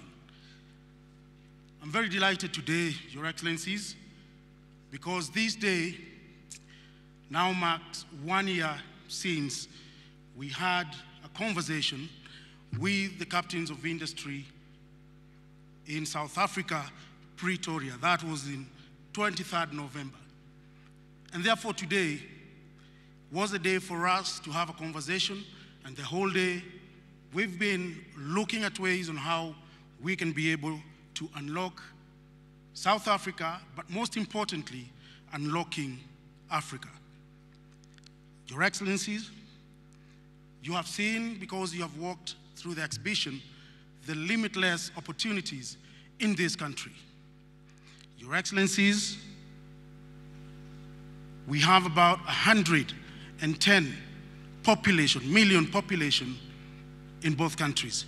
And therefore, together, we can surely be able to tap the African continental free trade area market, which is 1.3 billion market. Your Excellencies, allow me just to acknowledge captains of industries, a few who are here in the house. And I will start with Ms. Flora Mtahi, who is the chair lady of KEPSA. She's right here with us. We do have Mr. Anthony Mwangi, CEO of CAM, who is here with us. Thank you. Mr. Kiprono Kitoni, chairman, Nairobi Stock Exchange, is right here with us. Mr. Paul Rushidi Russo, who is the CEO of KCB Bank. Thank you very much. We do have Mr. Humphrey Muturi, Commercial Director, Equity Bank. We do have Mr. Nicholas Guibert, CEO, Mobius Motors, and Mr. Charles Mudiwa Bank. We do have Ms. Rita Kwisha, MD, Isuzu, East Africa Limited, Mr. Arvinder Singh Riel, MD, Toyota Kenya, and Mr. Dinesh Kolecha, who is Group CEO, Simbacort Motors, and also Mr. Felix Chege, RSA Marketplace, and Mr. Tilo Mutai, Agri Africa Limited, among many other captains of industry who are here today. And therefore, Your Excellencies, allow me to read you through the conclusions and resolutions of the Kenya South Africa High-Level Business Forum held at Kenyatta International Convention Center in Nairobi on 9th November 2022. The Kenya South Africa High-Level Business Forum took place at Nairobi on 9th November 2022 on the margins of the high-level visit and brought together over 350 businesses, executives, and captains of industry from the two countries. The forum was held under the theme Unlocking Trade and Investment, Potential and Deepening Mutual Cooperation between Kenya and South Africa. 2, the forum appreciated the political goodwill expressed by the two heads of state on the win-win cooperation and facilitation of trade and investment for the mutual benefit of both countries. The forum took note of the recognition accorded to the private sector by the two governments and agreed to regularly engage in an atmosphere of mutual trust and respect. They called on the two governments to exercise this goodwill to support development of regional infrastructure projects. 3, the forum noted the importance of trade and investment as a tool for international engagement and lauded the cordial and friendly diplomatic relations that South Africa and Kenya enjoy in that regard. They called upon the governments of the two countries to work seamlessly to improve the environment for doing business in the two countries, including easing the visa regimes. And thank you very much, because today I think you shall be able to announce the good news about these visas. The forum took note of the vibrant, frictionless trade and investment relations between the two countries and called for the joint concerted efforts in increasing the volume of trade and level of investment with a view of improving livelihoods of the citizens, particularly the youth, women, and MSMEs of the two countries. 5, the forum identified the regional, continental, and international frameworks through which both countries operate in conducting trade and investment. These frameworks include the East African Customs Union, the Southern African Customs Union, and the African Continental Free Trade Area. They agreed that the AfCFTA has extended the horizon for the businesses, but the opportunities therein can only be exploited through complementarity, cooperation, and forging of strong private sector ties. 6, the forum took note of the challenges inhibiting the full exploitation of business opportunities within the two countries and called on the two governments to streamline and harmonize the regulatory frameworks on standards and sanitary and phytosanitary standards. For example, you will note that tariffs and non-tariffs barriers, example T, Your Excellency, that you saw here, it actually attracts 100% import duty. Your Excellencies, as well as to address the cost of related inputs, they called for the fast tracking of signing MOUs and mutual recognition agreements between competent authorities, Your Excellencies. Your Excellencies, I will now allow my counterpart, Mr. Stanros Narulau, who is the representative of businesses in South Africa, to continue with the conclusions.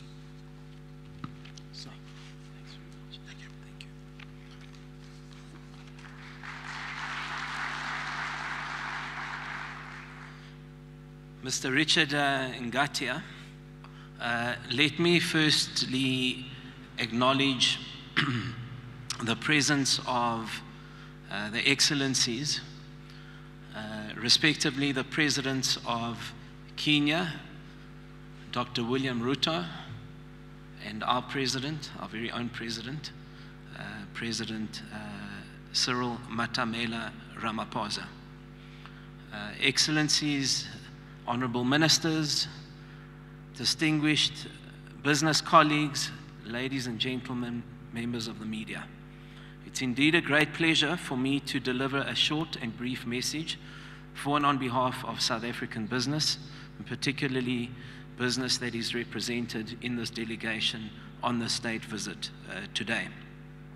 So as not to break the continuum of the resolutions that my colleague Richard was reading out, I'm going to continue from paragraph 7, and once completed, the good news is it only goes up to number 11, incidentally. Otherwise, we can be here the whole day. So it stops at number 11, and then I will offer some closing remarks again on behalf of business and those that participated in the forum. So paragraph 7 reads as follows, and it continues from the earlier paragraphs. This forum underscored the role of communication, ICT, and IT-enabled services as a facilitator for intra-Africa trade, and called on the government to expand the laying down of digital infrastructure and harmonization of regulatory frameworks in this sector so as to increase intra-Africa trade. Paragraph 8, the forum identified potential areas of cooperation and collaboration between the private sectors of our two countries, particularly in joint financing of infrastructure projects following the public-private partnership PPP model.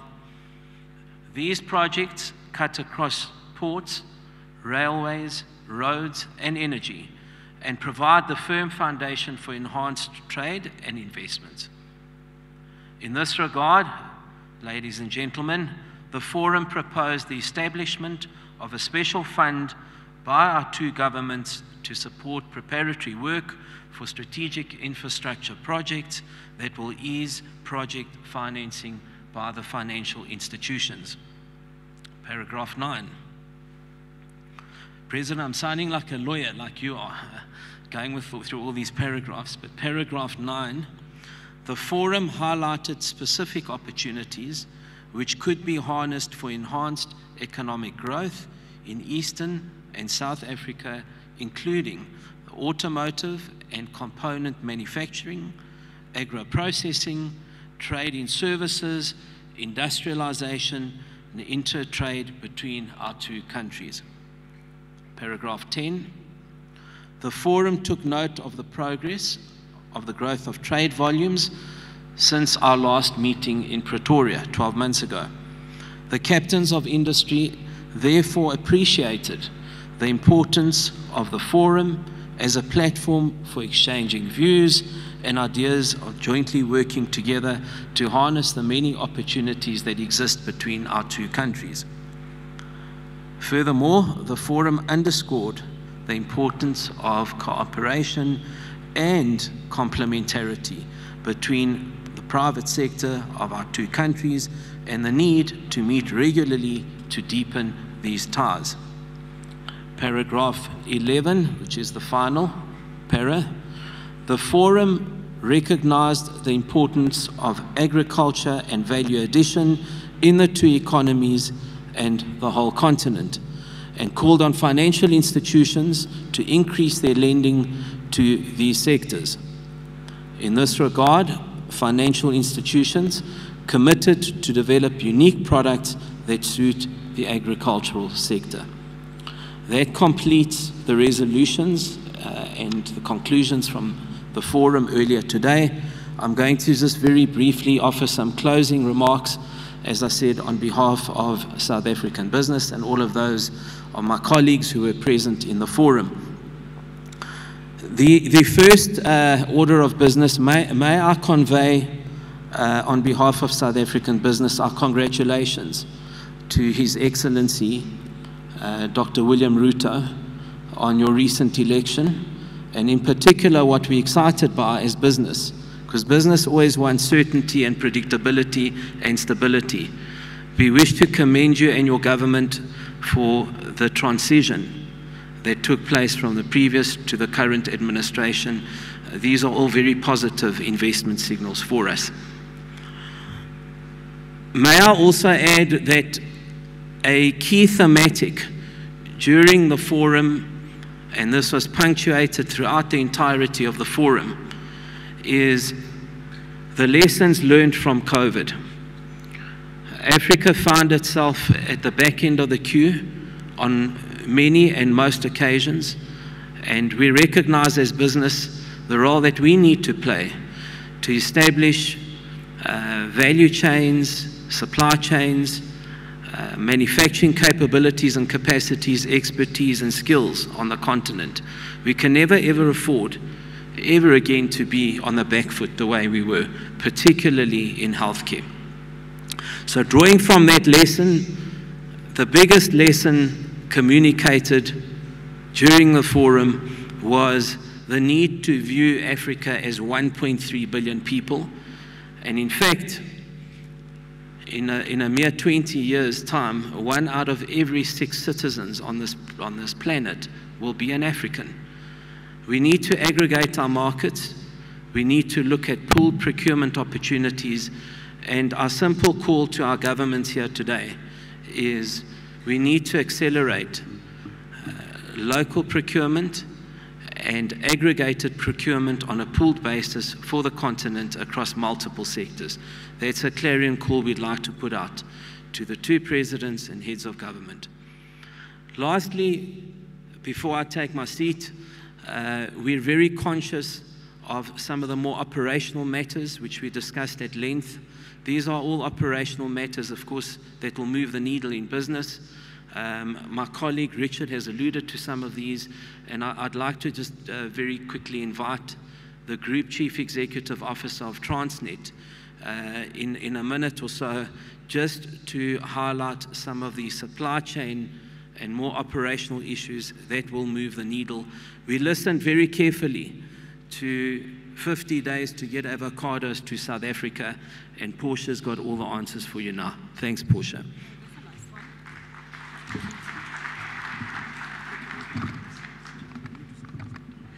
Good afternoon, Excellencies, and I will be fast.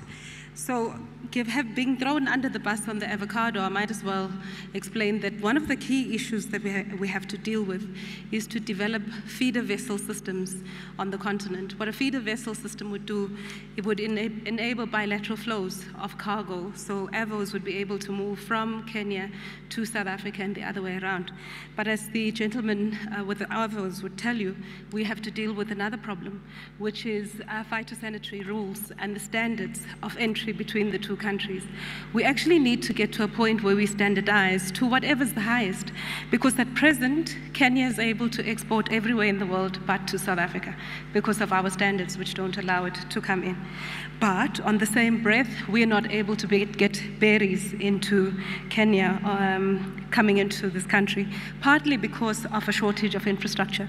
We need a lot more cold storage facilities at ports across the value chain so that we would be able to improve fundamentally trade in the agricultural sector.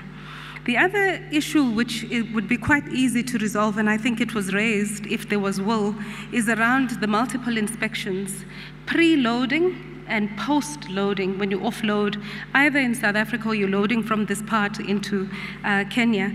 And then lastly, which is a difficult one, I know, because Kenya is part of the the East Africa area, the common external tariff that gets charged means that you charge exactly the same tariff on South African products coming in, which makes it much more expensive. And we believe that this is an area that could be dealt with. Thank you very much. Thank you very much, Your Excellencies. That is a brief summary of the deliberations at the Business Forum today. With the gracious permission of Your Excellencies, the Cabinet Secretary for Trade, Investment and Industry Kenya, Honorable Moses Kuria, will guide the next part of the program. Waziri, karibu sana, so that you can guide us to the next part of the program. Asante. Your Excellency, President William Ruto, President of the Republic of Kenya, Your Excellency President Cyril Ramaphosa, President of the Republic of South Africa, fellow Cabinet Secretaries, Ministers from South Africa, ladies and gentlemen. Before I make brief remarks, let me take this opportunity to invite my brother, the Minister for Trade of Industry and Competition of the Republic of South Africa, Mr. Ibrahim Patel, to make some brief remarks. Minister Patel.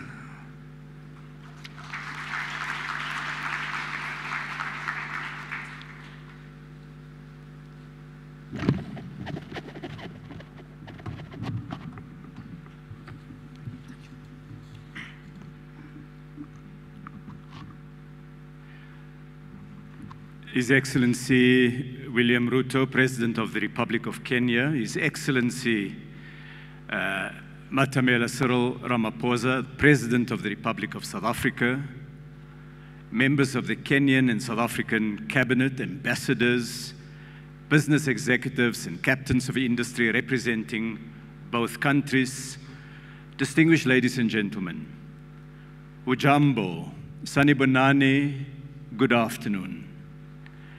Excellencies, we've had more than 300 business representatives who've been involved in plenary and roundtable discussions for much of today. You would have heard now from the two business representatives. They had excellent discussions, and they are eager and keen to get down to doing more business with each other, to invest more, to trade more. Trade between our two countries is beginning to support the joint vision of industrialization of both countries, though much still needs to be done. Last year, total trade between Kenya and South Africa was only 6.5 billion South African rands, a fraction of what it can be. Your Excellencies, South Africa exported key inputs into Kenya's industrial supply chains, including coal to power Kenyan industry, particle board used to make furniture here, steel to be transformed in Kenya, and car kits that are assembled in Kenya. Kenya is now South Africa's largest global supplier of fresh flowers. But we also recognize that the overall level of trade is not sufficient. Indeed, it went down in both 2020 and in 2021. And in particular, South African exports declined, which we look to reverse. At the same time, there's vast scope for more Kenyan products in the South African market, from the delicious teas and range of fruits to Kenyan manufactured articles. Minister Kuria and I are already working on unlocking those opportunities. Firms from both sides see opportunities to invest. There's a Kenyan investor in South Africa in a large nut plantation in macadamia nuts. PG Bison has invested in Kenya manufacturing for furniture, and Distell in beverage manufacturing. Standard Bank and MTN are investing in Kenyan infrastructure. All of this is about growth, about jobs, about trade.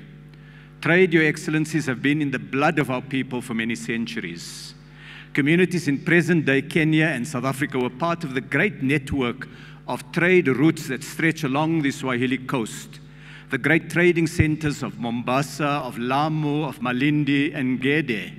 And this community connected with the Southern African kingdom of Mapungubwe. These trading cities also traded with the rest of the world, with China, with Europe, with the Middle East. And they connected parts of the African continent, facilitating the flow of goods among Africans in gold and salt, in beads and carvings, in ivory and gum, in metalworks and textiles. Colonialism interrupted and deeply damaged the indigenous development of African trade and caused harm to our societies that has lasted for centuries. Today, Africa has the opportunity to decisively turn the corner, and that's what the state visit is about. His Excellency President Ramaphosa, His Excellency President Ruto, leading the way to reverse the legacy of the past. And so today, we have this opportunity to hear from the two Excellencies on their vision, and as members of the respective cabinets, we've already been put to task to step up the work that we do in order to address all the challenges that have come out in the business forum, in the bilateral trade talks. And I want to end by saying that President Ramaphosa has given us a job to prioritize economic relationships with Kenya. As leader of the African Union, During the COVID period, President Ramaphosa championed the idea of Africa making its own medical products, from vaccines to face masks to ventilators. As during the meetings of the G20 heads of state, he has put African development at the center of his advocacy and efforts. And next year, South Africa will chair BRICS, bringing together China, India, South Africa, Brazil, and Russia. And President Ramaphosa has set out an ambitious agenda focused on a partnership between BRICS and Africa. And that therefore means this state visit and the business forum that we've had here are really significant building blocks to giving effect to that vision. Thank you very much.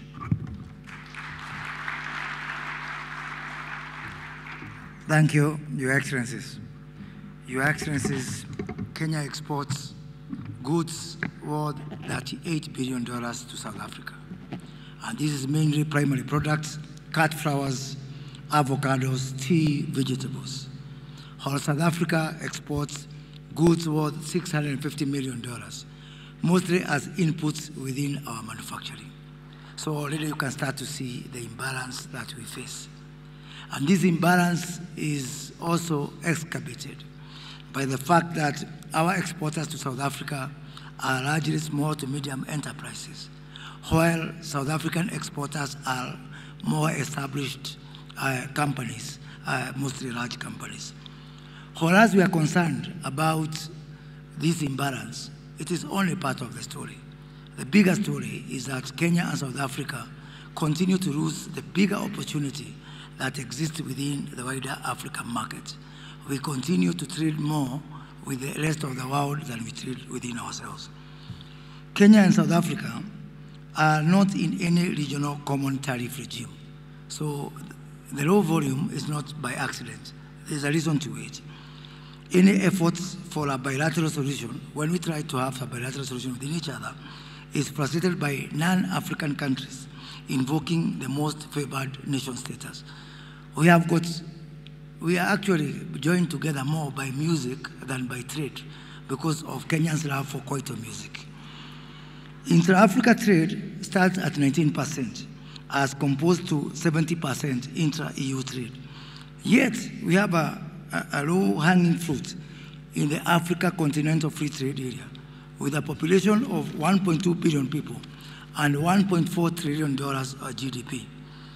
To enable our 110 million people between our two countries trade with each other and with the 1.1 billion Africans, it is important to talk to some countries to unlock the South African Custom Union so that we can kick off the guided trade mechanism that exists between ACFTA countries. And Kenya has indeed already started trading with some countries as far away as Ghana under this framework. Yet because of some of these bottlenecks, which are actually very solvable, we are unable to invoke the same to trade with our sister nation of South Africa. Even as we work on ACFTA, we have a lot to gain by activating the SACU EAC COMESA tripartite agreement, thus freeing trade among 800 million Africans. 11 countries have deposited TFTA agreements, and we need only 3 countries to deposit to make the agreement effective. Kenya and South Africa need and are going to work together to get the 3 countries out of the remaining countries that includes Tanzania, South Sudan, the DRC, Ethiopia, Eritrea, the Sudan, Libya, Tunisia, Lesotho, Mozambique, Seychelles, Comoros, Malawi, and Madagascar. Only of those 3 countries can unlock trade between 800 million people. And only one country within SACU, which I will not name in this distinguished gathering, but I have shared with our 2 excellencies, we need to do something so that indeed we start to trade one among 800 million people and secondly among the 1.2 billion people within the Africa continent. As we work under the prevailing conditions, Kenya and South Africa will not sit back. Do nothing is not an option. And we have agreed with the Minister Patel to set up a joint committee to unlock the non-tariff barriers which are hindering trade between our two nations. We had very strict instructions from our two presidents to do everything possible to look at the issues of logistics, to the issues of delays in our borders, and Kenya is actually taking the first step by establishing the first two bordered custom warehouses, one in Johannesburg and one in Pretoria, to support our SMEs so that they can be able to access the markets in a similar footing as our more established counterparts from South Africa. Kenya and South Africa will work together to build a consensus among African countries around the issue of the renewal of the AGOA, the Africa Growth and Opportunity Act, with the US, and also the Strategic Trade and Investment Partnership. And we have agreed that ahead of the US-Africa Summit that is going to take place next month in Washington, D.C., we are going to rally together the other African countries that are going to persuade our colleagues within the US administration, within the Congress, that extension of AGOA beyond 2025 is an issue of absolute necessity. The SCFTA conversation is not going to be a dialogue among governments only. The private sector voice must be on the table.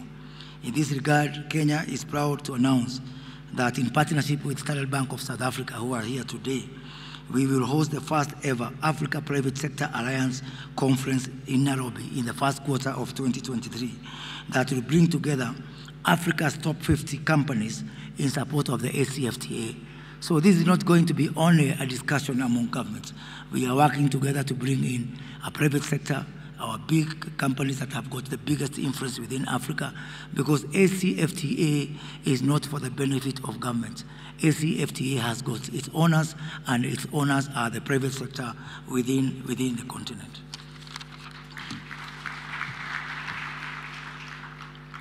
Your Excellencies, I'm a very proud person, and I'm a very happy person today. 8 days ago, on my second day of work, I woke up in Pretoria to meet my counterpart, Minister Patel. Today, you've made us proud.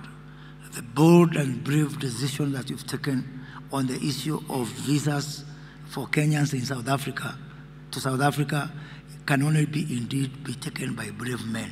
And on behalf of our governments, our people, and our business community, I want to congratulate you, because surely fortune favors the bold. I think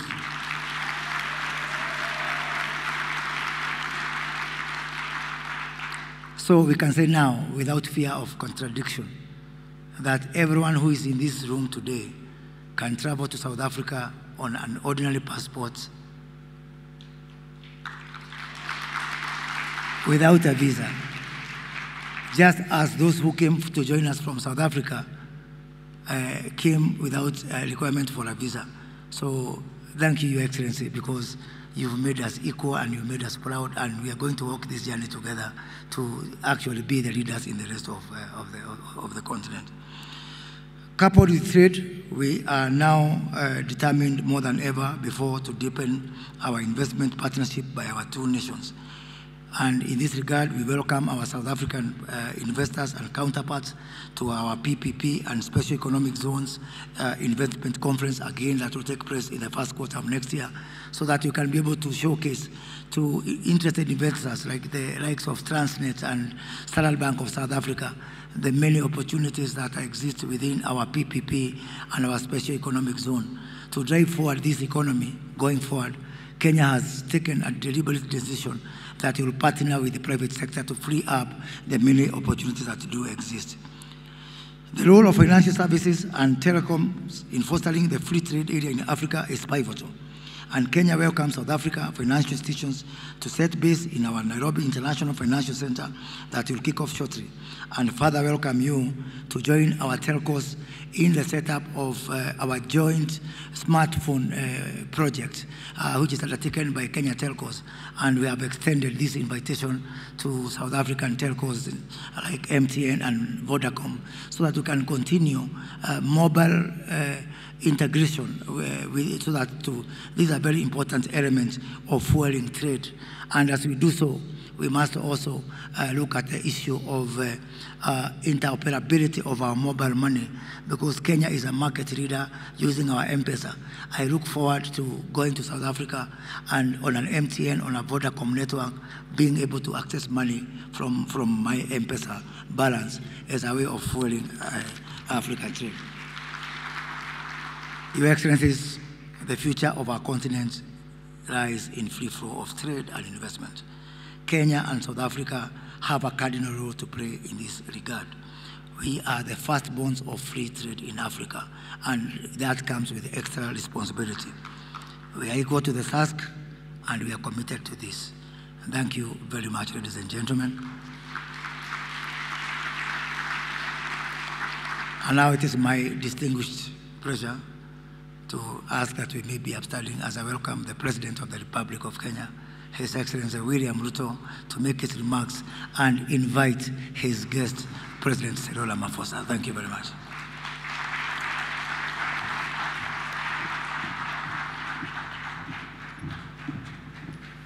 Please, let's take our seats. Thank you very much. Your Excellency, President Cyril Ramaphosa of the Great Republic of South Africa, distinguished ministers who are here, captains of industry, friends, good evening.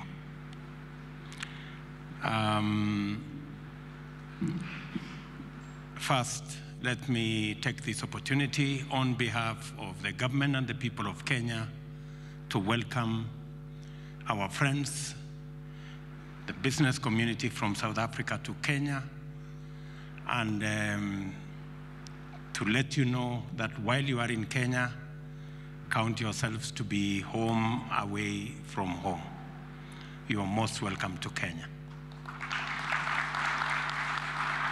This morning, I had extensive discussions with my elder brother, President Ramaphosa, and his team, and I want to thank His Excellency the President for delivering the good news to the business community and to the people of our two countries, making it possible for us to be able to travel, to be able to visit, to be able to do business, and to be able to work together in an environment that has little hurdles and that we have to jump little hoops to be able to get to the other side. Thank you very much, Mr. President.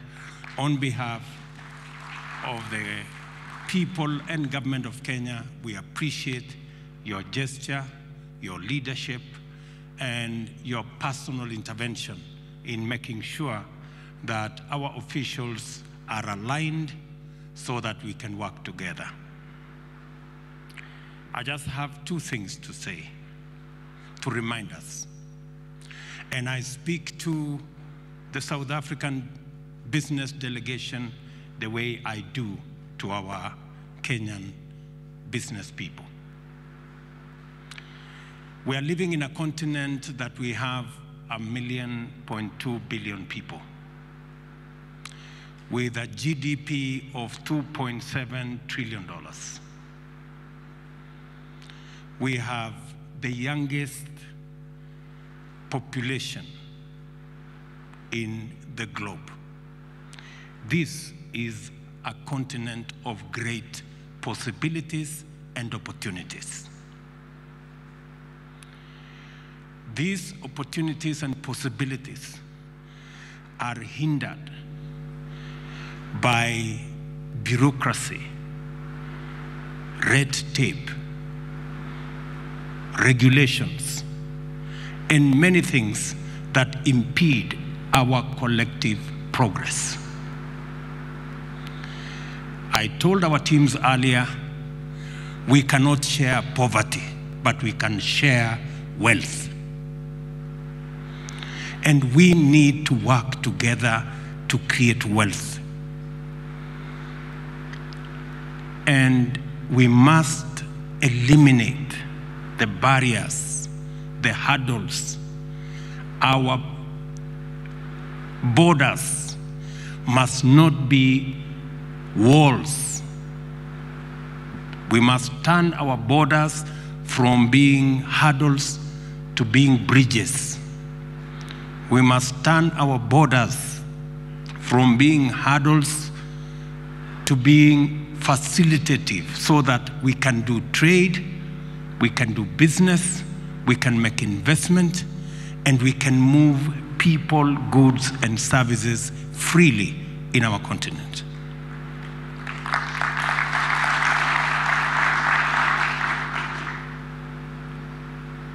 Kenya and South Africa are struggling to export to Europe and all manner of places. And yet, there exists market and opportunity in Kenya and South Africa. Something must be wrong with us, honestly. We cannot continue this. Europe, you've heard, is trading at 70% of trade, intra-European trade. Africa is at 19%. What a shame. And we still want to have a conversation about, oh, you know, we have this regulation, and you know, we have this other regulation, and you have to wait. I mean, surely, good people. Sometimes, even when we want to make decisions at the policy level, the business people are the ones holding us back. Or, you know, that guy is going to take over my market, and the other guy is going to take over my market.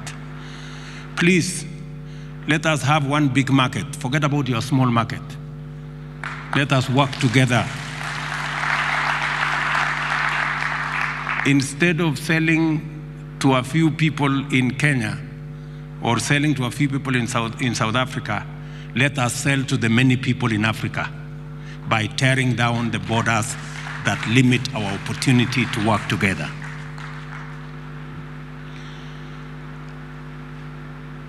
I want to thank President Ramaphosa for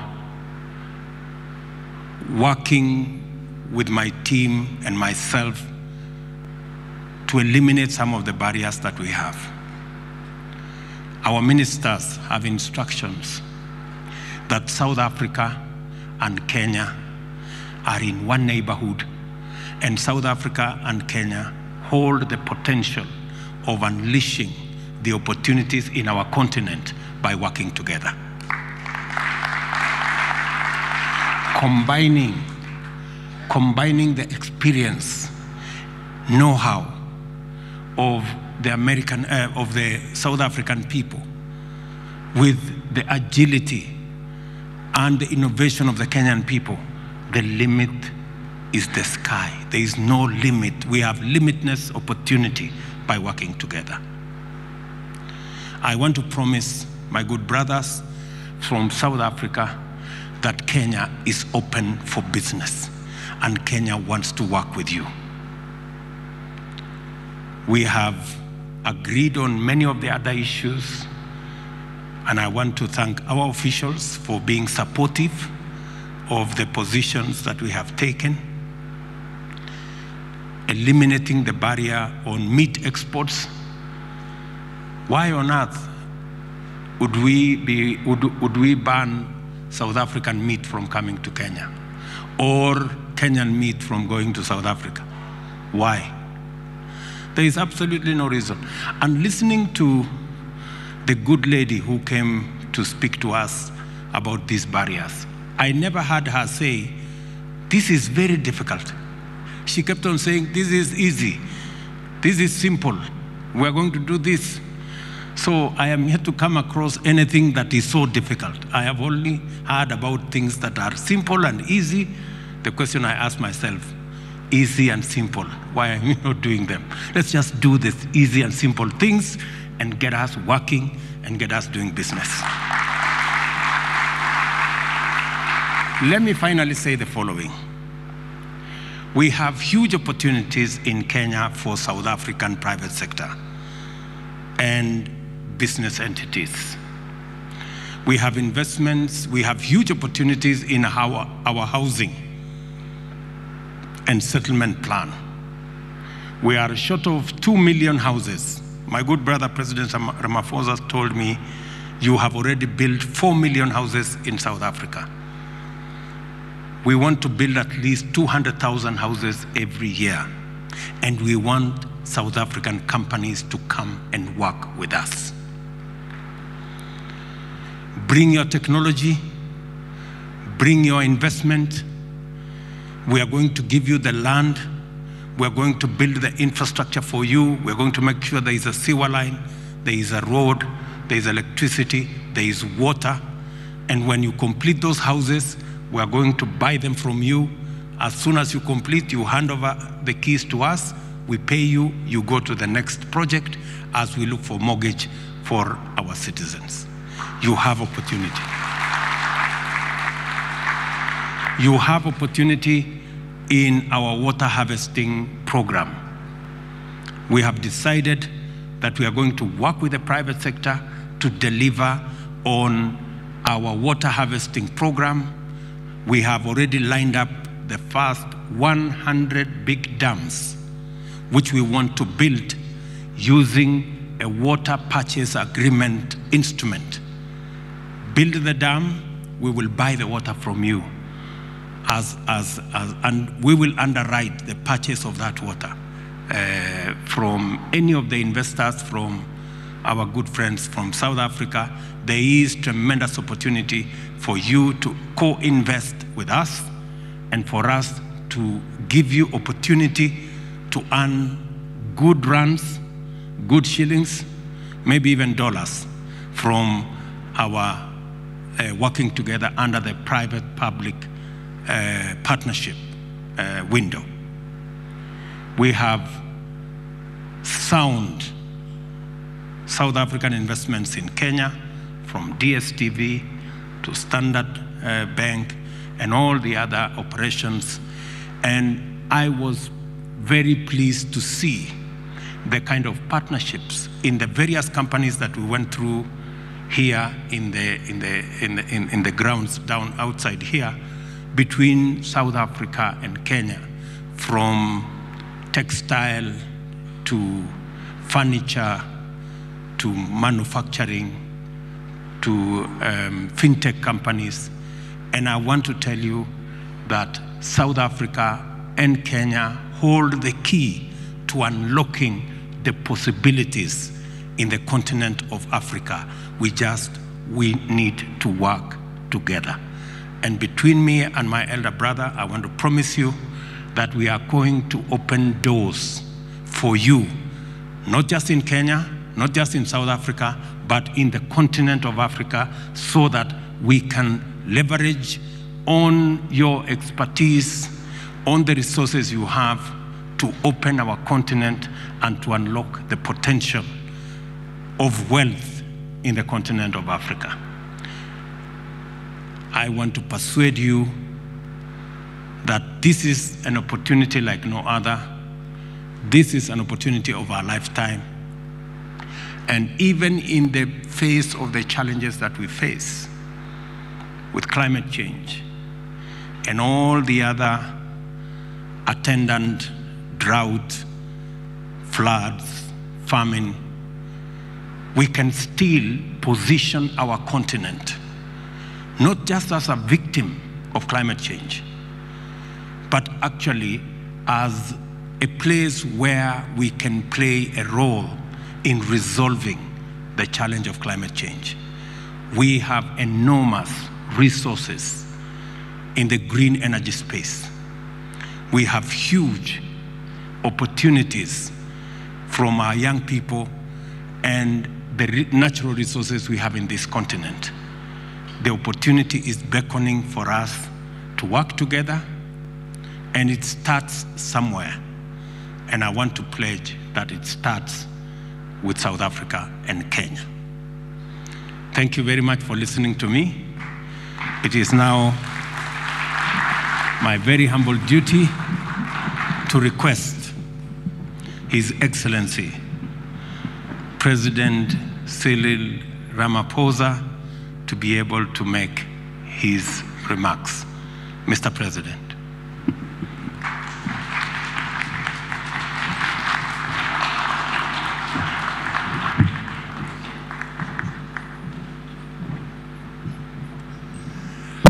Thank you. Let's be seated, please. Program Director, Your Excellency, President Dr. William Ruto, ministers from both our countries, South Africa and Kenya, business leaders who are here present with us.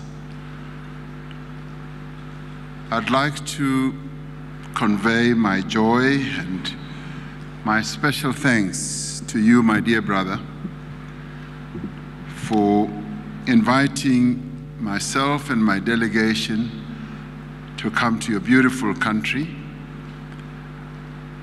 but more especially as your first state visitor guest during the first part of your presidency. Thank you very much. You've given us more than a warm welcome to Kenya. Having been to Kenya a number of times, this has been a very special visit, largely because of the manner in which the discussions between our two delegations have really gone to great success and to new heights. Your country is not only known for the stunning beauty of this great country, but it is also known as a powerful economy in East Africa. And we see South Africa and Kenya having a symbiotic relationship in a number of areas. There's so much that we have in common, that we share. Our value system is very similar. The principles that we uphold, very, very similar. We're democratic, and you are too. You uphold human rights, so do we. Your governance structures, institutions, and processes are really outstanding. So there's much that binds us together as the two countries, and we are overjoyed with that. And our visit to you comes at a time when the world is facing enormous challenges, and we've just been recovering from COVID-19, and that too was an enormous challenge. I just want to speak on some of the issues and reiterate and endorse what President Ruto has just been saying, particularly about the enormous opportunities that we have on our continent in relation to our positioning in the world, in relation to our population as a continent, and in relation to the youthfulness of our population. And also get us to look back where we've come from. We're a continent that is quite resilient. Sometimes we browbeat ourselves into helplessness and submission and all that. I've always enjoyed President Museveni's take on our continent when he says, we are a continent of resilient people because we are survivors. We survived the most brutal form of punishment that was ever exerted on a people in the history of the world, colonialism. And they sought to wipe us out and to destroy us, but we survived. And we've emerged as independent countries, proud of our identities and surging forward. I mentioned COVID advisedly because as the world was gripped by this massive pandemic, as a continent we were able to distinguish ourselves in the manner in which we approached and we addressed COVID. We were the only continent that during this horrific pandemic were able to unite and to act as a continent in an integrated manner. If you ever want to talk about African integration, I saw it with my own eyes during COVID, when right at the outset of the pandemic, we developed a strategy, an African strategy of how to address and to approach COVID. And no other continent that I know of, even to a little extent Europe, was able to develop as good a strategy as we did. And that spoke to our integration.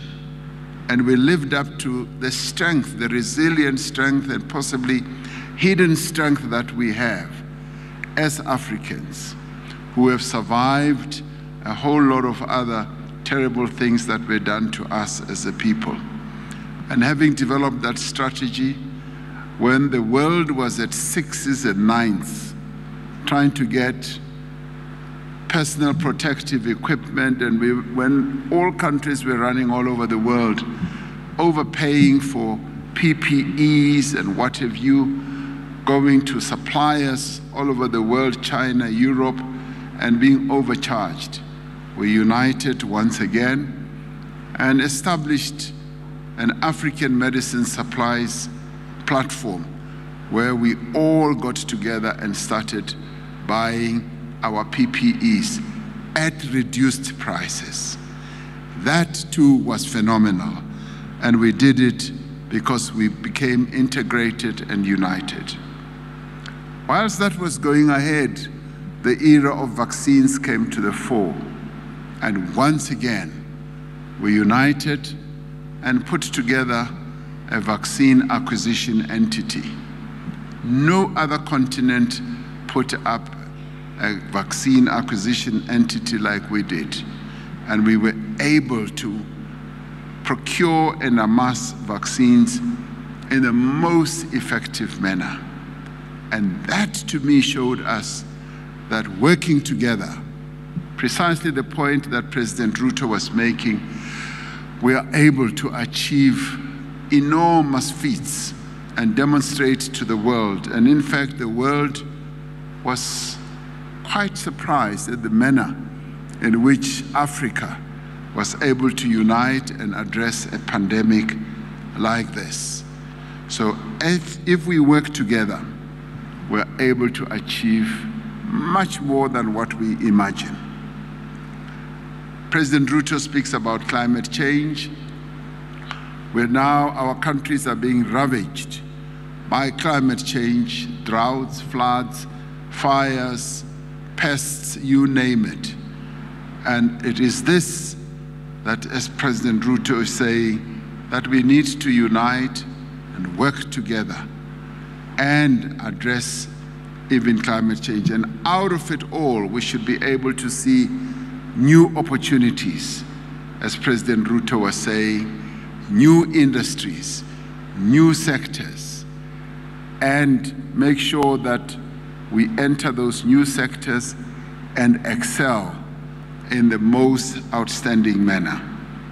Having just returned from COP27, held on African soil in Egypt, where the stark realities about climate change were demonstrated to all, as Africa and as African leaders, we made it very clear that our countries cannot afford a further rise in global temperatures, but we also collectively called upon the more developed economy countries to honor their commitments.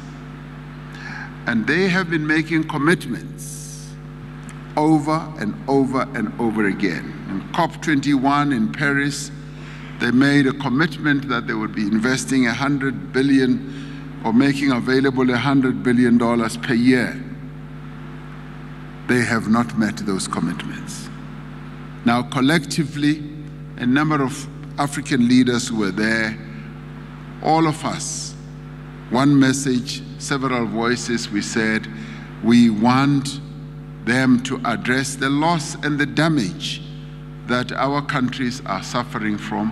And once again, Africa is showing a great deal of integration of thought, effort, and articulation by saying to the world, we want you to address loss and damage.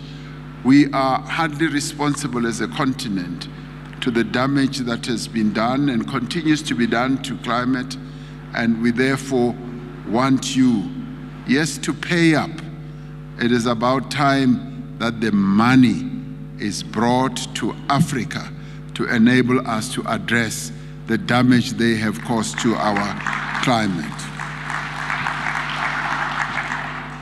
So, being here at this business forum, for me, and as President Ruto was saying, based on what we've been able to do in the past and the positions that we've collectively taken as a continent, it brings forward an important opportunity and message about what the business community should be able to do, working together with your various governments for us to search forward to address the issue of integration. It is about time that indeed Africa is more integrated. When we look, as President Ruto correctly said, when we look at other continents, especially Europe, their intertrade is up to 70%, and ours is a paltry less than 20%. And when you go into the markets that we have, as you go into our markets and when you pick up goods, I often begin looking where these goods are made. And I get appalled when I realize that goods that we could have made ourselves on the continent are imported from other environments in the world. And this is what we now need to live up to and address the issues that hold us back. What is it that holds us back? And here I speak to us as business and also as government. What's holding us back seems to be fear. Fear of the unknown, where we almost fear our own shadows and are worried about surging forward, confronting those shadows. Today, we were able to announce, for instance, that there should be visa-free travel between South Africa and Kenya, by Kenyans going to South Africa, that you no longer need to have a visa. Now, I'm able to say, what has always held us back, I was saying to President Ruto, is a fear. We possibly, as well, South Africans, we were afraid that by opening up the doors of South Africa to Kenyans, we are afraid that in will come all those undesirable elements that just want to transgress our immigration laws and so forth. And today we were able to say, let's ditch the fear. Let's open up South Africa to Kenyans to come to South Africa so that you can come and do what? And trade with us. You can come and do business. You can come and be tourists. Yes, you can come and learn. Many young people want to come to our learning institutions. Many people who want to come, yes, to our hospitals. There are many people who do want to come and visit their friends and relatives. And today, that's precisely what we've done. Got rid of that fear and to enable us to triumph over fear. And of course, we've reached a very good agreement with Kenya that we are going to monitor this process. We are going to be hands-on, and it's not going to be a loophole that we have opened for those who want to transgress immigration regulations and who want to come to slip into South Africa without proper papers and so forth. And Kenya has been bold enough, getting rid of its own fear. It's been bold enough to say that there will be a return policy. Those who have gone to South Africa wrongly will be returned back to Kenya. And that is very positive, and we welcome that. So the reciprocal nature of our dealings have been powerful. But I must say, President Ruto is action-oriented. There were two of us sitting together, and he looked me straight in the eye, and he said, President, this has to be addressed between the two of us. Let us take the leap. And he is very good at he looks very fit, and I think maybe, I don't know whether he was a boxer or whatever, and was able to twist my arm. And with that, we were able to agree that this is the new dispensation that we are introducing. It's courageous, it's bold, and it is aimed at improving the relationship between Kenya and South Africa and build that strong foundation. But more than that, it also builds trust, not only between the two of us as leaders, but also builds trust between the two nations, that we are two peoples on our beloved continent who can trust each other to do the right things, and who can trust each other to trade with each other at a diplomatic level, at a political level. There is a great deal of trust that we can rely on. The other thing that holds us back is bureaucracy and a regulatory environment, which President has already spoken to. And we already identified a number of things that we can do to unlock the way we deal with each other and unlock unnecessary bureaucracy, red tape, and unnecessary regulatory strictures. And my sister, CEO of Transnet, was articulating that very clearly, that sometimes we have these phytosanitary rules that only apply one way and so forth, and we do need to have great standards that we can all apply to or conform with. The important thing, though, that was clearly demonstrated today, we've got a really good team of ministers and officials who have demonstrated that they are willing to do what is necessary.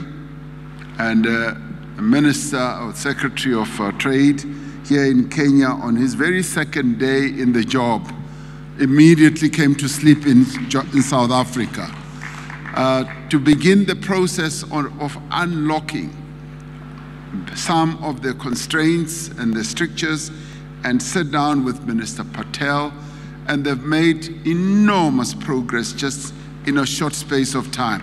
So I really applaud them, and the same applies to our other ministers.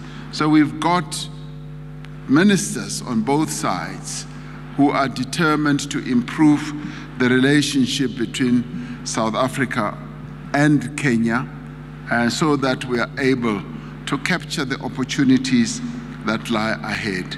And that behoves well for the future relationship between us as we open channels for you all as business people. Now, I'm particularly pleased that there are so many of you who have come here from both South Africa and here, and we hope that you will be able to move from the contacts that you're making to contract, because the opportunities are many. They are even unimaginable. And all we want to do is to open those opportunities, because our continent is hungry. It has a great appetite for industrialization, and it has a great appetite for new investment in factories, in logistics systems, and I'm very pleased to hear that Kenya is going to set up warehouses in South Africa for Kenyan goods that must come into South Africa. We welcome that and we are open to that. Before coming into this meeting hall, President Ruto was ushering me through the various stalls that were here, and he's a very good salesman. He was, all morning he's been trying to sell me Kenyan tea, Kenyan coffee, avocados and all that. So as you see me, I'm full of tea as it is now, of Kenyan tea. So the opportunities are enormous.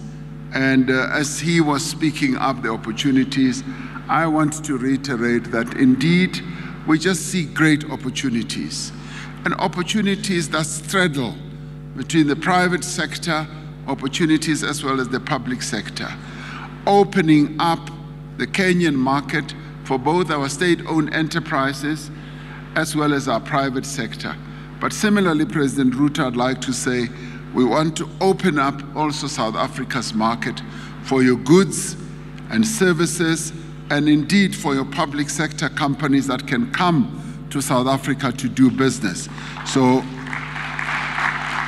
in the end, it should be a two-way process. I was also particularly pleased to see a stall where medical products are also manufactured here, which speaks to precisely what I was saying earlier, where we were able as the African continent to push the world to get us to manufacture our own vaccines and to push the world, the WTO and so on, where we said we want to be able to manufacture therapeutics and diagnostics as well. So it was a joy to see a company here in Kenya that is already making that. We've had enormous breakthroughs. And as we make these breakthroughs as government, we are saying we want the private sector to follow in suit so that you notice and see all these opportunities that can be capitalized on. Now, the Africa Continental Free Trade Area is another great opportunity. Despite the little hurdles that are in place where we are supposed to get a few countries to unlock the full-blown implementation of the Africa Continental Free Trade Area, and we are going to do that. In our own neighborhood, we have to get Lesotho to come along, the country that you didn't want to mention. We will do so. And in your own region, you've got others. Now imagine the two economies. And let's not forget that Kenya and South Africa, Kenya is a very big and vibrant economy in East Africa. And South Africa is a big and vibrant economy. So we link the two regions in the world. And I've often said we link with Nigeria, we link with North Africa, and the continent is our playground. And that's exactly where we want you as businesses to play. So the quest that we have and the dream that we have, and imagine we also started it during COVID, but we also immediately started saying we need to scale up. We can't be running after a number of countries around the world and say when we are sick, we want you to supply us with vaccines and syringes and therapeutics and so on. We've got to make our own. This is Africa's century, and we must capture it and demonstrate to ourselves and those who will come after us that we did take up the opportunities. And now we've already demonstrated that we can. We can make vaccines here on the continent. The agreement that we got the world to start focusing on is to say there are a number of countries on the continent. South Africa is one, Kenya is one, yes, Rwanda is one, Senegal is another, Egypt is another. We can make our own vaccines. Just open up the regulatory strictures in the world. And that we have achieved. We're now pushing for therapeutics and diagnostics. And I think we will succeed if you, as business people, demonstrate to us that you are willing, ready, and prepared to take up all these opportunities that we are making, opening up. So that's the question of fear. We must get rid of the fear that we have, and the regulatory strictures we will take care of.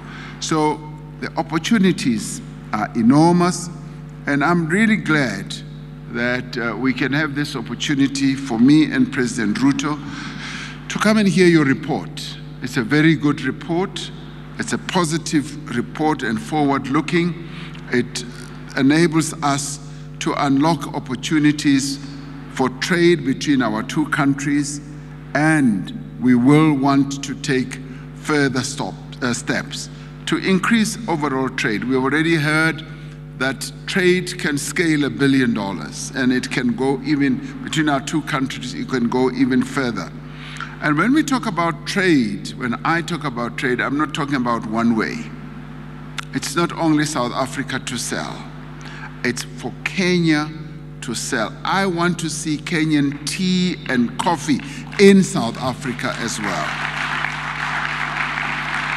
So we want to open our market, and we also want to open up investments. On the public side, President Ruto has already said, in housing, where, yes, we have developed a really good and special skill. We've built 4 million houses, and you need 2 million. We can work together.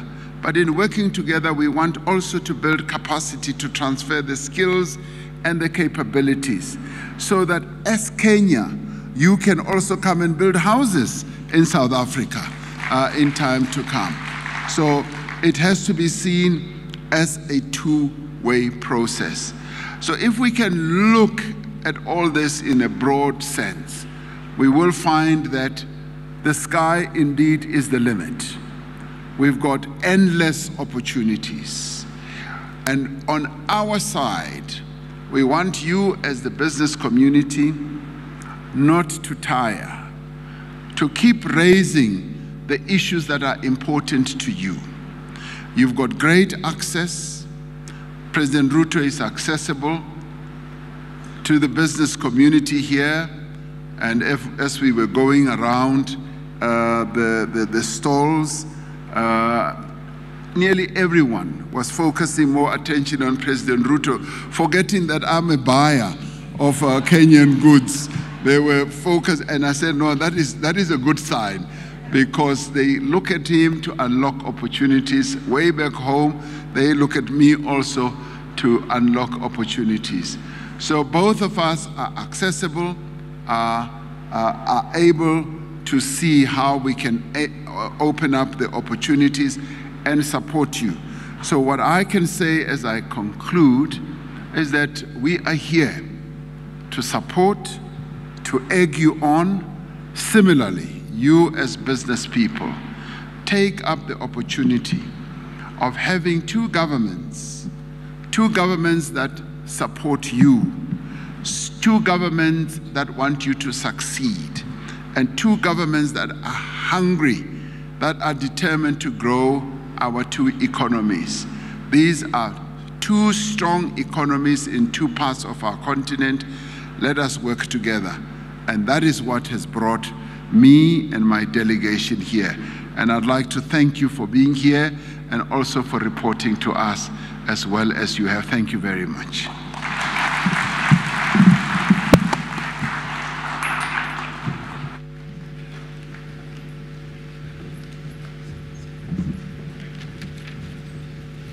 Thank you very much, Your Excellencies. You may be seated.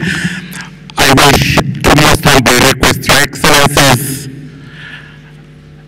to invite you all for a photo opportunity. The first photo with Your Excellencies here on stage. For the second photo, Your Excellencies will be joined by the Cabinet. Welcome, Your Excellencies. The second photo will be joined by the Cabinet Secretaries responsible for foreign affairs and trade for the two countries. So Cabinet Secretaries, Moses, Cabinet Secretary Karibia. And the third photo will be with the representatives of the business community, Mr. Ngatia, Mr. Kitani Tiakepsa for Kenya, and also from South Africa, Dr. Stavros Rungisa and Pasha. The first photo of their excellencies. Thank you. Cabinet secretaries, we may join their excellencies. Cabinet secretaries from the Republic of South Africa, ministers, trade and foreign affairs. Kindly join their excellencies. The ministers, kindly.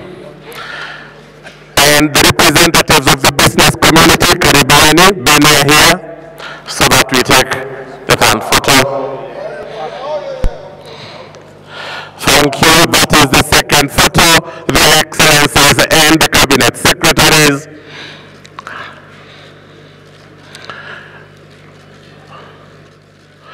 Thank you. Representatives of the business community, kindly join the excellencies, Kenya and South Africa. Quickly, kindly. Kenya and South Africa.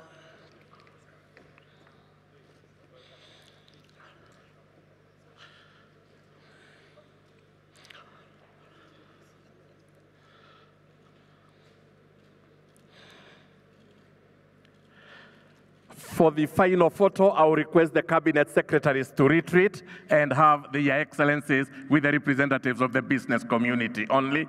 Cabinet secretaries, we retreat kindly back to our seats. We have the representatives of the business community. The business people, thank you.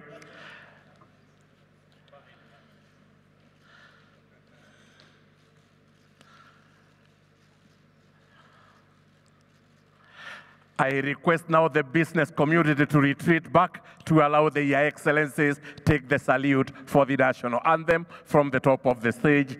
Your Excellencies, we remain for the national anthem. Representatives of the business community, we allow the Your Excellencies. And may we all now be upstanding for the national anthem of the Republic of South Africa and the national anthem of the Republic of Kenya.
I request all of us to remain standing as the Excellencies leave at their pleasure.